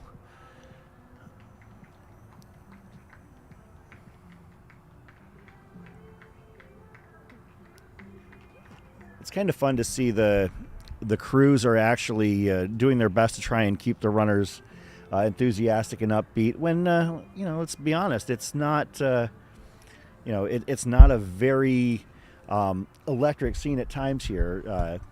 We're all starting to throw on those extra layers, and as we mentioned, only a half dozen runners on the track. We're doing what we can to try and keep things moving along. So I guess Zach Bates is running it across the years this year. I'm seeing that in the chat. I think that would be fantastic to see Zach out there. I'll be at it across the years. I'm going to use air quotes on this. I'm doing the 6-day, but that just basically means that I'm going to have a bib and 6 days worth of time to go and get my miles in. It ends up being a glorified training run for me. I'm lucky if I'll get in 100 miles over the course of 6 days. It's maybe some people don't feel it's buckle worthy, but frankly, in that case, I don't really care what you think, because those are the rules and I adhere to them. So, are you going to be out across the years at all, Bryce? Might be working a little bit. You mean you're going to throw on a bib and get some miles? Have you gotten a bib across the years yet? Yeah, I've so year one I did the 10-day, ran 9 miles. Oh, that's right. If you want to be a sleeper on Ultra Sign Up, go run it just like a handful of miles at the 10-day. Get a 1%. Nick Curry prefers a low Ultra Sign Up score. Well, you know what? That's actually a funny thing. I mean, we could go all night about that, and I'm sure that people that are watching have opinions. Some people care intently about their Ultra Sign Up score. Then there's other people like Nick and Jamil especially. I mean, you talk about two prolific racers that just don't give a crap about their Ultra Sign Up scores. Jamil actually jokingly, will refer to some of his years at across the years where he's in the 6-day and he covers a total of like 4 miles, right. And he's like, well, I got a, 1.1% for that race. Meanwhile, he might win a, Mogollon Monster or something like that, which, throws the curve in another direction. So, yeah, I mean, do I care? Not really, but it is, for some people it is a nice benchmark. But those who will occasionally artificially inflate their Ultra Sign-Ups by running against, maybe less prolific fields just with the intent of protecting it, I don't think you're really approaching the sport with the right mindset. So that's just me, and I'll step off my soapbox for that. I would agree with you. It's fun to look at, but you got to really take it with a grain of salt. Yeah, I mean, does anybody really get looked up on or looked down at simply because they have an Ultra Sign-Up score that's either high or low? Have you ever looked at somebody like that, Bryce, and been like, I thought he was cool, but then I saw his Ultra Sign-Up was like a 64%, so obviously, No. Yeah, I don't believe that most people with the right mindset are approaching things like that. So,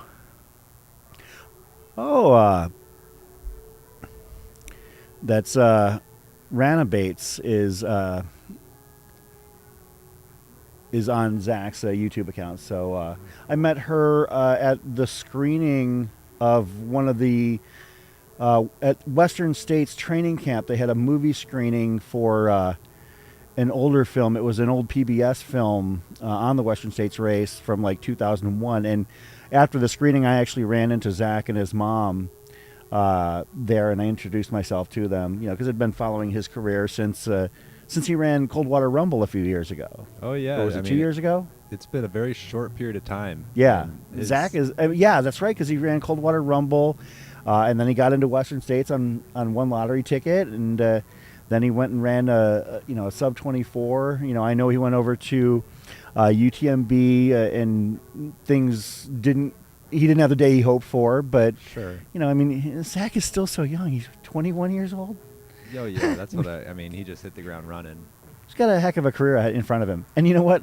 His ultra sign-up score is just fine. Oh yeah, and the whole family's been coming out. They were all out at Pass Mountain, and oh yeah, it's a lot of fun to run with them with the camera or say hi to Rain at the event. So, yeah.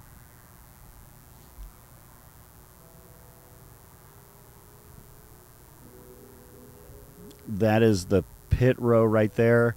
Sierra de Groff coming down and heading past. Hers is actually the first tent, followed by Jimmy Strayhorn. I believe third is, as Jimmy is aided in crew by his son, making it a family affair.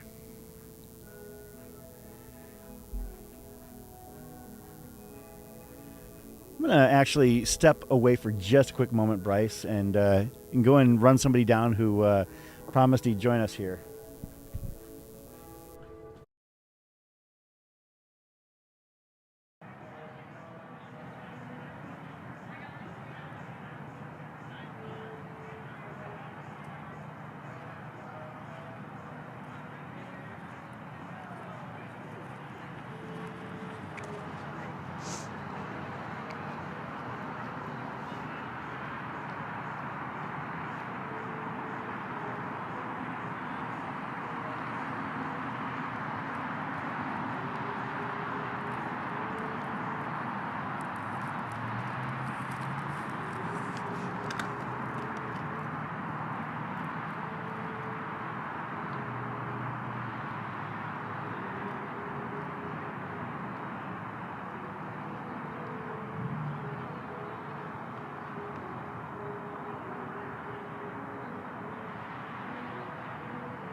Right, I have chased down our special guest for this segment of the show, Pete Kostelnick.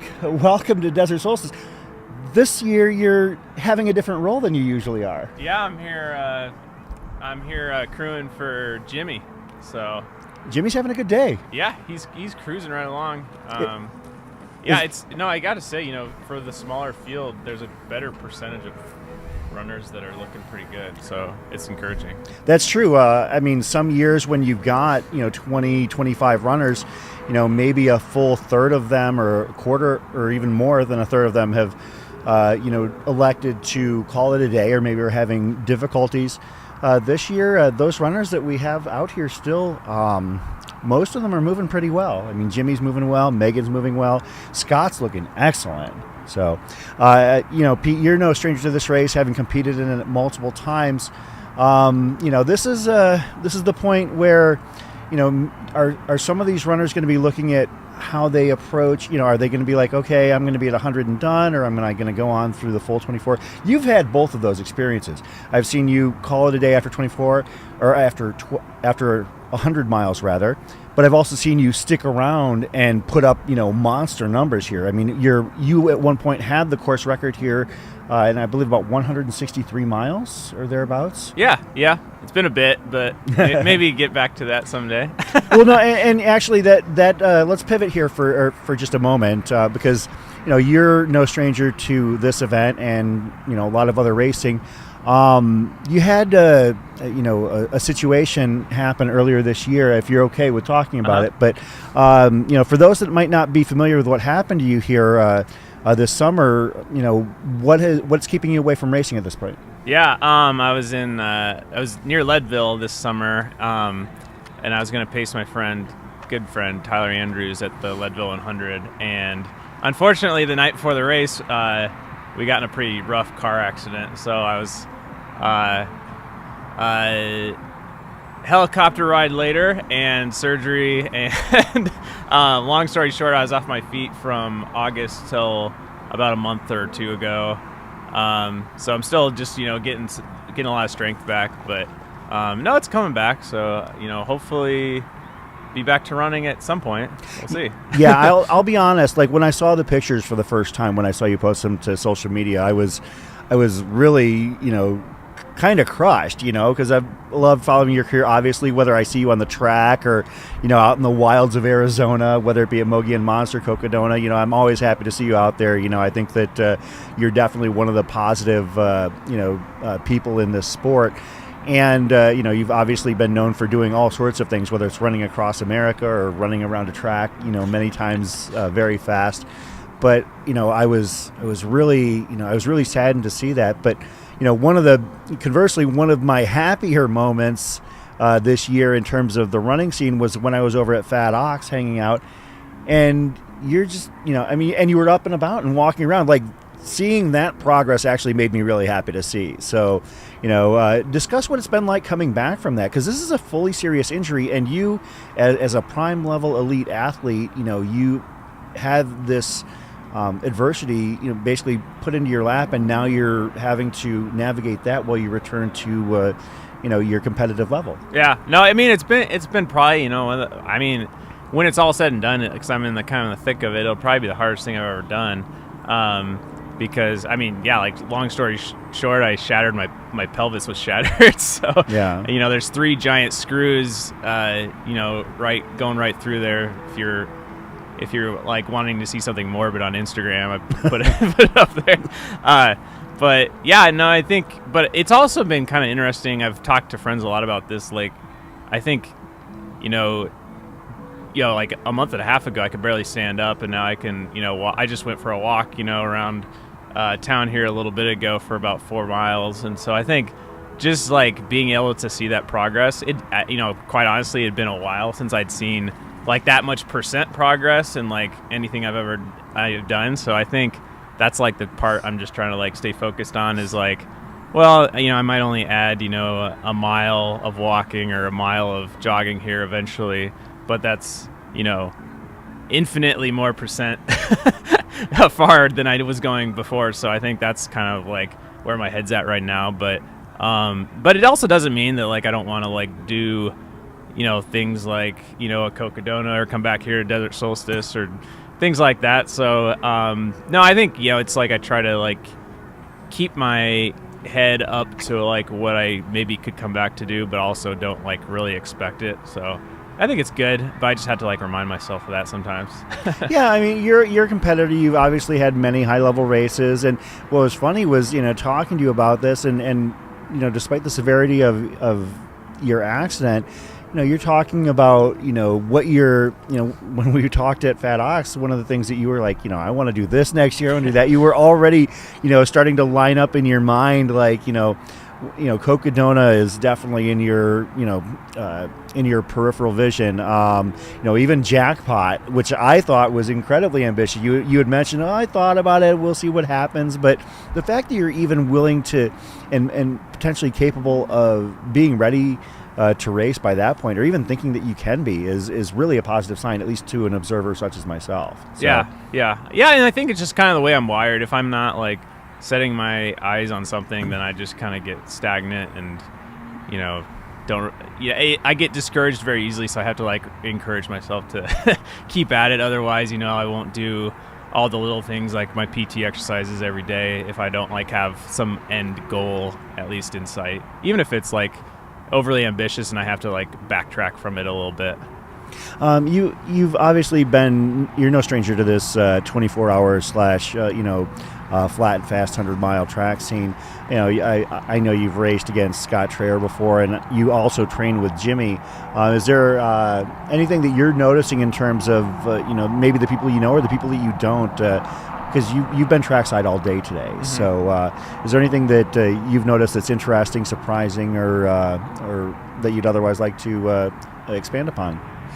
I mean, it's kind of gone the way I thought it would. I think this race, it definitely rewards grit and determination, and I think the fact that everyone that was wanting to do the 24 is still out there at this point is pretty awesome. But it's not surprising to me because I know really all these runners I've run with in the past. I hadn't run with Garrett before, but I've gotten to know him pretty well, and he's a tough dude. So I've got to run with Sierra at the Jackpot this year. Megan, I've done a number of races over the years, dating back to some races we did on the East Coast several years ago. She's incredible. Obviously I've done some really long training runs with Jimmy, and we've been out here the last 2 years together, and so it's a pleasure to get to crew him. And then of course Scott. Everybody knows Scott and his determination and. And the thing about Scott is, he's always been such a great runner. And I remember the first time I came out here, I don't know what distance he was planning on doing, but he was just blazing fast. I was thinking, okay, is this guy doing a 50K? But he just kind of kept going, way past that. And so he's really, I don't know, he just gets better and better every year. So he's really fun to watch. Yeah, he's really fun to watch in terms of his talent, but also just the kind of swagger that he carries out there. Of course. He's if you've never had a chance to watch Scott Traer run, he's right now he's doing some weird arm motion. I don't know if we've got the far cam available, but he's almost like voguing with one arm maybe. And he's doing things I'm sure partially to keep his body moving, but also I think because it keeps his mind occupied. As he's coming through the pit row here, he'll start to raise his arms, try and get people to clap and to be more enthusiastic. That's just the way he is. And that's one of the things that I say about Scott is that for those of you that only see him here and when he's on maybe doing interviews and acting silly, it's not an act. It's just the way he is, whether the cameras are on or the cameras are off. So. Yeah, no, he's as real as they come, and that's one thing I really like and appreciate and respect about him. Yeah, he's just a very authentic guy. So you've been on the U.S. national team before, correct? Mm-hmm. So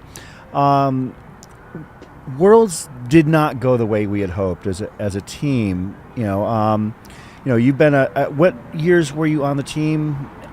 Just 2017. It was just 2017? Yeah. Okay. Mm-hmm. Based on your experience, when you see something like what happened with Worlds where basically both the men's and women's team, really struggled with some injury concerns, what is it that keeps the team going in those situations where things have become adverse? Yeah.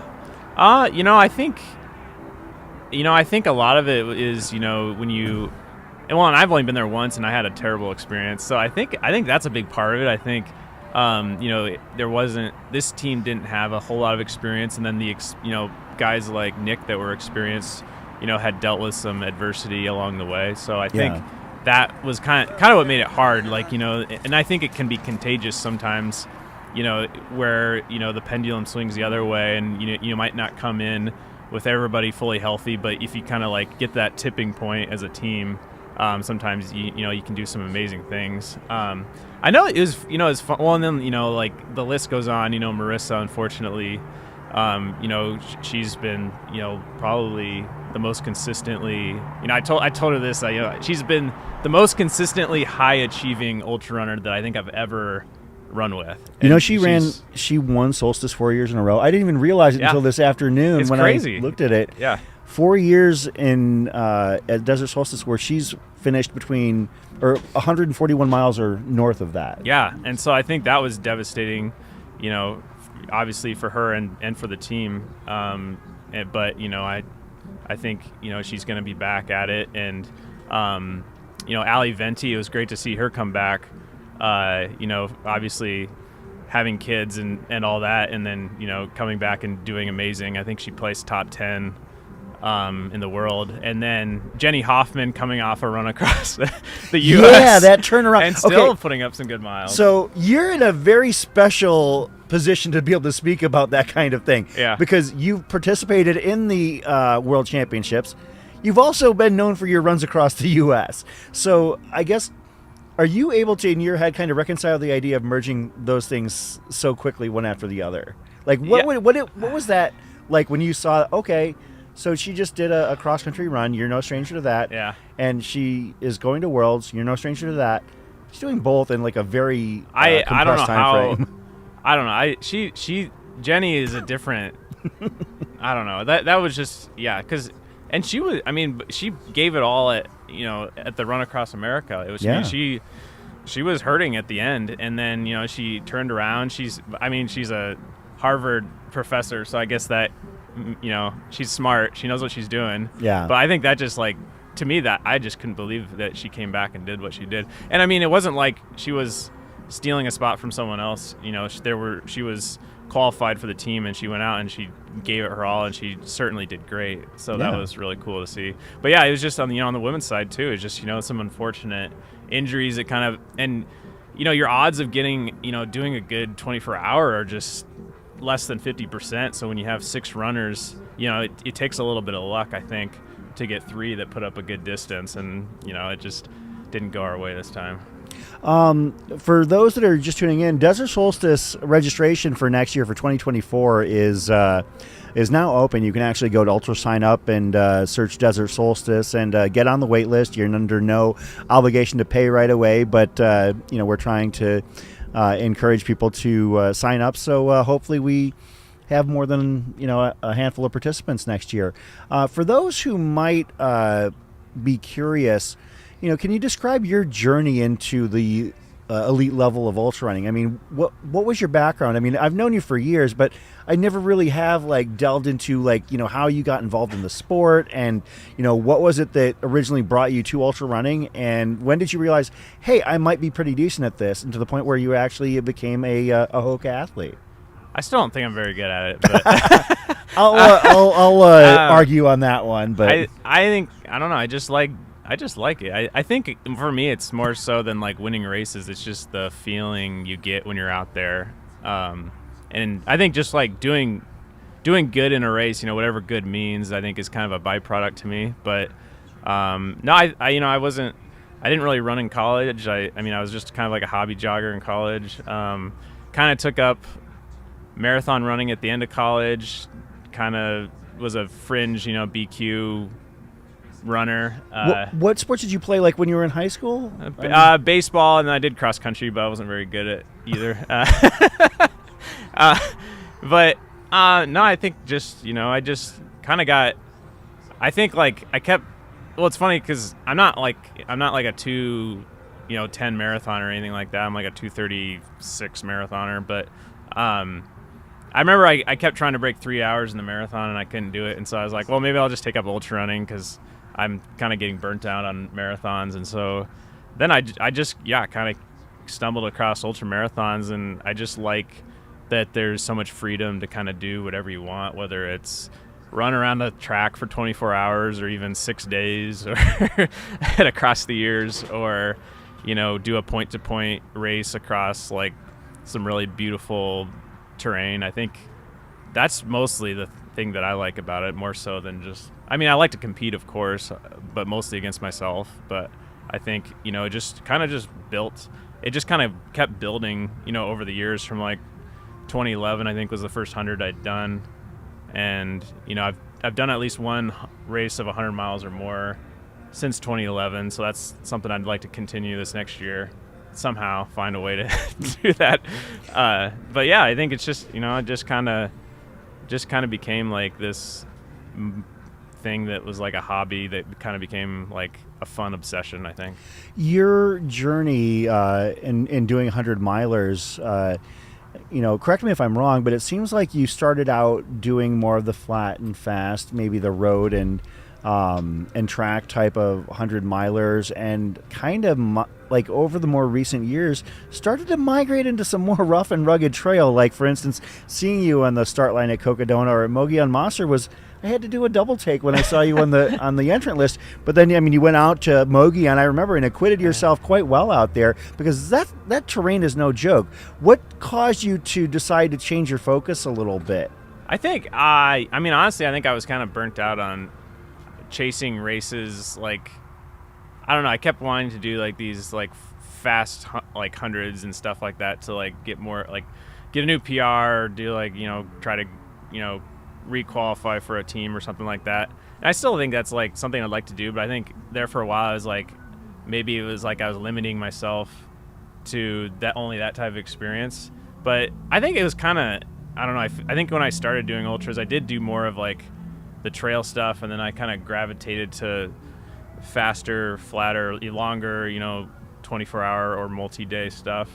But then I think maybe I kind of burnt myself out on that a bit, and so I think now I kind of try to just want to do a little bit more, you know, of a well-rounded, like, I don't know, plate of ultras, because I think it's just, to me, it's more, I don't know, it just feels like it's a better experience to do a little bit of everything, Mixing it up a little bit. Yeah, mix it up. And like, I think like Scott, like, you know, he you know, was top 3, 4 at Leadville, top 10 at Western States, out here crushing it. And so I think there's a lot to be learned from runners like him. Yeah, you know, we talked about that earlier. You know, runners who, you know, there are some runners who are, you know, more specialized in the flat and fast track, road, or, you know, crushed gravel type hundreds, and 24-hour races. There are other people who, like, for instance, you know, we talked about at length Jeff Browning being out here last year and acknowledging, despite having a very fine time, 15:31 or so, that, you know, he looked at it as an entirely different sport after the fact, and didn't expect to see himself on the track anytime soon again. But then there are the handful of people like Scott, or, you know, like, you know, Courtney DeWalter or Joe McConaughey, who are able to basically do it all. Yeah. You know, and that's definitely something to aspire to. I mean, you've obviously got the experience in the flat and fast, and seeing you start to, you know, take on some rougher, gnarlier stuff is kind of cool. And, you know, despite the fact that you've got this, you know, adversity that you're working through, I'm really looking forward to seeing what you do, you know, when you know, whether it be, you know, another shot at Mogollon or Cocodona. I remember when I asked you, I was like, oh, you're doing Mogollon this year, and you just basically said matter of fact, like, yeah, I got to get my Hard Rock qualifier. And I was like, oh, didn't realize that was the goal here. But yeah, I mean, you know, have you been up on those trails in Silverton at all, or? A tiny bit, yeah. I had never been to Silverton until this summer, and I actually kind of just happened to come across Silverton right as Hard Rock was going on, so it was kind of fun. That's right, I saw you up there. Yeah. Like, now that I'm thinking about it, I'm like, wait a minute, because yeah, you literally showed up and you're like, oh yeah, like you were just passing through town. Literally, yeah, literally, yeah. I do remember that. Because then then I went and paced a friend at High Lonesome the next weekend. So yeah, I think for me it's like I'm kind of like on either end. I've noticed, like I like either flat and fast or really hard. I don't really like the in between. Like, I don't know why. Like the Javelina. Yeah, I'd love to, like, you know, pace and crew at Javelina and races like that. But yeah, I don't know. It's like I just want to, like, either be challenged to, like, death of, like, trying to keep a certain split, or death of just the terrain. Well, that makes sense. I mean, you know, it seems like if you're going to, you know, pursue excellence in this kind of sport, you have to have some sort of taste for the extreme in your life in one way or another. So, you know, of course, you've been in Arizona for a few years now. You moved up to Flagstaff fairly recently. How's that experience been going for you? Flagstaff is a mecca for runners. Yeah, no, I loved it. And, like, you know, I've only been there a few months, and unfortunately, most of my time there so far has been in a wheelchair or just walking. But yeah, I'm looking forward to this coming year and exploring more. I've done some exploring up there, but I've just kind of scratched the surface. So sure. No, I'm excited because, like, you know, like, I think it gives me an opportunity to do races at higher altitude that I've always kind of just used an excuse that I can't do because I'm coming from Nebraska or Ohio or somewhere that's not really conducive for running at 8,000-9,000 feet. Well, now that you're living at 7,500, 8,000 feet, once you're fully recovered, I would assume that's going to help, like accelerate the curve greatly. Like that would be my hope. So, yep. Absolutely. Shout out Sarah Newberry in the chat joining us here. I'm Chris Warden, joined by Pete Kostelnick. Okay, I'm saying it right? Oh, yeah. Okay, thank you, because I know that a few years ago I was pronouncing it in an entirely different fashion, and somebody offside corrected me, and I was like, why didn't he ever do it? So, of course, for those who are not familiar, your name is pronounced Kostelnick. Yep. Okay, what's the weirdest way you've ever heard your name pronounced? Everyone in my hometown says Kostelnick because there's a family that I'm good friends with, so I feel okay saying this. Their last name is Pistotnik, so they always thought, oh, you must be related to the Pistotniks, Mr. Kostelnick. Where's this, in Ohio or? Iowa. Oh, Iowa. Oh, Yep. You're from Iowa originally. Yep. Maybe I knew that. Where in Iowa? Boone, Iowa. Where's Boone, Right in the Iowa? middle of the state. Okay. I was like... Right in the middle of America. And, of course, so you've also lived elsewhere. I mentioned Ohio. You lived in Nebraska as well? Or? Mm-hmm. Okay, Yep. and then now you found yourself in Arizona and part of the running scene here and, anxiously waiting to see how your recovery goes.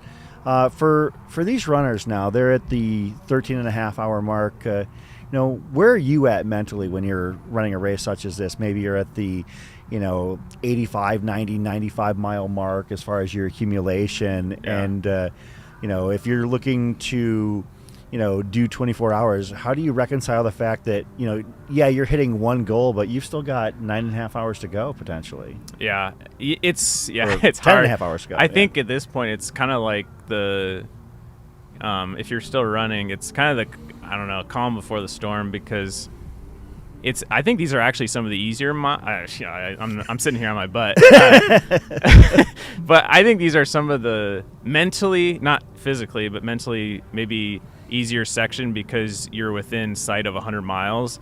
But it's so hard to get past the 100 miles in a race like this. So I think between 3 o'clock and 12 hours, so what would that be, 7 hours and 12 hours in this race is probably the hardest. Mm-hmm.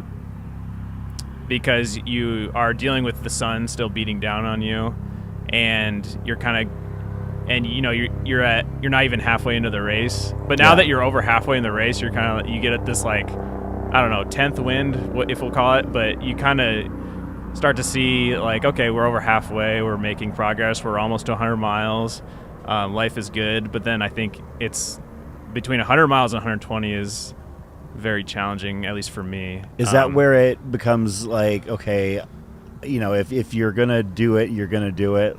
You get to that point where, you could walk away with a nice, solid 100-mile time, one that you're satisfied with. Yeah.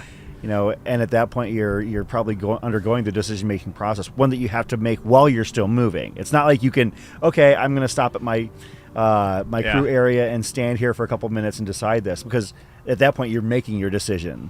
So yeah. No, and I was talking to someone, that a race like this, because at Jackpot I noticed I sat down a couple of times, but I had a pretty, at least for me, good comeback in that race. But I noticed in that race, I don't think I'd ever done a small loop 100 before, but that race was so much easier mentally, because if you're sitting down, you're not making progress towards the end of the race. Yeah. In this race, I've sat down on the sideline for an hour on multiple times at this race. Oh yeah, I've seen it. You're making progress towards the end of the race because the time is ticking. And that's a good point. I think that's what makes these races so hard, is when you sit down and Garrett and then Joe, who's crewing Sierra, and I were talking about it, and it's you don't really think of that coming into the race when you're getting ready mentally, but then when you're in the race and your legs are feeling like they're going to fall off, it's so much more convincing to get to 100 miles. That's why you probably see more people get to 100 miles than continue on pass it in this race, I would guess, historically. To do a quick score cap, can we, Bryce, throw up the leaderboards? We'll go through both of those here. Throw up one of our layovers here. On the Desert Solstice Tracker, which is linked at the top of the chat, Scott Trayer is in first place, approaching the 100-mile mark. That would put him potentially, if 96.2, it's 9:35 p.m., so that's 13:35, so probably around the 14-hour mark. You're looking at Scott Trayer hitting that 100-mile mark. That's good. Like, that's, his splits are almost identical to the ones I did in 2015. So he's really and on that's pace. a 162 or so pace. Yeah, 164 or 163, 164. So I mean, if you extrapolate it out, he's probably on upper 160s pace, which would be top 3 or 4 all-time American. Oh, that'd be fantastic. And actually, talking about that, we'll slide into that in a minute. But yeah, on the women's side, Sierra DeGroff is leading at mile 79. Megan Alvarado, no stranger to the 24-mile track at 68.8. Darcy Smith, it looks like Darcy's day has drawn to a close. Last I saw, she was taking a nap in her crew area. She had a scary moment there where she had collapsed next to the track. Seems like she's okay now and at least stabilized in terms of her physical well-being. But, just seeing her back, talking about somebody who's come back from adversity, she had, multiple surgeries, rods put into, to help stabilize her spine, issues with a leg with sepsis, and was dealing with all of that for several years. Just seeing her back out here was kind of inspiring, kind of the way that I expect it to be, like the first time we see you on one of these, race courses. She's got a very impressive. Yeah, it's great to see her out. She has a very impressive resume. So yeah, I hope she's doing okay, but I think she is over there. Yeah. So one of the competitors that we were hoping to see out here was Ashley Paulson. And she had success this year at a race that you're no stranger to as well. Of course, you've had multiple Badwater wins, and including one of the all-time fastest times there, breaking 22 hours a few years ago. And like doing the whole, back of the napkin, very basic transitive theory math, it's like, okay, so she ran the race, a few minutes faster than you did. I think it was 21:44 versus 21:59 or so. And the thought was that if Pete did 163 or 164 out here, could Ashley push 170? That was the kind of, I think I'd posed that question to you at Fat Ox, and it was like, well, maybe. And so, hopefully, preferably a Desert Solstice, but, maybe we'd love to see her take a crack at 170, because 170 puts her in the world record conversation. That would be exciting to see. Yeah, I think it's always hard to predict at a race like this, because and that's what I think is so much fun about seeing runners like cross over from different types of events, because I think there is a lot of crossover from Badwater, because you've seen like several world champions go out and win Badwater that were world champions in the 24-hour. So it makes sense. I think it would make sense. Like, obviously, like, I don't know how she would do at, a race like a Western States or a UTMB, but I think Badwater translates fairly well to a race like this, especially with the sun and sun exposure at this race. Actually, I was going to ask you, what is it? And that would make complete sense. Obviously, it's not 120, 125 degrees here, but at the same time, the sun does beat down on you here, and whether it be like 80 or 100 degrees, it hits different. I guess, can you expand upon that when talking about like why maybe runners at Badwater have such success at this format? Yeah. Well, I think it's mostly just because it's there is a lot of elevation gain at Badwater, but it's a smooth surface, and this is, obviously a smooth surface. So, there's a little bit of different. Obviously, your elevation gain is 0, but I think I think the other thing is, like, at Badwater, it's about managing conditions, and here, it's the temperatures are it's not the temperatures here. Even if it got 90 degrees, I don't think it would really impact your ability to run too much if you're able to manage the ice and water and hydration and electrolytes really well. So I think that's the thing that kind of translates well from that race to here too, is I think the conditions here are perfect. Obviously, Nick ran an American record here. Yeah. So the conditions are conducive here for putting up a lot of miles, but it's also, there's a lot of risk involved if you don't know how to handle the conditions as well. What is it about you that makes you so good at heat mitigation, handling it? I'm just thinking about that, the fact that, you've had success at Badwater, you've had success at Desert Solstice, you've run Jackpot very well, and Jackpot, even in February, gets warm at times in the Las Vegas sun, or Henderson, Nevada sun. What is it about you, and what is your approach to heat mitigation that makes you so successful? I think it's just, you have to stay on top of things. You can't get behind on hydration. You can't get behind on, and this is something I'm not always the best at, sunblock and just all the basic things. And then I think also I do a lot of training, especially now that, I live in Arizona, in the sun, especially on the weekends when I go for a long run. So I think just being comfortable with those situations and then how to handle it, and then having a good crew. I think I'm pretty good at picking out a crew and having them on the same page as me as far as how to handle certain things. I think that goes a really, really long way. So I don't know if there's any certain, I don't have any. I think the only thing that advice I can give is I don't use the traditional ice bandanas. I use pantyhose. I put ice. You're serious? Yeah. Instead, because the traditional ice bandana goes way too low on your neck, and if you just take pantyhose and put ice in the middle 6 inches and put it on your neck and then tie it, you're gonna actually stay a lot cooler. And so that's one of my tricks that people can use for free. That's some secret race hack there. Breaking news: Pete Kostelnick wearing pantyhose. pantyhose during his 100-mile races.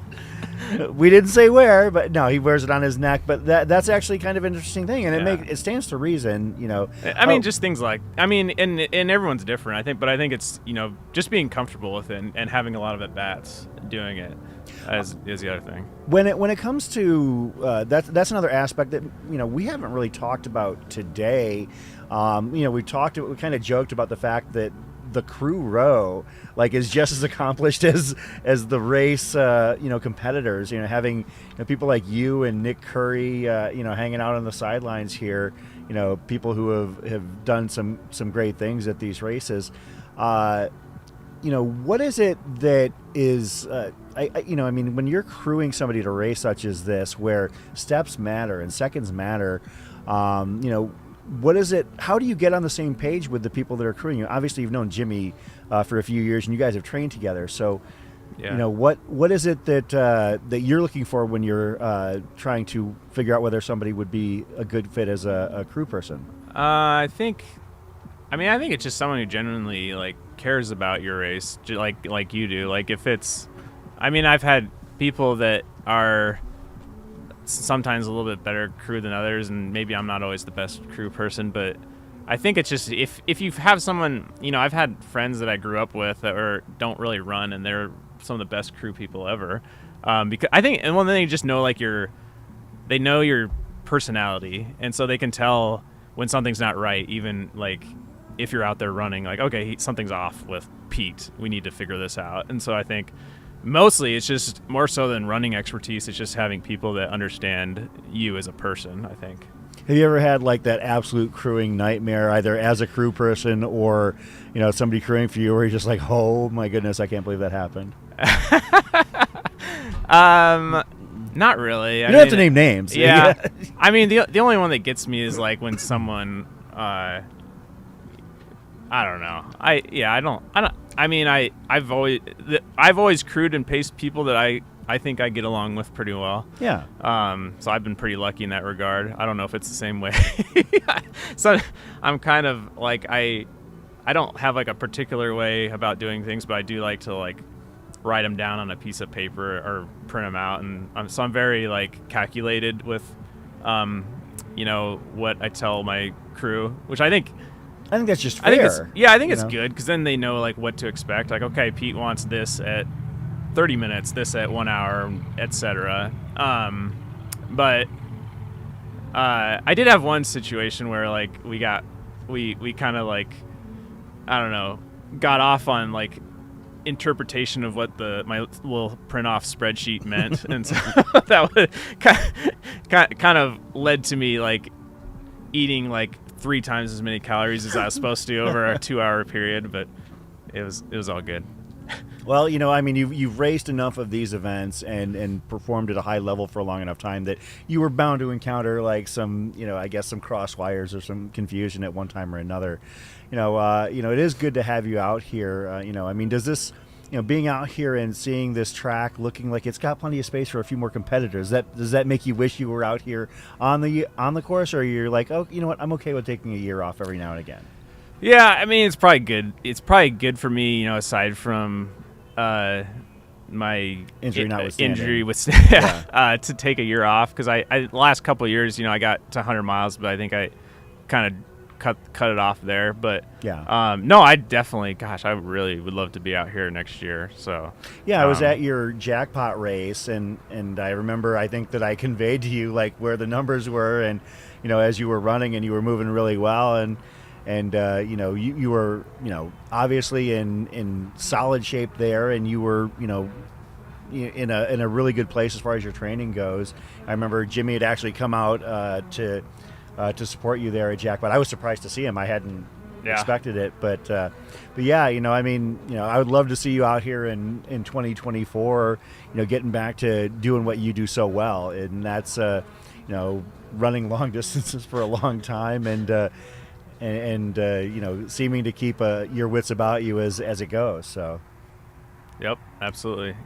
No, this race, I don't think I've done a race more times than this one. So yeah, you've done it plenty of times. Yeah. So and frankly, if you're not running it, I think we'd love to have you on the broadcast team, out here, and is that something that you'd be interested in, like, being a part of, like, telling the story of the sport? I think that you'd be pretty good at it, because you've got a wealth of experience, and you're good at conveying, your thoughts and your feelings in regards to, what's going on, out here.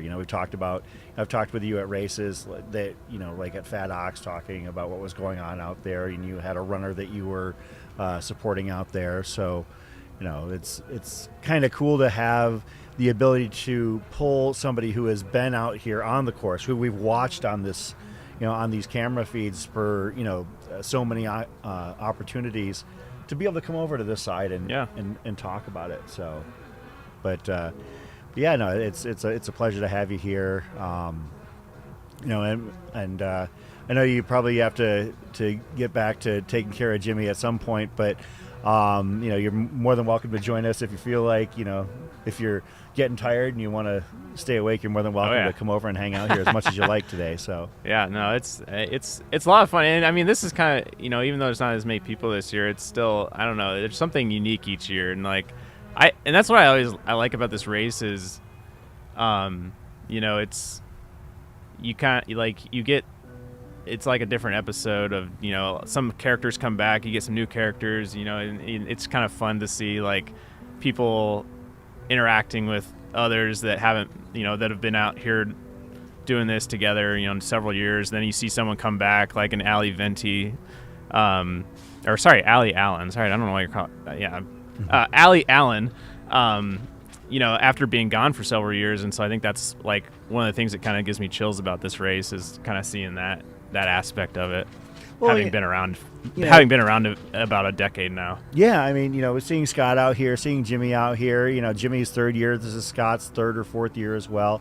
You've run this race probably a half dozen times, give or take. Seeing all of you out here always, it's part of the fabric of Desert Solstice as a race. And there are other people who have been in and out of the chat, or people that I've, been in touch with this week, people like Jake Jackson, people like Mandy Holmes, Camille, like Heron, who are out here on a regular basis, and frankly, you know, unless there's a, you know, we almost expect to have a certain number of those same people out here. It is every race has that kind of characteristic, and Solstice, first of all, it's hard as heck to get into based on the qualifying standards. Like, there's nobody here that's not an amazing runner, you know, and then, you know, you compound that with the fact that the scheduling of the race doesn't necessarily fit what everybody's trying to accomplish. You know, I mean, if somebody's got, you know, the Worlds, obviously they're not going to run this, you know, unless, like in the case of Scott, where they had a day, or they didn't have the day they were hoping, and they still had enough in the tank that, you know, he could quickly turn it around.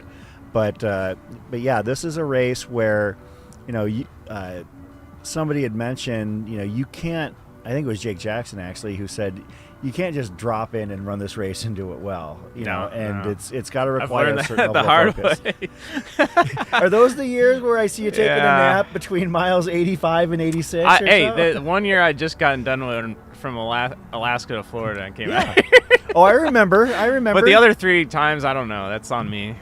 But at the same time, you know, I do remember that year because your crew setup was actually down towards this end of the yeah. I think my parents came out there. Yeah. And you were taking a nap, and even with a nap, you still finished like 17:45 or something. You know, like you still, like, despite the fact that it was a quote, like, maybe disappointing number, it speaks to what kind of competitors we have here at Solstice, where the quote bad year ends up in a, you know, sub 18-hour 100 miler. Yeah. Yeah, I mean, yeah, it looks so, and I'm even saying that sitting here, having done it 5 times, it looks so easy what they're doing, but it is not. It is like each step you're taking, you're thinking, well, and then every time you come around, you know, your race can be flying 1 second, and then 10 steps later, you're like, I can't move my leg again. So, yeah, I don't know, it takes a different mental, obviously, first of all, but then the physical as well has to come along with it. You can see Garrett Nelson, followed by Jimmy Strayhorn. Jimmy has, again, been so constant, so steady today. I mean, you know, you've obviously talked to him more than I have, but, you know, he's been, you know, good spirits and kind of joking a little bit. You know, he asked if I wanted to tag in for him. I politely declined, but... you know, and I asked him at one point, you know, how he was doing, and he said, he was like, oh, you know, and like translation, I'm hurting, but I'm still moving. So, yeah. But that's, I mean, you don't walk away, you know, from these races unscathed. You know, it takes, you know, all it takes is all you've got for a race such as this. Yeah, yeah. No, I like this race because, you know, you kind of hop into the, you know, Christmas holiday, you know, winter break, if you want to call it, season, and so I think that's one thing that's kind of fun about it is, you know, you might not be coming in, you know, fully healthy or fully injury free, but it's also kind of like, okay, well, I don't got anything on the calendar for 3, 4, 5 months after this, so you kind of just like leave it all out here, and that's what I think makes it so much fun to watch too. Is you just see people that, you know, they might be hobbling at mile 40, but then, you know, you see them like just crushing it at mile 120 still 80 miles later. What's your typical turnaround after a race such as this, whether you go the 100 mile, the 24 hours? Like, how long is it before you're like, okay, I'm ready to race again? Oh, I mean, it depends. If I go the whole 24 and, you know, like I'm running the whole time, I remember that took a big toll on my body. That it was probably at least 3 weeks before I was like back to like feeling like I could run, you know, solid again. There's been a couple years where I tried turning around and doing across the years, you know, 2-3 weeks later, the 6th day. I remember that. It's always, I mean, I did it all right one year, and then the other year was a disaster, and I was out, you know, on the first day across the years. So I think that's something I always struggle with, is if I want to try to double this with across the years, I really can't do both. And so I think, you know, ideally you would take at least, you know, a couple weeks off for the most part completely after a race like this, because it's just so much more toll on your body than 100 miles if you're out there, you know, for like 150 or more miles. Yeah, I think I wasn't there the year that you put up the big number at Across the Years in the 6-day, but I was there the year that things went sideways. And was it just simply a case of like I wasn't quite ready yet for that turnaround, because that's one of the things that I was thinking about with Sierra DeGroff out here. Sierra, winning the 24-hour at Fat Ox almost a month to the day. So coming out here and deciding, well, I'm gonna jump into the Desert Solstice, because she did jump into Desert Solstice after after she had completed Fat Ox. Yeah. And I know that the first week of December, the first full week, she had a 100-mile training week. So, I'm impressed with the fact that she's moving so well. She has taken a couple of short breaks, but all signs point to her moving fairly well today. Yeah. So we'll see if she sticks around for the full 24. But as it stands, it sounds like there's a good possibility she calls it 100. But we'll see. When you're at that thought process as you're approaching the 100, are you like? Do you approach this race every time looking to do 24? Or do you, like some years, like basically just say, well, I'm just going to go out there and do 100? Yeah, I always try to do 24. Gosh, and there's some years where I wish it would just be like, hey, let's just go for like a 100-mile split or something. Like, can we just do that once? But because then it ends up, more than likely just ended up being 100 miles. It's tough, and I think maybe for me it's kind of weird, because it was like I had done one 24-hour before this. Before I did 163 and change, and it was in Wichita, Kansas, and it was like a blizzard. The race turned into a blizzard, so I got like 123 miles or something in like 20 hours, and then I was like, which was 100 laps around this park in Wichita in a blizzard, and so I said, okay, that's good enough. And so then, because I think that was a PR. Well, I guess I'd done Badwater, so it wasn't a distance PR for me. But then when I came out here and I was in like really good shape, and I, kind of, had a great race. And I think for me it's hard, because now it's like, well, I can't better that. But for Sierra, I think between her boyfriend Joe's crewing for her, I think it's trying to keep her motivated to get a new distance PR. She's done Badwater, but I think at least like a 24-hour PR. So, I'll do my best to try to convince her to stay out there, even if she just walks. I think she can get a new 24-hour PR if she keeps going. You mentioned that you would be possibly attempting to encourage her to do that. Is that something that happens here at Solstice and other races of this nature, like a Track 24, where even though everybody has their crew or their own crew, it's kind of like a cross effort, because I know that people want to win races, and people want to win Solstice, especially if the field is pretty stout. But it's really, correct me if I'm wrong, but it feels like it's almost secondary to racing against what you think you can accomplish. Oh, easily, yeah. I would, if I was running a good race out here, I would because the first year, when I was out here, Bob Hearn was out here, and I got a little bit of a gap on him, I think, earlier in the race, but then we were really kind of trading blows late in the race, and I think if he wasn't out there, I don't think I would have gotten to the mileage I got to. So I think, in this race,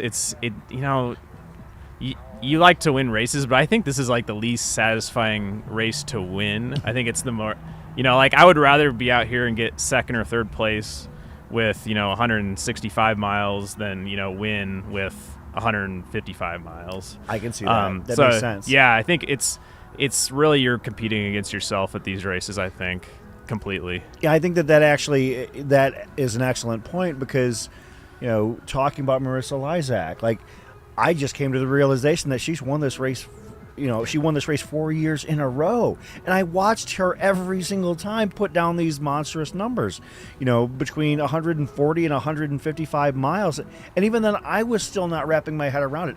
I knew she had 4 excellent times. I didn't realize that every year she kept on being, number one, because also she wasn't also always the first person to the 100-mile mark. For instance, I remember there was one year Camille, but maybe it was last year, where Camille ran like a 12:15 or not 12, like a 13:05. It was like a 13:05 100-miler, and then Marissa still ended up sticking around for 150 plus. I think that we know who wins Solstice if we go and we look at the results, but more importantly than that, talking about the numbers that like I remember, just as much about Jake Jackson's 159 a few years ago as but I also remember very closely, how that was the year that Nick and Greg were duking it out, for 154, 155, and Bob Hearn comes in and runs like 153 and finishes 5th. It's like that was crazy. I think that like you said, for Bob Hearn to come in and drop 150 plus and finish 5th, he would rather do that than run 148 and finish first. Yep. That absolutely makes a lot of sense. Yep.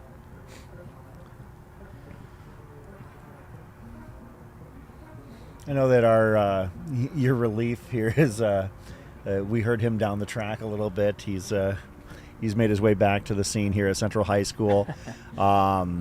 Looks like Megan Alvarado and Garrett Nelson are walking across the way, still making some progress in their races. Scott Traer still looking strong, just shy of 100 miles now, so he is on lap 399. Wow. So we're talking, 3 more laps for his 100-mile? I'm sure once we see Julie and the stopwatches. I think I saw Julie and the stopwatches open for Nick Cave back in like 1997. But they're a great band. Yeah, Julie and the Stopwatches, my favorite band, out here at Desert Solstice. But when we see them make their way over towards that infamous little stripe that's right on the ground that signifies the 100-mile mark, we'll have to see what Scott's number ends up being, because he's coming extremely close. Jimmy pushing the 90-mile mark in 14 hours. So, Jimmy's PR is, I believe, 15:40. I don't know if that's necessarily in play. So you're talking... Yeah, probably might miss it by just a little bit. Yeah. But if he's planning on sticking around for the full 24, he can definitely put down a solid number still. Yeah, I'll keep telling him. And I mean, it's so hard when you're out there, and it's like that's why I think I'm a little bit of a nut case when it comes to like what to say versus like maybe his wife can maybe get through to it. Maybe I need to like have a conference with her first, and then she like translates it for me and gives it to him. But yeah, it's like I told him, like, if you can jog the rest of and he hasn't walked really since the last 5 hours or 4 hours. He had a Red Bull lap where he walked and, and was carrying a can of Red Bull. Yeah. Did he ever change his shoes? I know he was talking about possibly changing his shoes. Yeah, we put on a third pair. So, okay, so he was quick. He was quick about that then. Yep. Yeah, he's not wasting any time. But yeah, I would say that Jimmy and Scott are looking remarkably consistent for this race. So. Yep. Yeah, I think Scott. Scott's gonna hit his 100. Yeah. Yeah. And we're looking for Julie. 14:08. Yeah. They'll head over, like the mark on the ground is basically over. Almost at the far north end of the field. So yeah, I think remember, because it was actually a 100-mile PR for me at the time. I hit 14:09, and so when I put up 163 and change, and it looks like Scott's gonna maybe be a couple minutes faster. So yeah, he's been consistently on this 165 to 170 pace for quite a while now. Yeah, I think that Scott, if we were talking about it earlier, the idea that if you can get to 160, then you're spot on the national team. You need 2 years to go to be ready for Worlds, so he can kind of, do his own thing, whether he wants to go back and chase another golden ticket for Western States, or if he wants to, basically, the world is his oyster for 2 years if his return to Worlds is what he's aiming for, if he can put that number down today. 155 would probably, and you would know better than Zach and I would, like what would be the quote magic number? Like if you were going out there today, and knowing that you've got 2 years to quote defend that number, what number would you want to say, would you want to see in like the absolute minimum for you to feel quote safe to finish in the top 6? I think just about every time the last like 3 or 4 rounds, and they have the World Championships, I think every 2 years. Mm-hmm. Obviously they didn't in 2021 with, I guess, COVID. Yeah. But I think 150, I think you definitely want to be at 150. But I think you would feel pretty good at 155. Yeah. I don't know I think 155 has always been good enough, but it's such a small, it's so funny how it's such a small margin, because it's like there's so many, like I think there's, obviously Bob Hearn can tell you the story, but it's, Bob Hearn has put up, 150 to 153, I think, a number of times, and obviously, came up like, I don't know, a couple 100 meters short one year. Well, Nick Curry came up 120 meters short. I thought it was 91 meters, but because then I think Harvey might have gotten a qualifier because I was at that race running as well.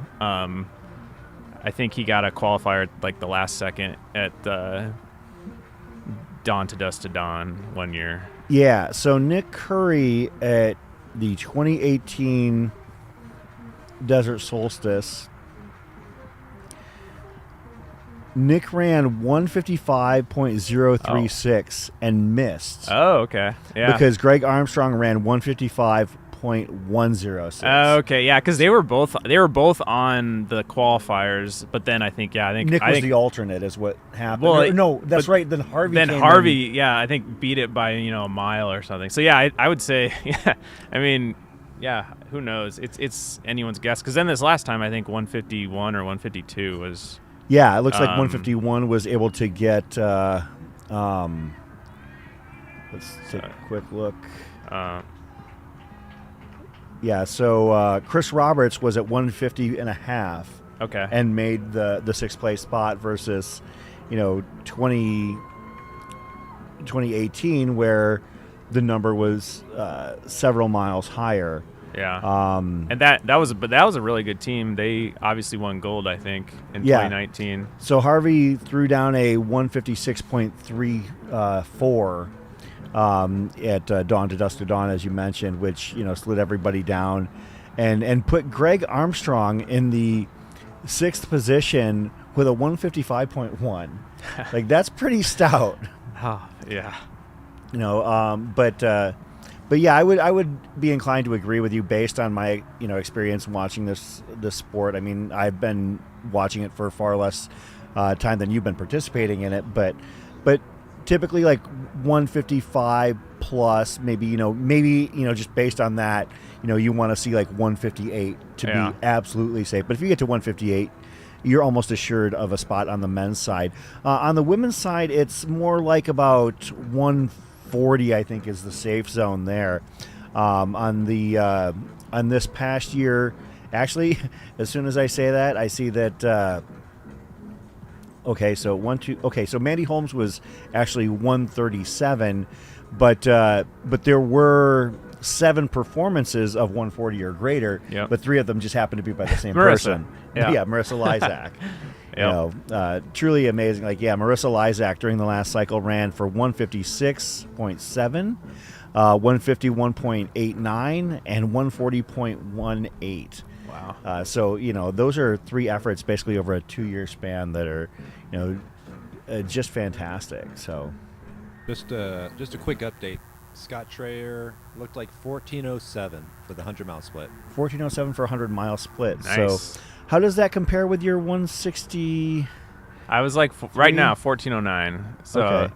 yeah.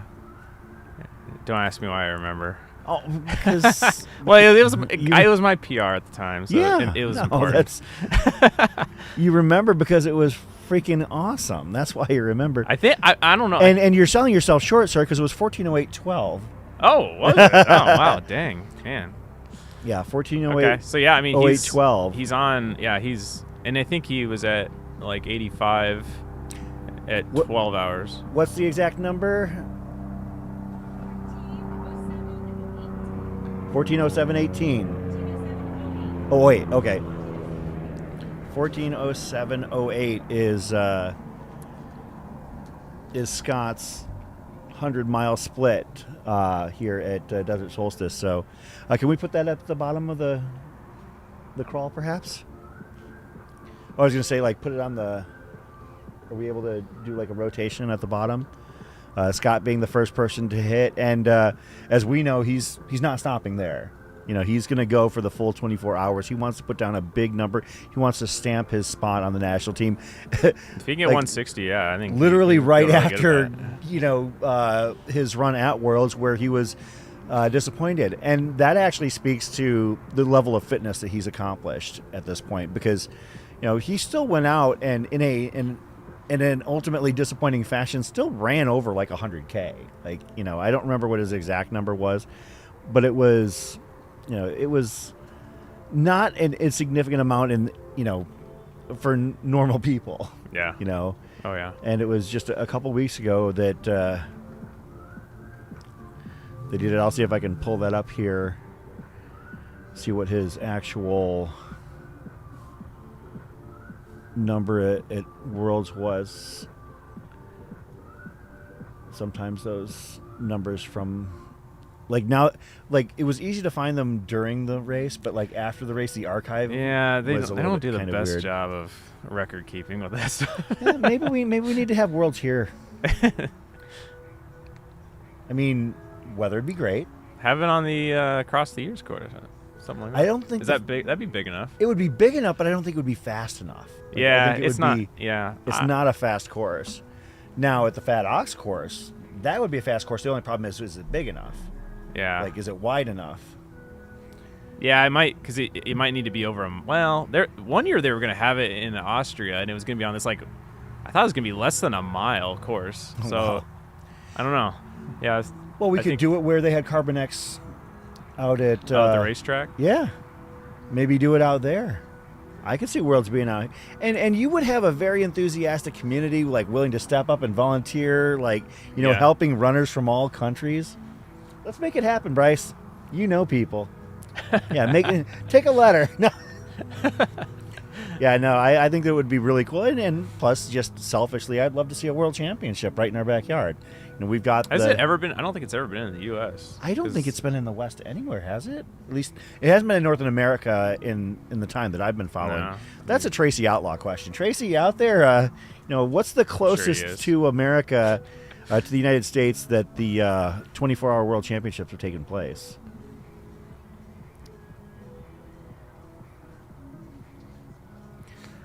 Shelly Serber giving Jimmy some props. Jimmy looking really good out there.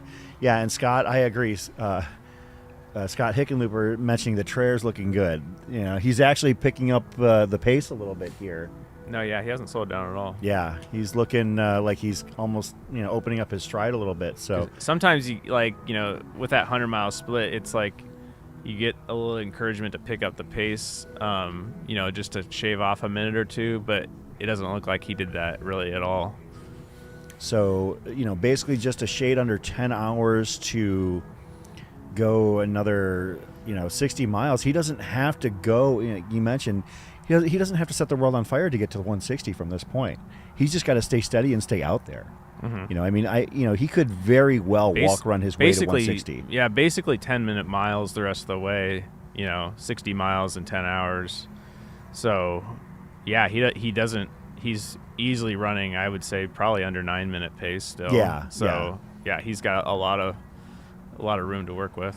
Yeah, he's got a lot in the tank right now. So we'll be following Scott's progress as if things hold to form. Obviously, we're a long way from being done. Still almost 10 hours. but it could be conceivable to see Scott maybe, if he's doing laps in the 215 to 225 range even still at this point, he's got some gas left in the tank, and he's experienced at this discipline. So Pam Smith giving us the information historically. She thinks the 100K in 1997 World Championships were in the U.S. None since then because too much money required. Yeah, that would make sense. And we know it's unfortunate. We're doing our best to try and elevate this aspect of running and of this sport, but the interest here is not quite what it is in other places. You've run at the World Championships. You've run in other places. Can you? Is it that much more followed and well received elsewhere when you've run, or? Yeah, it's kind of hard to I don't know. I think definitely, obviously, like in Europe, it's a big, like I would say Europe and like Japan especially. It's like the fixed time format is definitely followed closer over there. Mm-hmm. But then they also have a lot of trail ultras.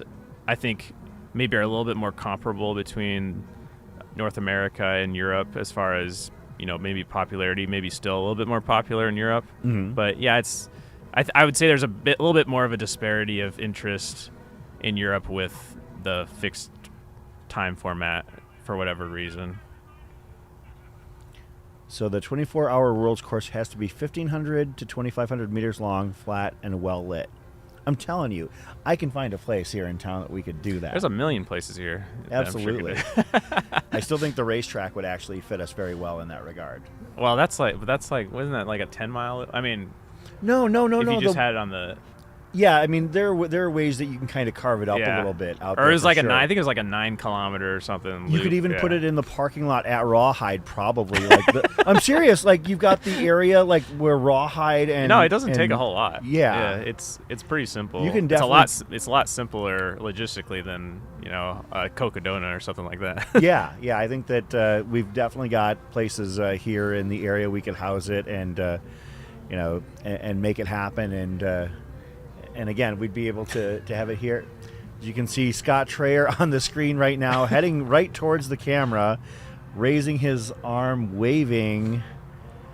The things that he does to keep himself engaged are truly fascinating. Yep. He's got his night glasses on, I noticed. He switched from the daytime blades to the other tinted glasses. I think he's got like 3 or 4 different pairs of tinted Isn't that glasses. backwards? Why? So he had the clear ones on when it was lighter out. And That is true. Yeah, he did. Number 3. Okay, so because he had a yellow tint on earlier, I think he had a clear. Yeah, he had like the full sunglasses on. Then he had like the. Bryce has some intel. Oh, I pay very close attention to Scott's attire at all times. He's got his Eric Gagne closer glasses on. Yeah, the big, they kind of looked like the Kanye shades at first. Then he switched to clear. Now he's back to slightly tinted. Well, I guess it is brighter because now that the sun's down. Yeah, that's a good point because now you got the lights on. Yeah, they're those real lights bright. are pretty intense. They'll keep things lit. I always wonder about. So we're here at Central High School in basically like between downtown and midtown Phoenix. 7th Street is a very busy thoroughfare here in town. I always wonder if there's like people driving by, maybe they went out for the night and they drive by at like 1:30, 2 o'clock in the morning on their way home, maybe heading towards Jack in the Box down the street and Dutch they Bros, look over, 24-hour across the street. And they look over and they're like, wait a minute, what the heck's going on over at the high school? I'm looking over there. Do you remember that Fate Brewing Company being there before? No, that's brand new. Is that new? Yeah, because I remember, I know there's like a dental office over there that like I've spent probably about 30 hours of my life staring at on the Yeah, think about that. You've run so many miles on this course, and we talked about this earlier, talking about the fact that for those who are just tuning in, the Fiestival Parade went by right outside of the stadium here, and we were those of us who have never run this format at this level postulated about whether or not it would be a welcome or unwanted distraction. And the immediate reaction that I got from you and from Jake Jackson was that, oh no, we'd love that. Yeah. And you mentioned that part of it is the fact that you have this certain set of things that you've gotten so accustomed to seeing here on this course. Yeah. Because if you're running, if you run 160 miles here, that's 640 loops. And 320 of them or so maybe in the same direction, where you see the same dental office from the same perspective, and then the same mountains, but at least the mountains are pretty. Oh yeah. No, never get sick of the mountains. Yeah. No, before I came on here, because I got a little bit of a reprieve from Jimmy's wife and son, Ellie, crewing. I went for a walk, just kind of out. I never went, because I've never crewed here before. Mm-hmm. I went for a walk kind of just outside, the perimeter here. And it's funny because, when if you're driving by on 7th Street, you can see the runners. And so I'm just picturing, an Uber driver or someone that kind of goes up and down 7th, all night, seeing these people out on the track. And it's like, why is this, still going on? And why are people running around the track still? So, yeah, I don't know. There have been years, I don't know, it seems like every year around, this time of night and later, you have people revving their engines and things like that. And so I don't know if it's because they think they want to impress us or what, but you get a lot of that late into the night, but I guess it kind of keeps you awake.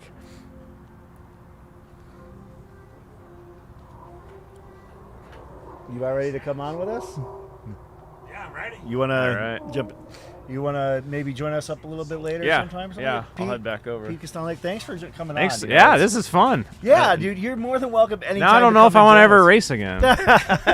Yeah, you know what? If obviously you've got your ambitions and you're working towards your return, but if you ever aren't able to run a race and you want to be a part of this, and you have a wealth of knowledge of this kind of format and also other race courses, you're more than welcome to join us anytime. I'm dead serious about that. So yeah, well, I appreciate it, Chris. I don't think I've ever seen anyone at more of my races than you. So you're kind of like my racing brother, the fan club, racing dad. I never had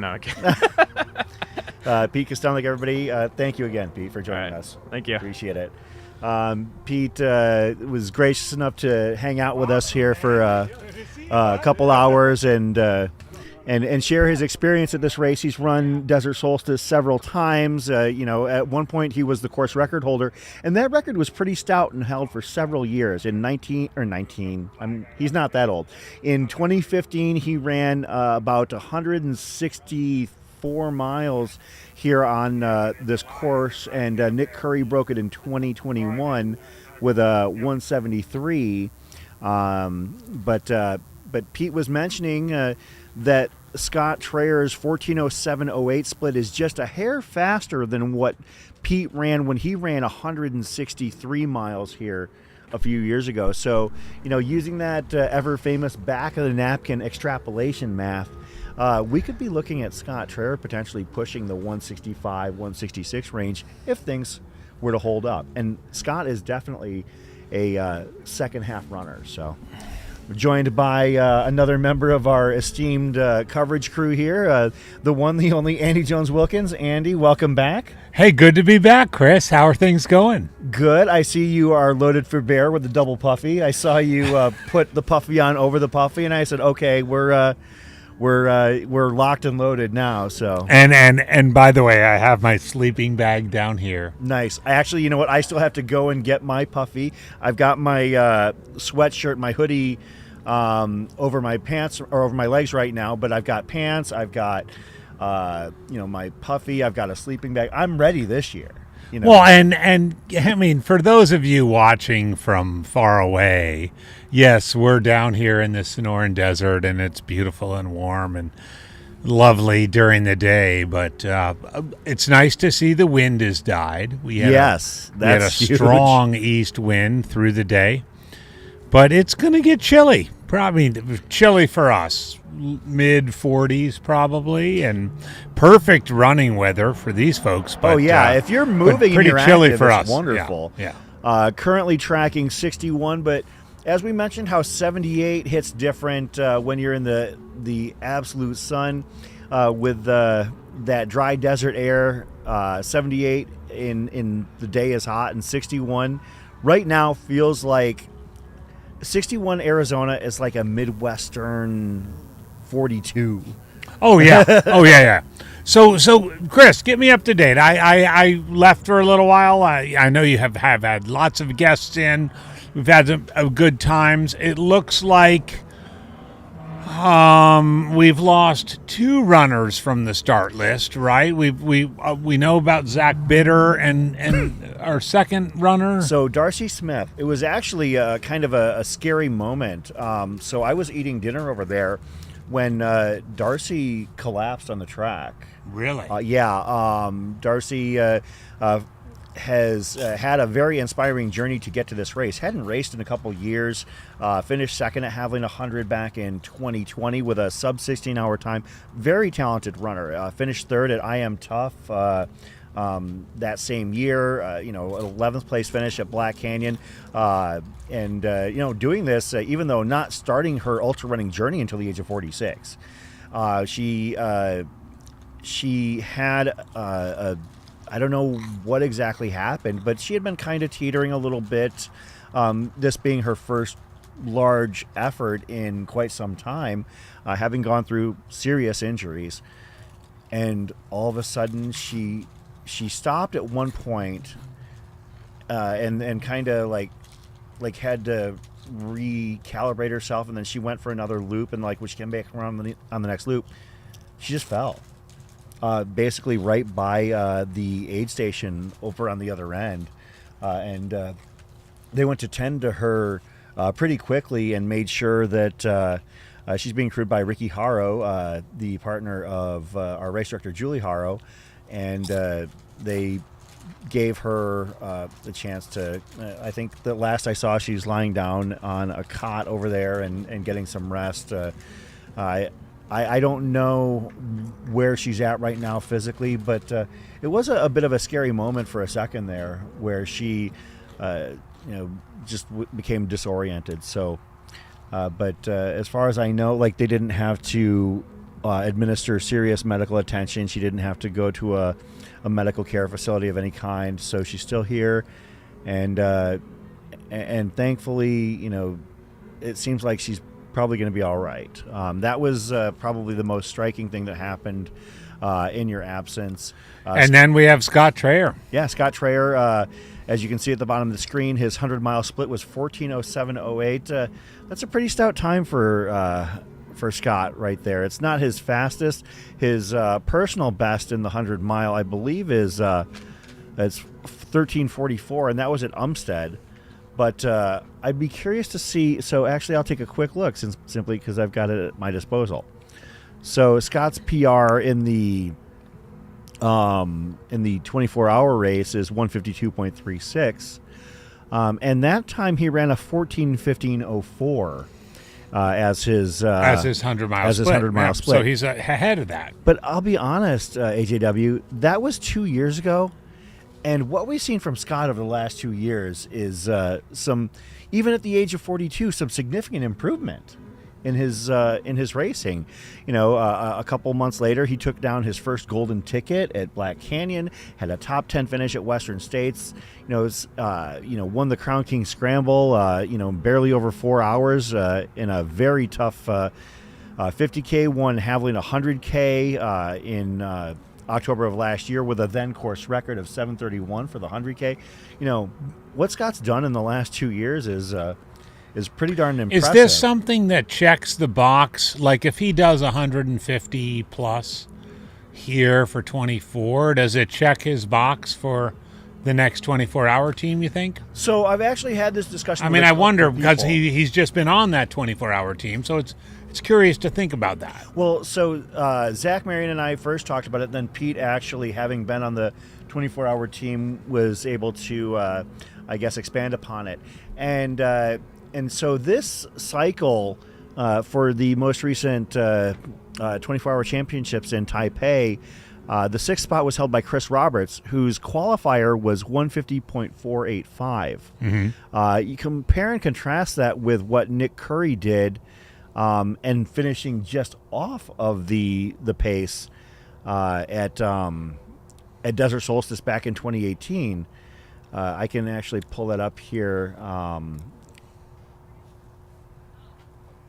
So in 2018, Nick Curry finished, and of course, this was the closest margin in history, Right. because he finished basically a quarter of a lap behind Greg Armstrong.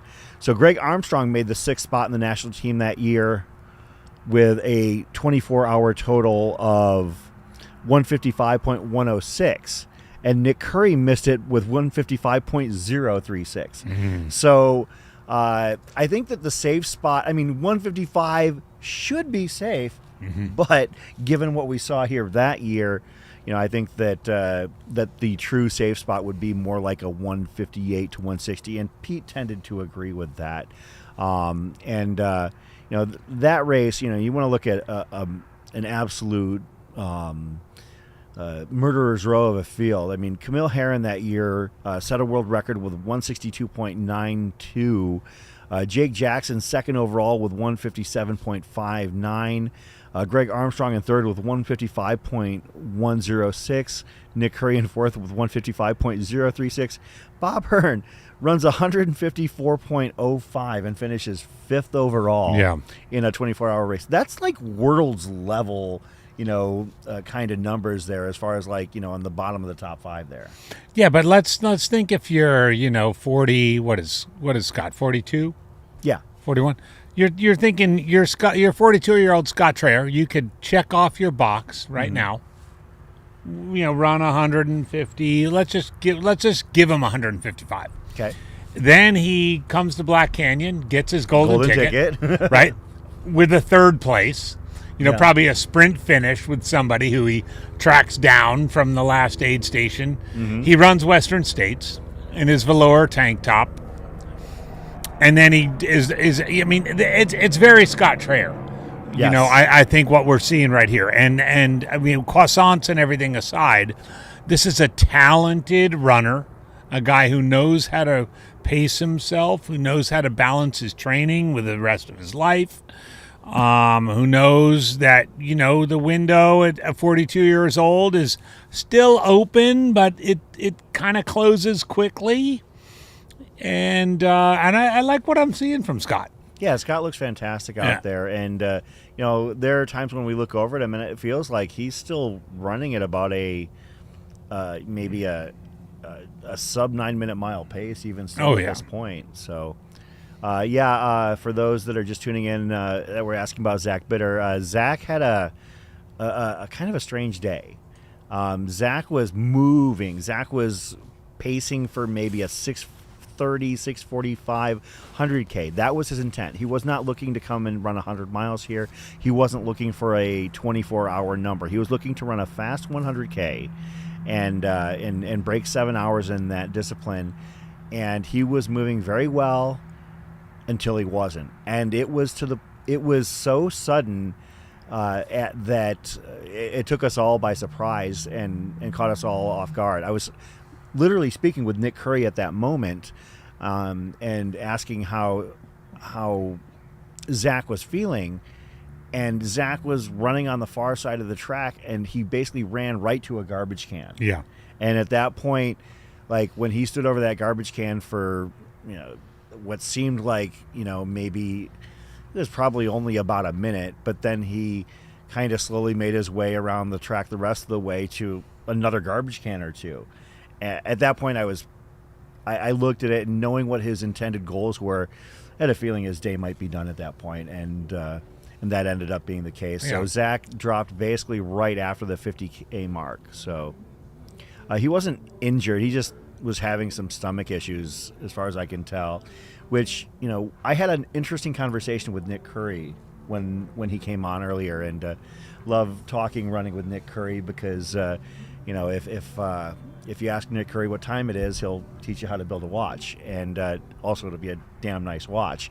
But Nick was explaining and kind of opening my eyes to the idea that, when we mere mortals like go and run a race and stuff like that, and we're like eating aid station food and stuff, we're not walking the tightrope of caloric intake. Mm-hmm. Whereas athletes on this track, like basically trying to balance ever so slightly, the amount of calories they need to take in, also with, what their body can absorb and expend at the same time.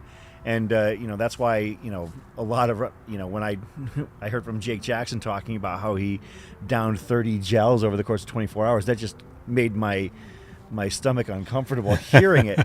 But they're not absorbing food and nutrients like for the same purposes that those of us that are, kind of ambling through a 50K do.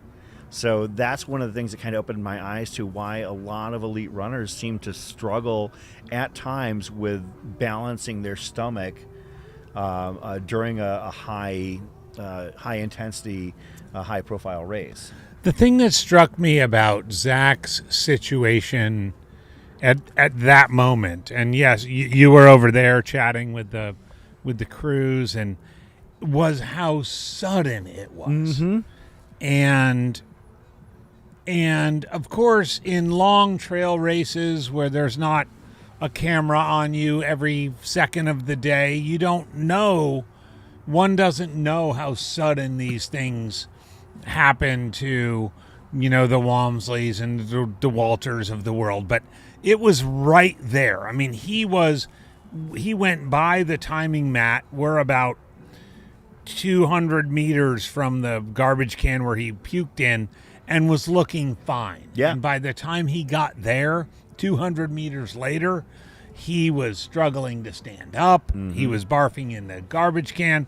He went another 40 meters and puked again. Like, it happens hard and fast. Yeah. And for those of you sort of weekend warriors out there, there's a lesson in that, because you can go beyond whatever it is. Whatever your beyond is, if you go beyond that, you're going to struggle. Yeah. And we saw that from one of the world's best today. And I mean, I know Zach's going to live to fight another day. Absolutely. None of us are worried about Zach, but No, man, not long term. that was hard to watch, and also good to watch. Yeah, Zach is one of the few people, in the world. I mean, a former world record holder in the 100-mile. Like, Yeah. You're talking about one of the genuinely fittest, most capable runners on the planet. Former world record holder, still in his prime at the age of, I believe, 38 at this point. Mm-hmm. Plenty of good years left. As we were talking about Scott Traer, hammering at age 42. Sorokin, getting it done in his 40s as well. Zach's got plenty of good years. This was not the day that he was hoping to have. So, hopefully Zach has gotten some time to rest. He did immediately when he got done. Went to go lie down on a cot. Like, he didn't leave the premises. He just went to lie down and get some rest. And that's while I was talking to Nick. And then Nick looked over and saw Zach sit up from his cot. And he's like, well, I got to go.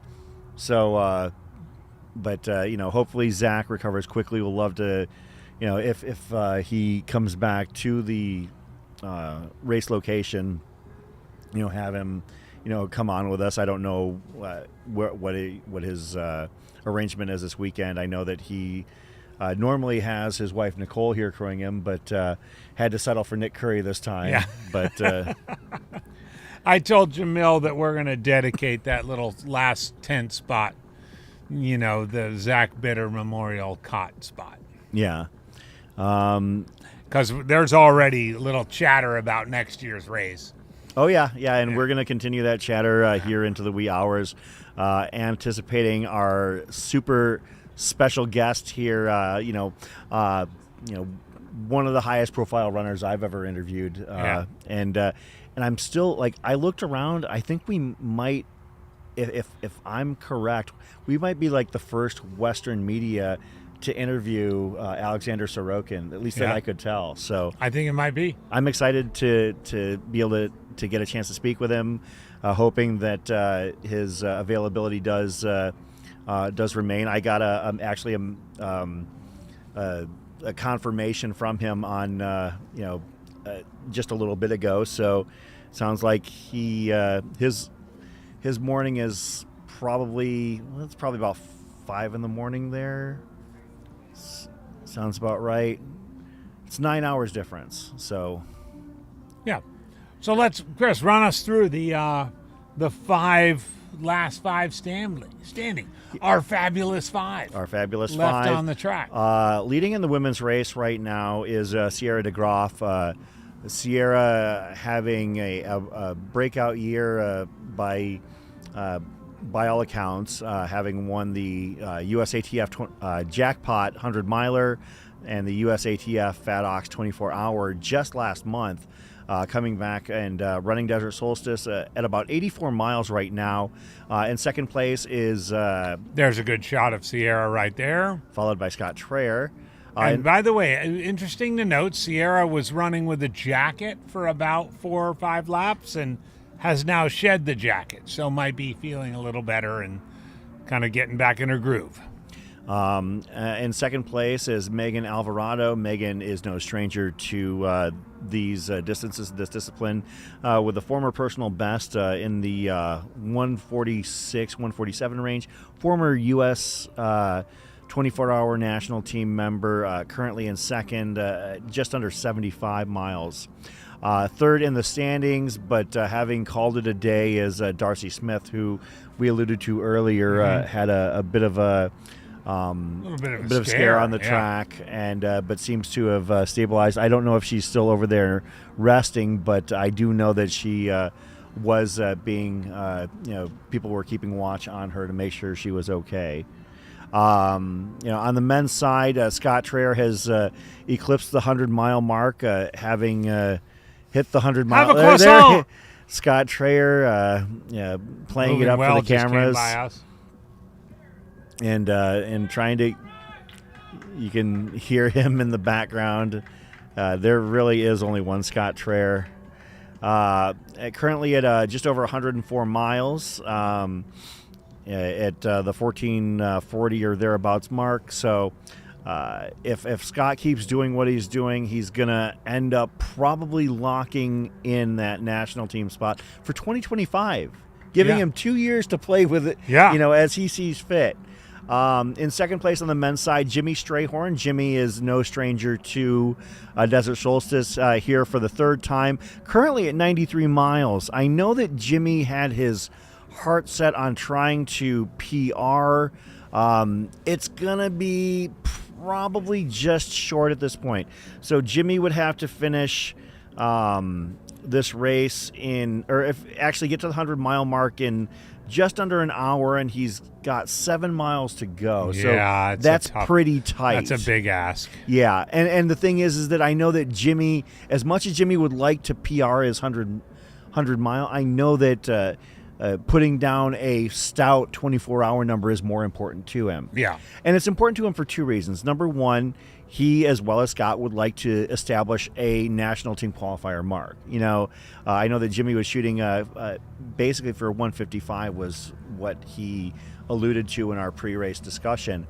But also because Jimmy has never gone beyond the 100-mile mark. Oh, this would be his first time doing that. Yeah, I think that he thought about it one year and he ended up going like an extra 2 laps, and I think he finished at like 101.1 or something like that. But Jimmy has never gone full bore in a 24 to put up one of those numbers. On the men's side in the U.S. 24-hour national team qualifier, 140 is where the benchmark starts. Mm-hmm. So to get on the list, even, he's got to top that number. Can he do it? Well, we'll have to see. I know that he's got one of the best in the biz in Pete Kostelnick helping to crew him. So Pete is going to do his best to encourage him to stick it out here on the track until 8 a.m. on Sunday morning. In third place right now is Garrett Nelson. Garrett out here from Madison, Wisconsin. He is currently at about 77 miles. He's had more... 77 miles. Did he take a break? Yes. He did. Okay. So Garrett's had more variance to his day than pretty much anybody else. There were times where he was actually in the overall lead. After Zach Bitter had stepped aside, Garrett kind of took the lead for a little while and was setting the pace. But then he also had some issues. I know that he had a bit of a reversal of fortune with his stomach, with his nutrition. And he also had some issues with his shoes. He changed his shoes, and he took a couple quick breaks, and he walks every so often, but he's still out there in the course. Oh, yeah. So, I don't know what his intentions are in terms of going after a full 24-hour. But to be frank, at this point, we've watched this race enough times to know that if he's at 76.8 right now with just over 9 hours to go, he's not going to get to the 140 mark. He might be able to get to the 125 or so. And if he's okay with that, that's cool. I mean, there's no shame in, putting up that kind of number, but it doesn't look like he's got a potential national team number in his sights at this point. And, right. So if we were betting, we would probably go with. I think that Scott is, Scott's tracking. already gone past 100. He's in for the long haul. I think that. What do you think about Jimmy? I think Jimmy's going to stick it out. I know that he really wants to. I know that he wasn't feeling great a little bit ago, but of everybody on this course, like, Scott and Jimmy have been far more consistent than anyone else. Yeah. Like, Jimmy has been a little bit more understated in it. He's been steady. He took one lap to let his body digest a can of Red Bull. But other than that, he's been running. He, at a nice, steady, deliberate pace, not trying to do too much. And I think that, having Pete in his ear is going to pay dividends if he decides to go. What do you think? You think Sierra stops, or based on she's so? I know you chatted with her before the race. Yeah, she's running strong. She seems to be carrying herself well. I'll be honest. I would be leaning, if I had to choose, I would lean towards Sierra, probably calling it a day at the 100-mile mark. Mm-hmm. But we'll see when we'll see. I don't want to put any words or thoughts into anybody's mouth. This is not something that she said, but she definitely has had, like Garrett, like a lot of ups and downs. There have been times where she's had to take a quick break to stretch or sat down for a couple moments. It's always very stark and very striking whenever a runner in this race sits down. Like, as I've repeated multiple times and giving credit to Jake Jackson, you can't hide on the track. When something happens, when somebody, steps off, we see it. We know about it. We start to analyze it, or, and one of the things I love, HAW, about this sport is that over the years, like back in the day, back in the dark ages, 2018, 2019, the early years of us covering the race. The dark ages. And people like kind of still wondering whether or not they could trust us. Maybe they thought, like me personally, like they didn't know me, and they might look at me and, when I start asking questions, they don't realize that I'm trying to do it to cover the race, maybe it's just some random guy being nosy. And so people were a little bit more guarded. And so the reaction I got from most people was like, oh yeah, my runner's fine. And they're okay. They're okay. And they might have like hacked a limb off on the other side of the track and like, oh yeah, they're moving. It's like the Monty Python Black Knight, it's merely a flesh wound. Yeah. But well, you're still nosy. Yes. But you're not a random guy anymore. Well, no, now they know when they see me see me coming, they know that I want the scoop to share it on the live stream, and people have become a lot more forthcoming with it because they know that we're doing it for informational standpoints. What we do is to make runners to give you a reason to cheer on these runners. Yeah. It's an opportunity for us to introduce you to some athletes that you might not be familiar with otherwise. Yeah. This race is how I got to know Jimmy Strayhorn. I mean, Jimmy lives in Camp Verde, Arizona, just basically an hour and a half north of the valley, and I didn't really know him, until Desert Solstice. And now, whenever I see him, it's always a high five and a hug, and and he's very open with his feelings about how his race is going. Like, he'll tell me point blank, if I ask him when he goes by, how you doing, and he'll tell me, I feel good, I feel like crap, I am hurting, and I think that other runners and races have learned that there's nothing. Like maybe it's different in like a Western States or a Hard Rock capacity, but on a place like Desert Solstice, where, yeah, you might want to win, but you're really racing, and it's so cliche to say, but you're really racing against yourself here. Yeah. And what kind of times you want to put down. So people are much more accommodating and welcoming when it comes to this race and letting us know what's happening. Yeah. And frankly, one of the things that I've loved about this race is that even when somebody's not having a good day, if they decide that they're going to drop, I'll go over and I'll ask them, hey, would you like to come on? Whenever you're ready, whenever you're feeling up to it, I'd love to have you come over and talk to us about, how your day went, what went well, what went wrong. And everybody, almost to the letter, has been like, yeah, sure, I'll come over in a little bit. Do you walk up to them when they're on the cot? Yeah.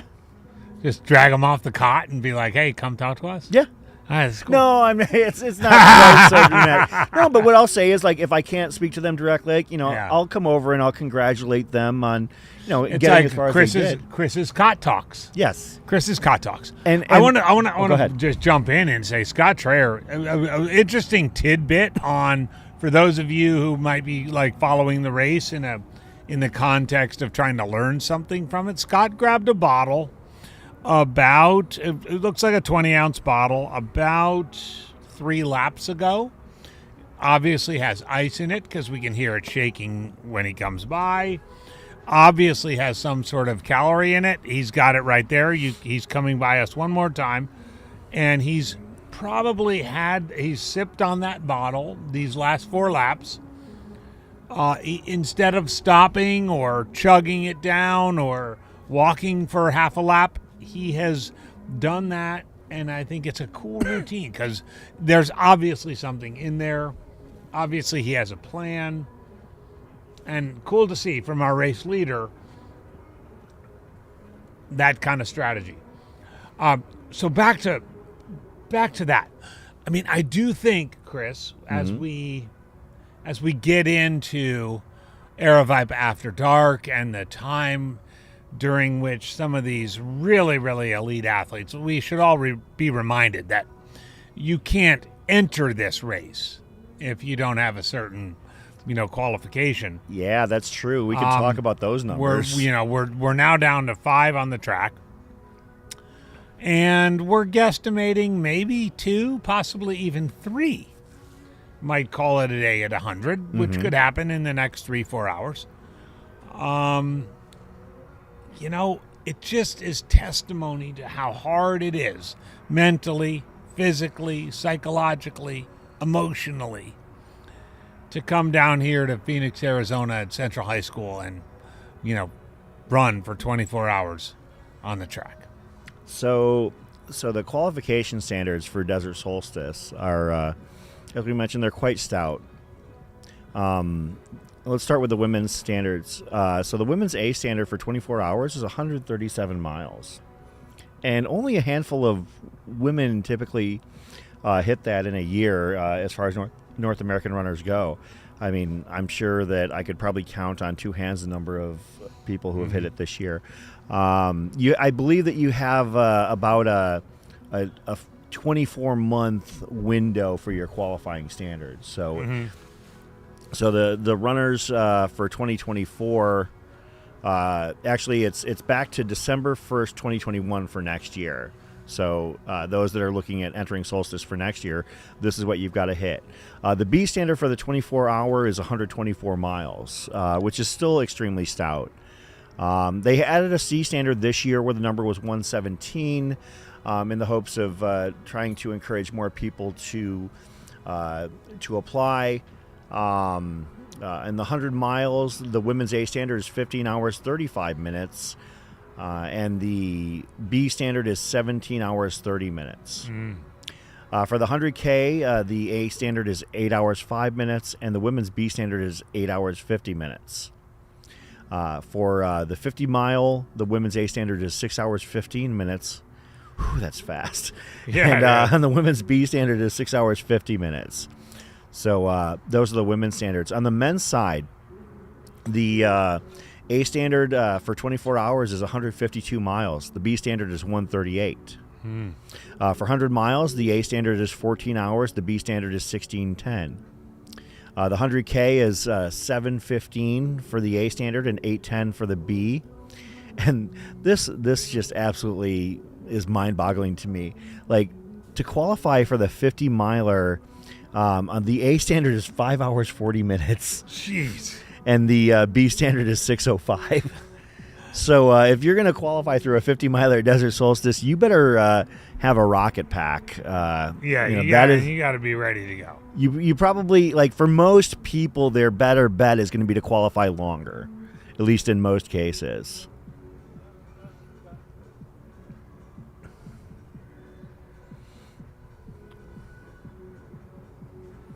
You can see that's our shot from the press box back down trackside. Scott Traer, followed by Megan Alvarado and Jimmy Strayhorn right behind her. We're down to just a handful of runners. It is unusual for us to be down to 5 active runners, before most have hit the 100-mile mark. Yeah. It is a diminished field this year. It's a different year. Yeah. But we're hoping that we can make it up for next year and see some really big names come out here. I know that we had a fun little discussion. We actually crowdsourced ideas of who we should try and either encourage, threaten, or cajole into getting on the Desert Solstice waitlist for 2024. Of course, who were some of those names? On the men's side, Taggart Van Etten was in the chat, so he was one of the first people. Phil Young was as well. Phil Young running a 12:27 at Tunnel Hill. Definitely, he has the talent to belong in this field. We talked about some people who had not run this kind of discipline What before. about the Lawrence kid who crushed the 50-mile record? His name came up. Was it Charlie Lawrence? Charlie Lawrence, yeah. His name definitely came up. String Bean was another one, who would be interesting. Raj Paul Panu was another name that came up, would be an interesting character here at Desert Solstice. Some of those. I would add. I was talking to Jamil earlier. I'd add Seth Ruling to that list. Interesting. Kind of like the JFK crew. Yeah. Well, yeah. That's the thing. Like those runners who are going to qualify through the standard are usually going to be podium level runners at JFK. If you're qualifying. How about on the 50. women's side? On the women's side, it was pretty interesting. Heather Jackson was a name that came up. Yeah. People would love to see Heather Jackson out here. The one that got away this year, Ashley Paulson, we still want to see her come out here. Yeah. We hope that she's able to make it out here next year. Somebody had an interesting suggestion in Annie Hughes. That'd be interesting. I think and people started to think a little bit further out of the box. I believe somebody mentioned Molly Seidel. I think somebody even mentioned Kara Goucher as well.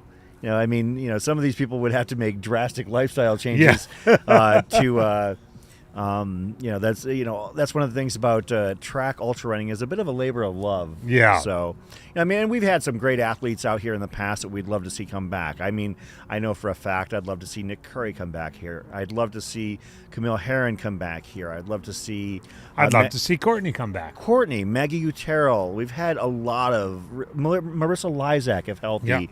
Yeah. She belongs out here because she's, as far as I'm concerned, she is the queen of Desert Solstice. The queen of Desert Solstice. Yeah. So Seeing those names, Micah Morgan, another person I'd love to see back out here. She's fantastic. But yeah, trying to open this, the idea of having some of those, Tara Dower was another one, yeah, that people mentioned. Talking about somebody who, winning Run Rabbit Run, finishing top 5 at JFK 50. Got that speed. Yeah. So, and also, can take a cactus with the best of them. Yeah. That was one of the more. I wonder if we were to go down. Obviously you have your ultra run of the year polls, your trail run of the year polls. How about your photo of the year polls? Yeah. That Tara Dower picture from With having a 100 cactus coming out of her leg is one of the. I think that might be one of the more iconic shots. For sure. In this space over the last 12 months, of course, captured by the incomparable Howie Stern, I believe. So. That was a very striking visual. Well, and I love to. I mean, the other thing I do in my little year-end thing at irunfar.com is most inspirational person, and this year I've selected Pam Reed, and I'd love to see Pam Reed come here to Desert Solstice. I'm not sure if she ever has. Obviously, she wouldn't be in it for the win, but this past year she ran Western States, Hard Rock, and Badwater, all within 20 days. Just amazing That stuff. last part makes it even crazier. Yeah. I mean, basically 3 weeks to do those events. Oh, goodness gracious. Yeah, and came out of all, finished all 3, 3 for 3. Absolutely amazing. But there have been lots of inspiring stories this year. For sure. In ultra running. And as we're wrapping it up here on the live stream for Desert Solstice Track Invitational, there's would love to hear what you all think on the chat. Like, what inspired you the most this year? We're as December winds down, that's actually a great discussion point. That's one of the things that we talked about coming into this race is that we're going to be approaching things a little bit differently in our coverage because with the field a little bit more sparse than we might be used to, we're probably going to kind of wing it a little bit in some aspects. Maybe just chit chat about stuff that might not. That's true. Absolutely. One of the other inspiring names, we saw her today. I mean, Darcy Smith's story, is truly inspiring. Obviously, she doesn't have the big stamp, result this year, basically because she hasn't raced in a couple of years. But for her to come back to Solstice and, after, in some serious, potentially fatal injuries and, having all sorts of surgical issues being addressed, that's incredibly inspiring to see her out here. I couldn't help but smile when I was talking to her before the race. It's like, man, it's so good to see you out here, And inspiration comes in many forms. And one of the things that always inspires me is, watching runners who like maybe did, have like some big numbers, big results, like a comeback player of the year kind of thing, Yeah. Talking with Pete a little bit ago, that's a guy who like next year, assuming he's able to recapture what he was, coming back from a broken pelvis in a car accident, love to see it, Yeah. Well, I mean, I'm not to get too personal, but I'm hoping to vote for you for comeback player of the year in 2024. Let's talk a little bit about that. I mean, the listeners and viewers have gotten to know you a little bit over the years.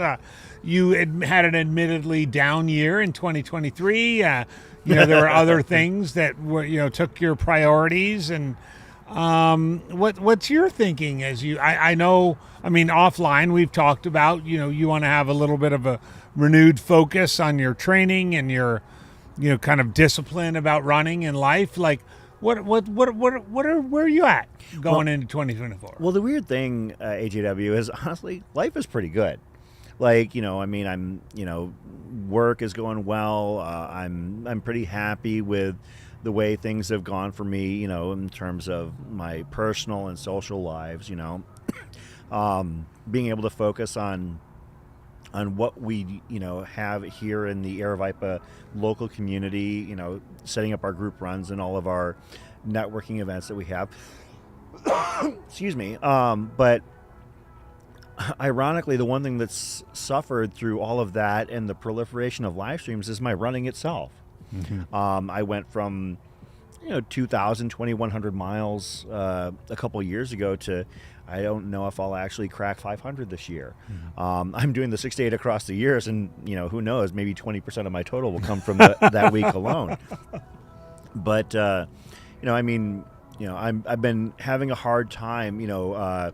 Motivation can be fickle, and I just haven't found the motivation. I've gotten to the point where I can force myself to wake up early enough to do the work, and then I roll over and I look at my phone, or I just lie there and just think to myself, man, I don't want to get out of bed right now. And I've got to, on a personal level, I've got to refocus myself, because it was this, all the good things notwithstanding, it was really a bit bittersweet to be at the McDowell Mountain Frenzy at our watch party. We had the Western States Lottery and the Hard Rock Lotteries on the big screen, and they're announcing the names, and I have friends getting into the race, seeing Lisa Kravitz get pulled for Western States, seeing Noel Kingston get pulled for Western States, seeing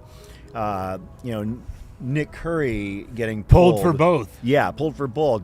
Seeing Jamil get pulled for Hard Rock.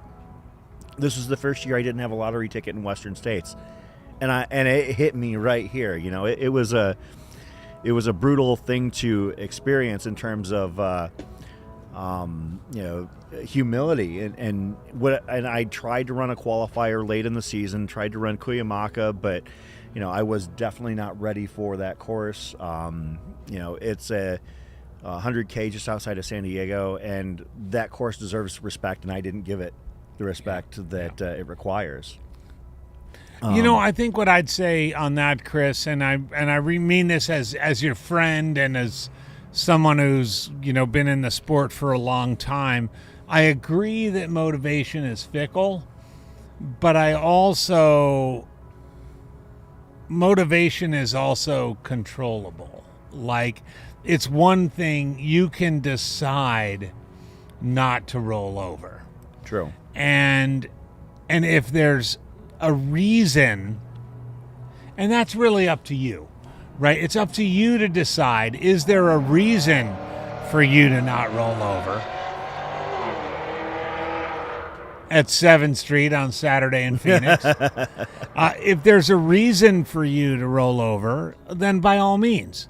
But if there's no reason for you to roll over, if your day's going to be better because you didn't roll over and you hit the button and you got your coffee and you got out the door, then that's what, because most of the time, I say this to athletes all the time, 98% of our success in this sport takes place when nobody is looking. True. Not even a coach, not an aid station volunteer, not someone on a live stream. 98% of it takes place when we just get out the door and get the work done. And that's up to us. And I think that, we've been friends now long enough. I know if you're going to do it, you're going to do it. If you're not going to do it, you're not going to do it. There's not going to be any judgment. There's not going to be any, ill will, anything like that. But for all of you out there, looking at these 5 athletes still going around the track, onwards to 24 hours, you can rest assured that all 5 of these athletes, have answered that bell, and they've done it for all of their own reasons.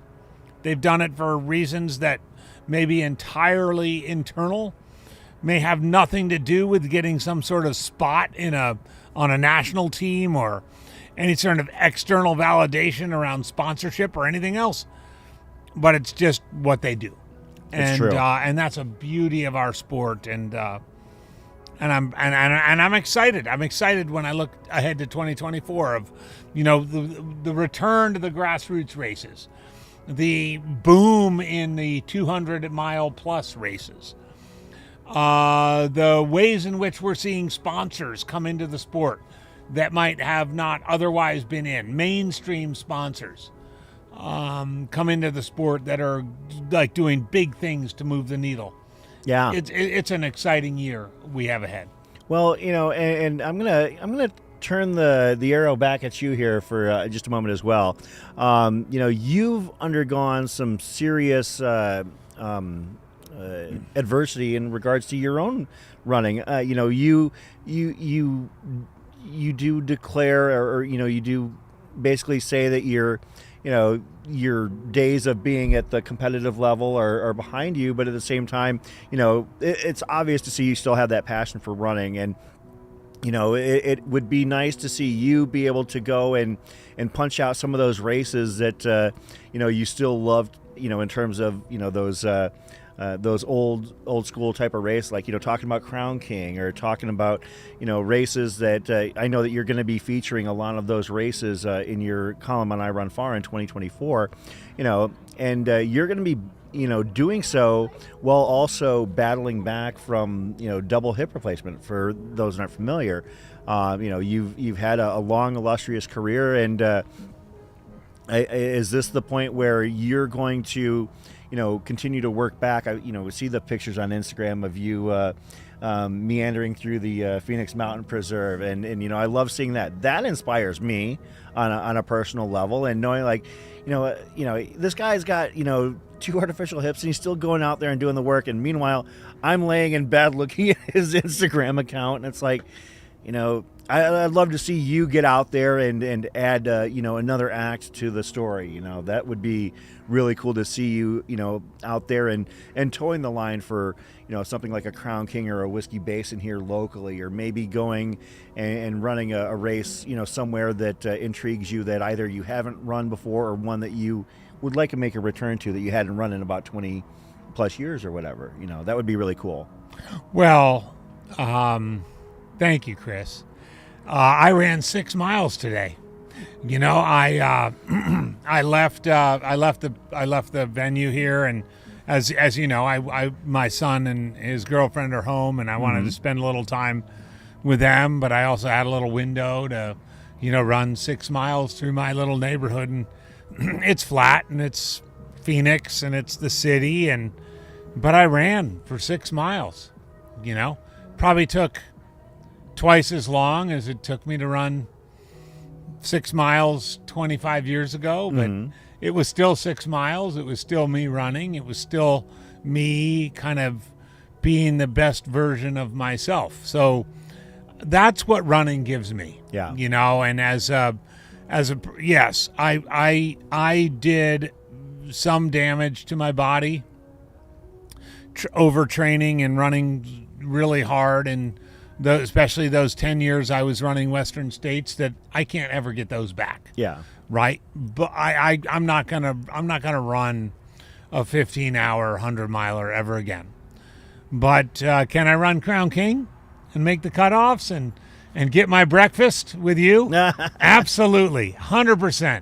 100%.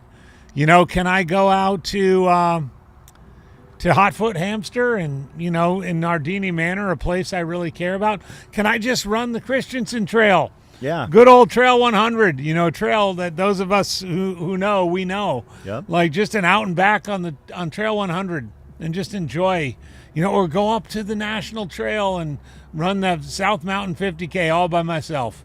It takes me all day. I don't give a crap. Yeah. So yeah, I appreciate you saying that, and I'm at the point right now where running is not just what I do, it's who I am. Absolutely. Even if I don't do it at the level I used to, it's still a big part of who I am. For sure. And events like this, the live streams that we have in store for 2024, my relationship with Aravaipa, my longstanding commitment and love for, running here in the Sonoran Desert. I mean, I'm taking that to my grave. So thank you for saying that. And maybe we both, hold each other accountable. It's just a couple of weeks before New Year's, and, whether it's Crown King or Whiskey Basin or something else, I think we have each other's numbers. Absolutely. Well, and maybe it's that 2024. For those who have been like trying to push back, maybe the turning of the calendar will will enable them to, or us to, to put down some, numbers that we've been waiting to put down for a long time. Yeah. And in some cases it might be finishing races, and in my case it might be, finishing, some, qualifiers to finally chase down my own personal white whale. Right. I know for a fact if I get these qualifiers done, I'm going to be running in Auburn sooner rather than later. It's just a mathematical fact. It's going to happen. I'm If at you- least halfway on the journey. If you keep So, doing it, it will happen. you just got to keep doing it. It is getting a little bit chilly out here. Yes, our producer Bryce has his signature poncho on, and a lovely hat as well. I'm going to pull out the sleeping bag over my legs. You have your little cover. I'm actually going to run to my car really quick and grab my puffy. And so we'll take a little. Do we need to do a stream shift? All right, we have that. Okay.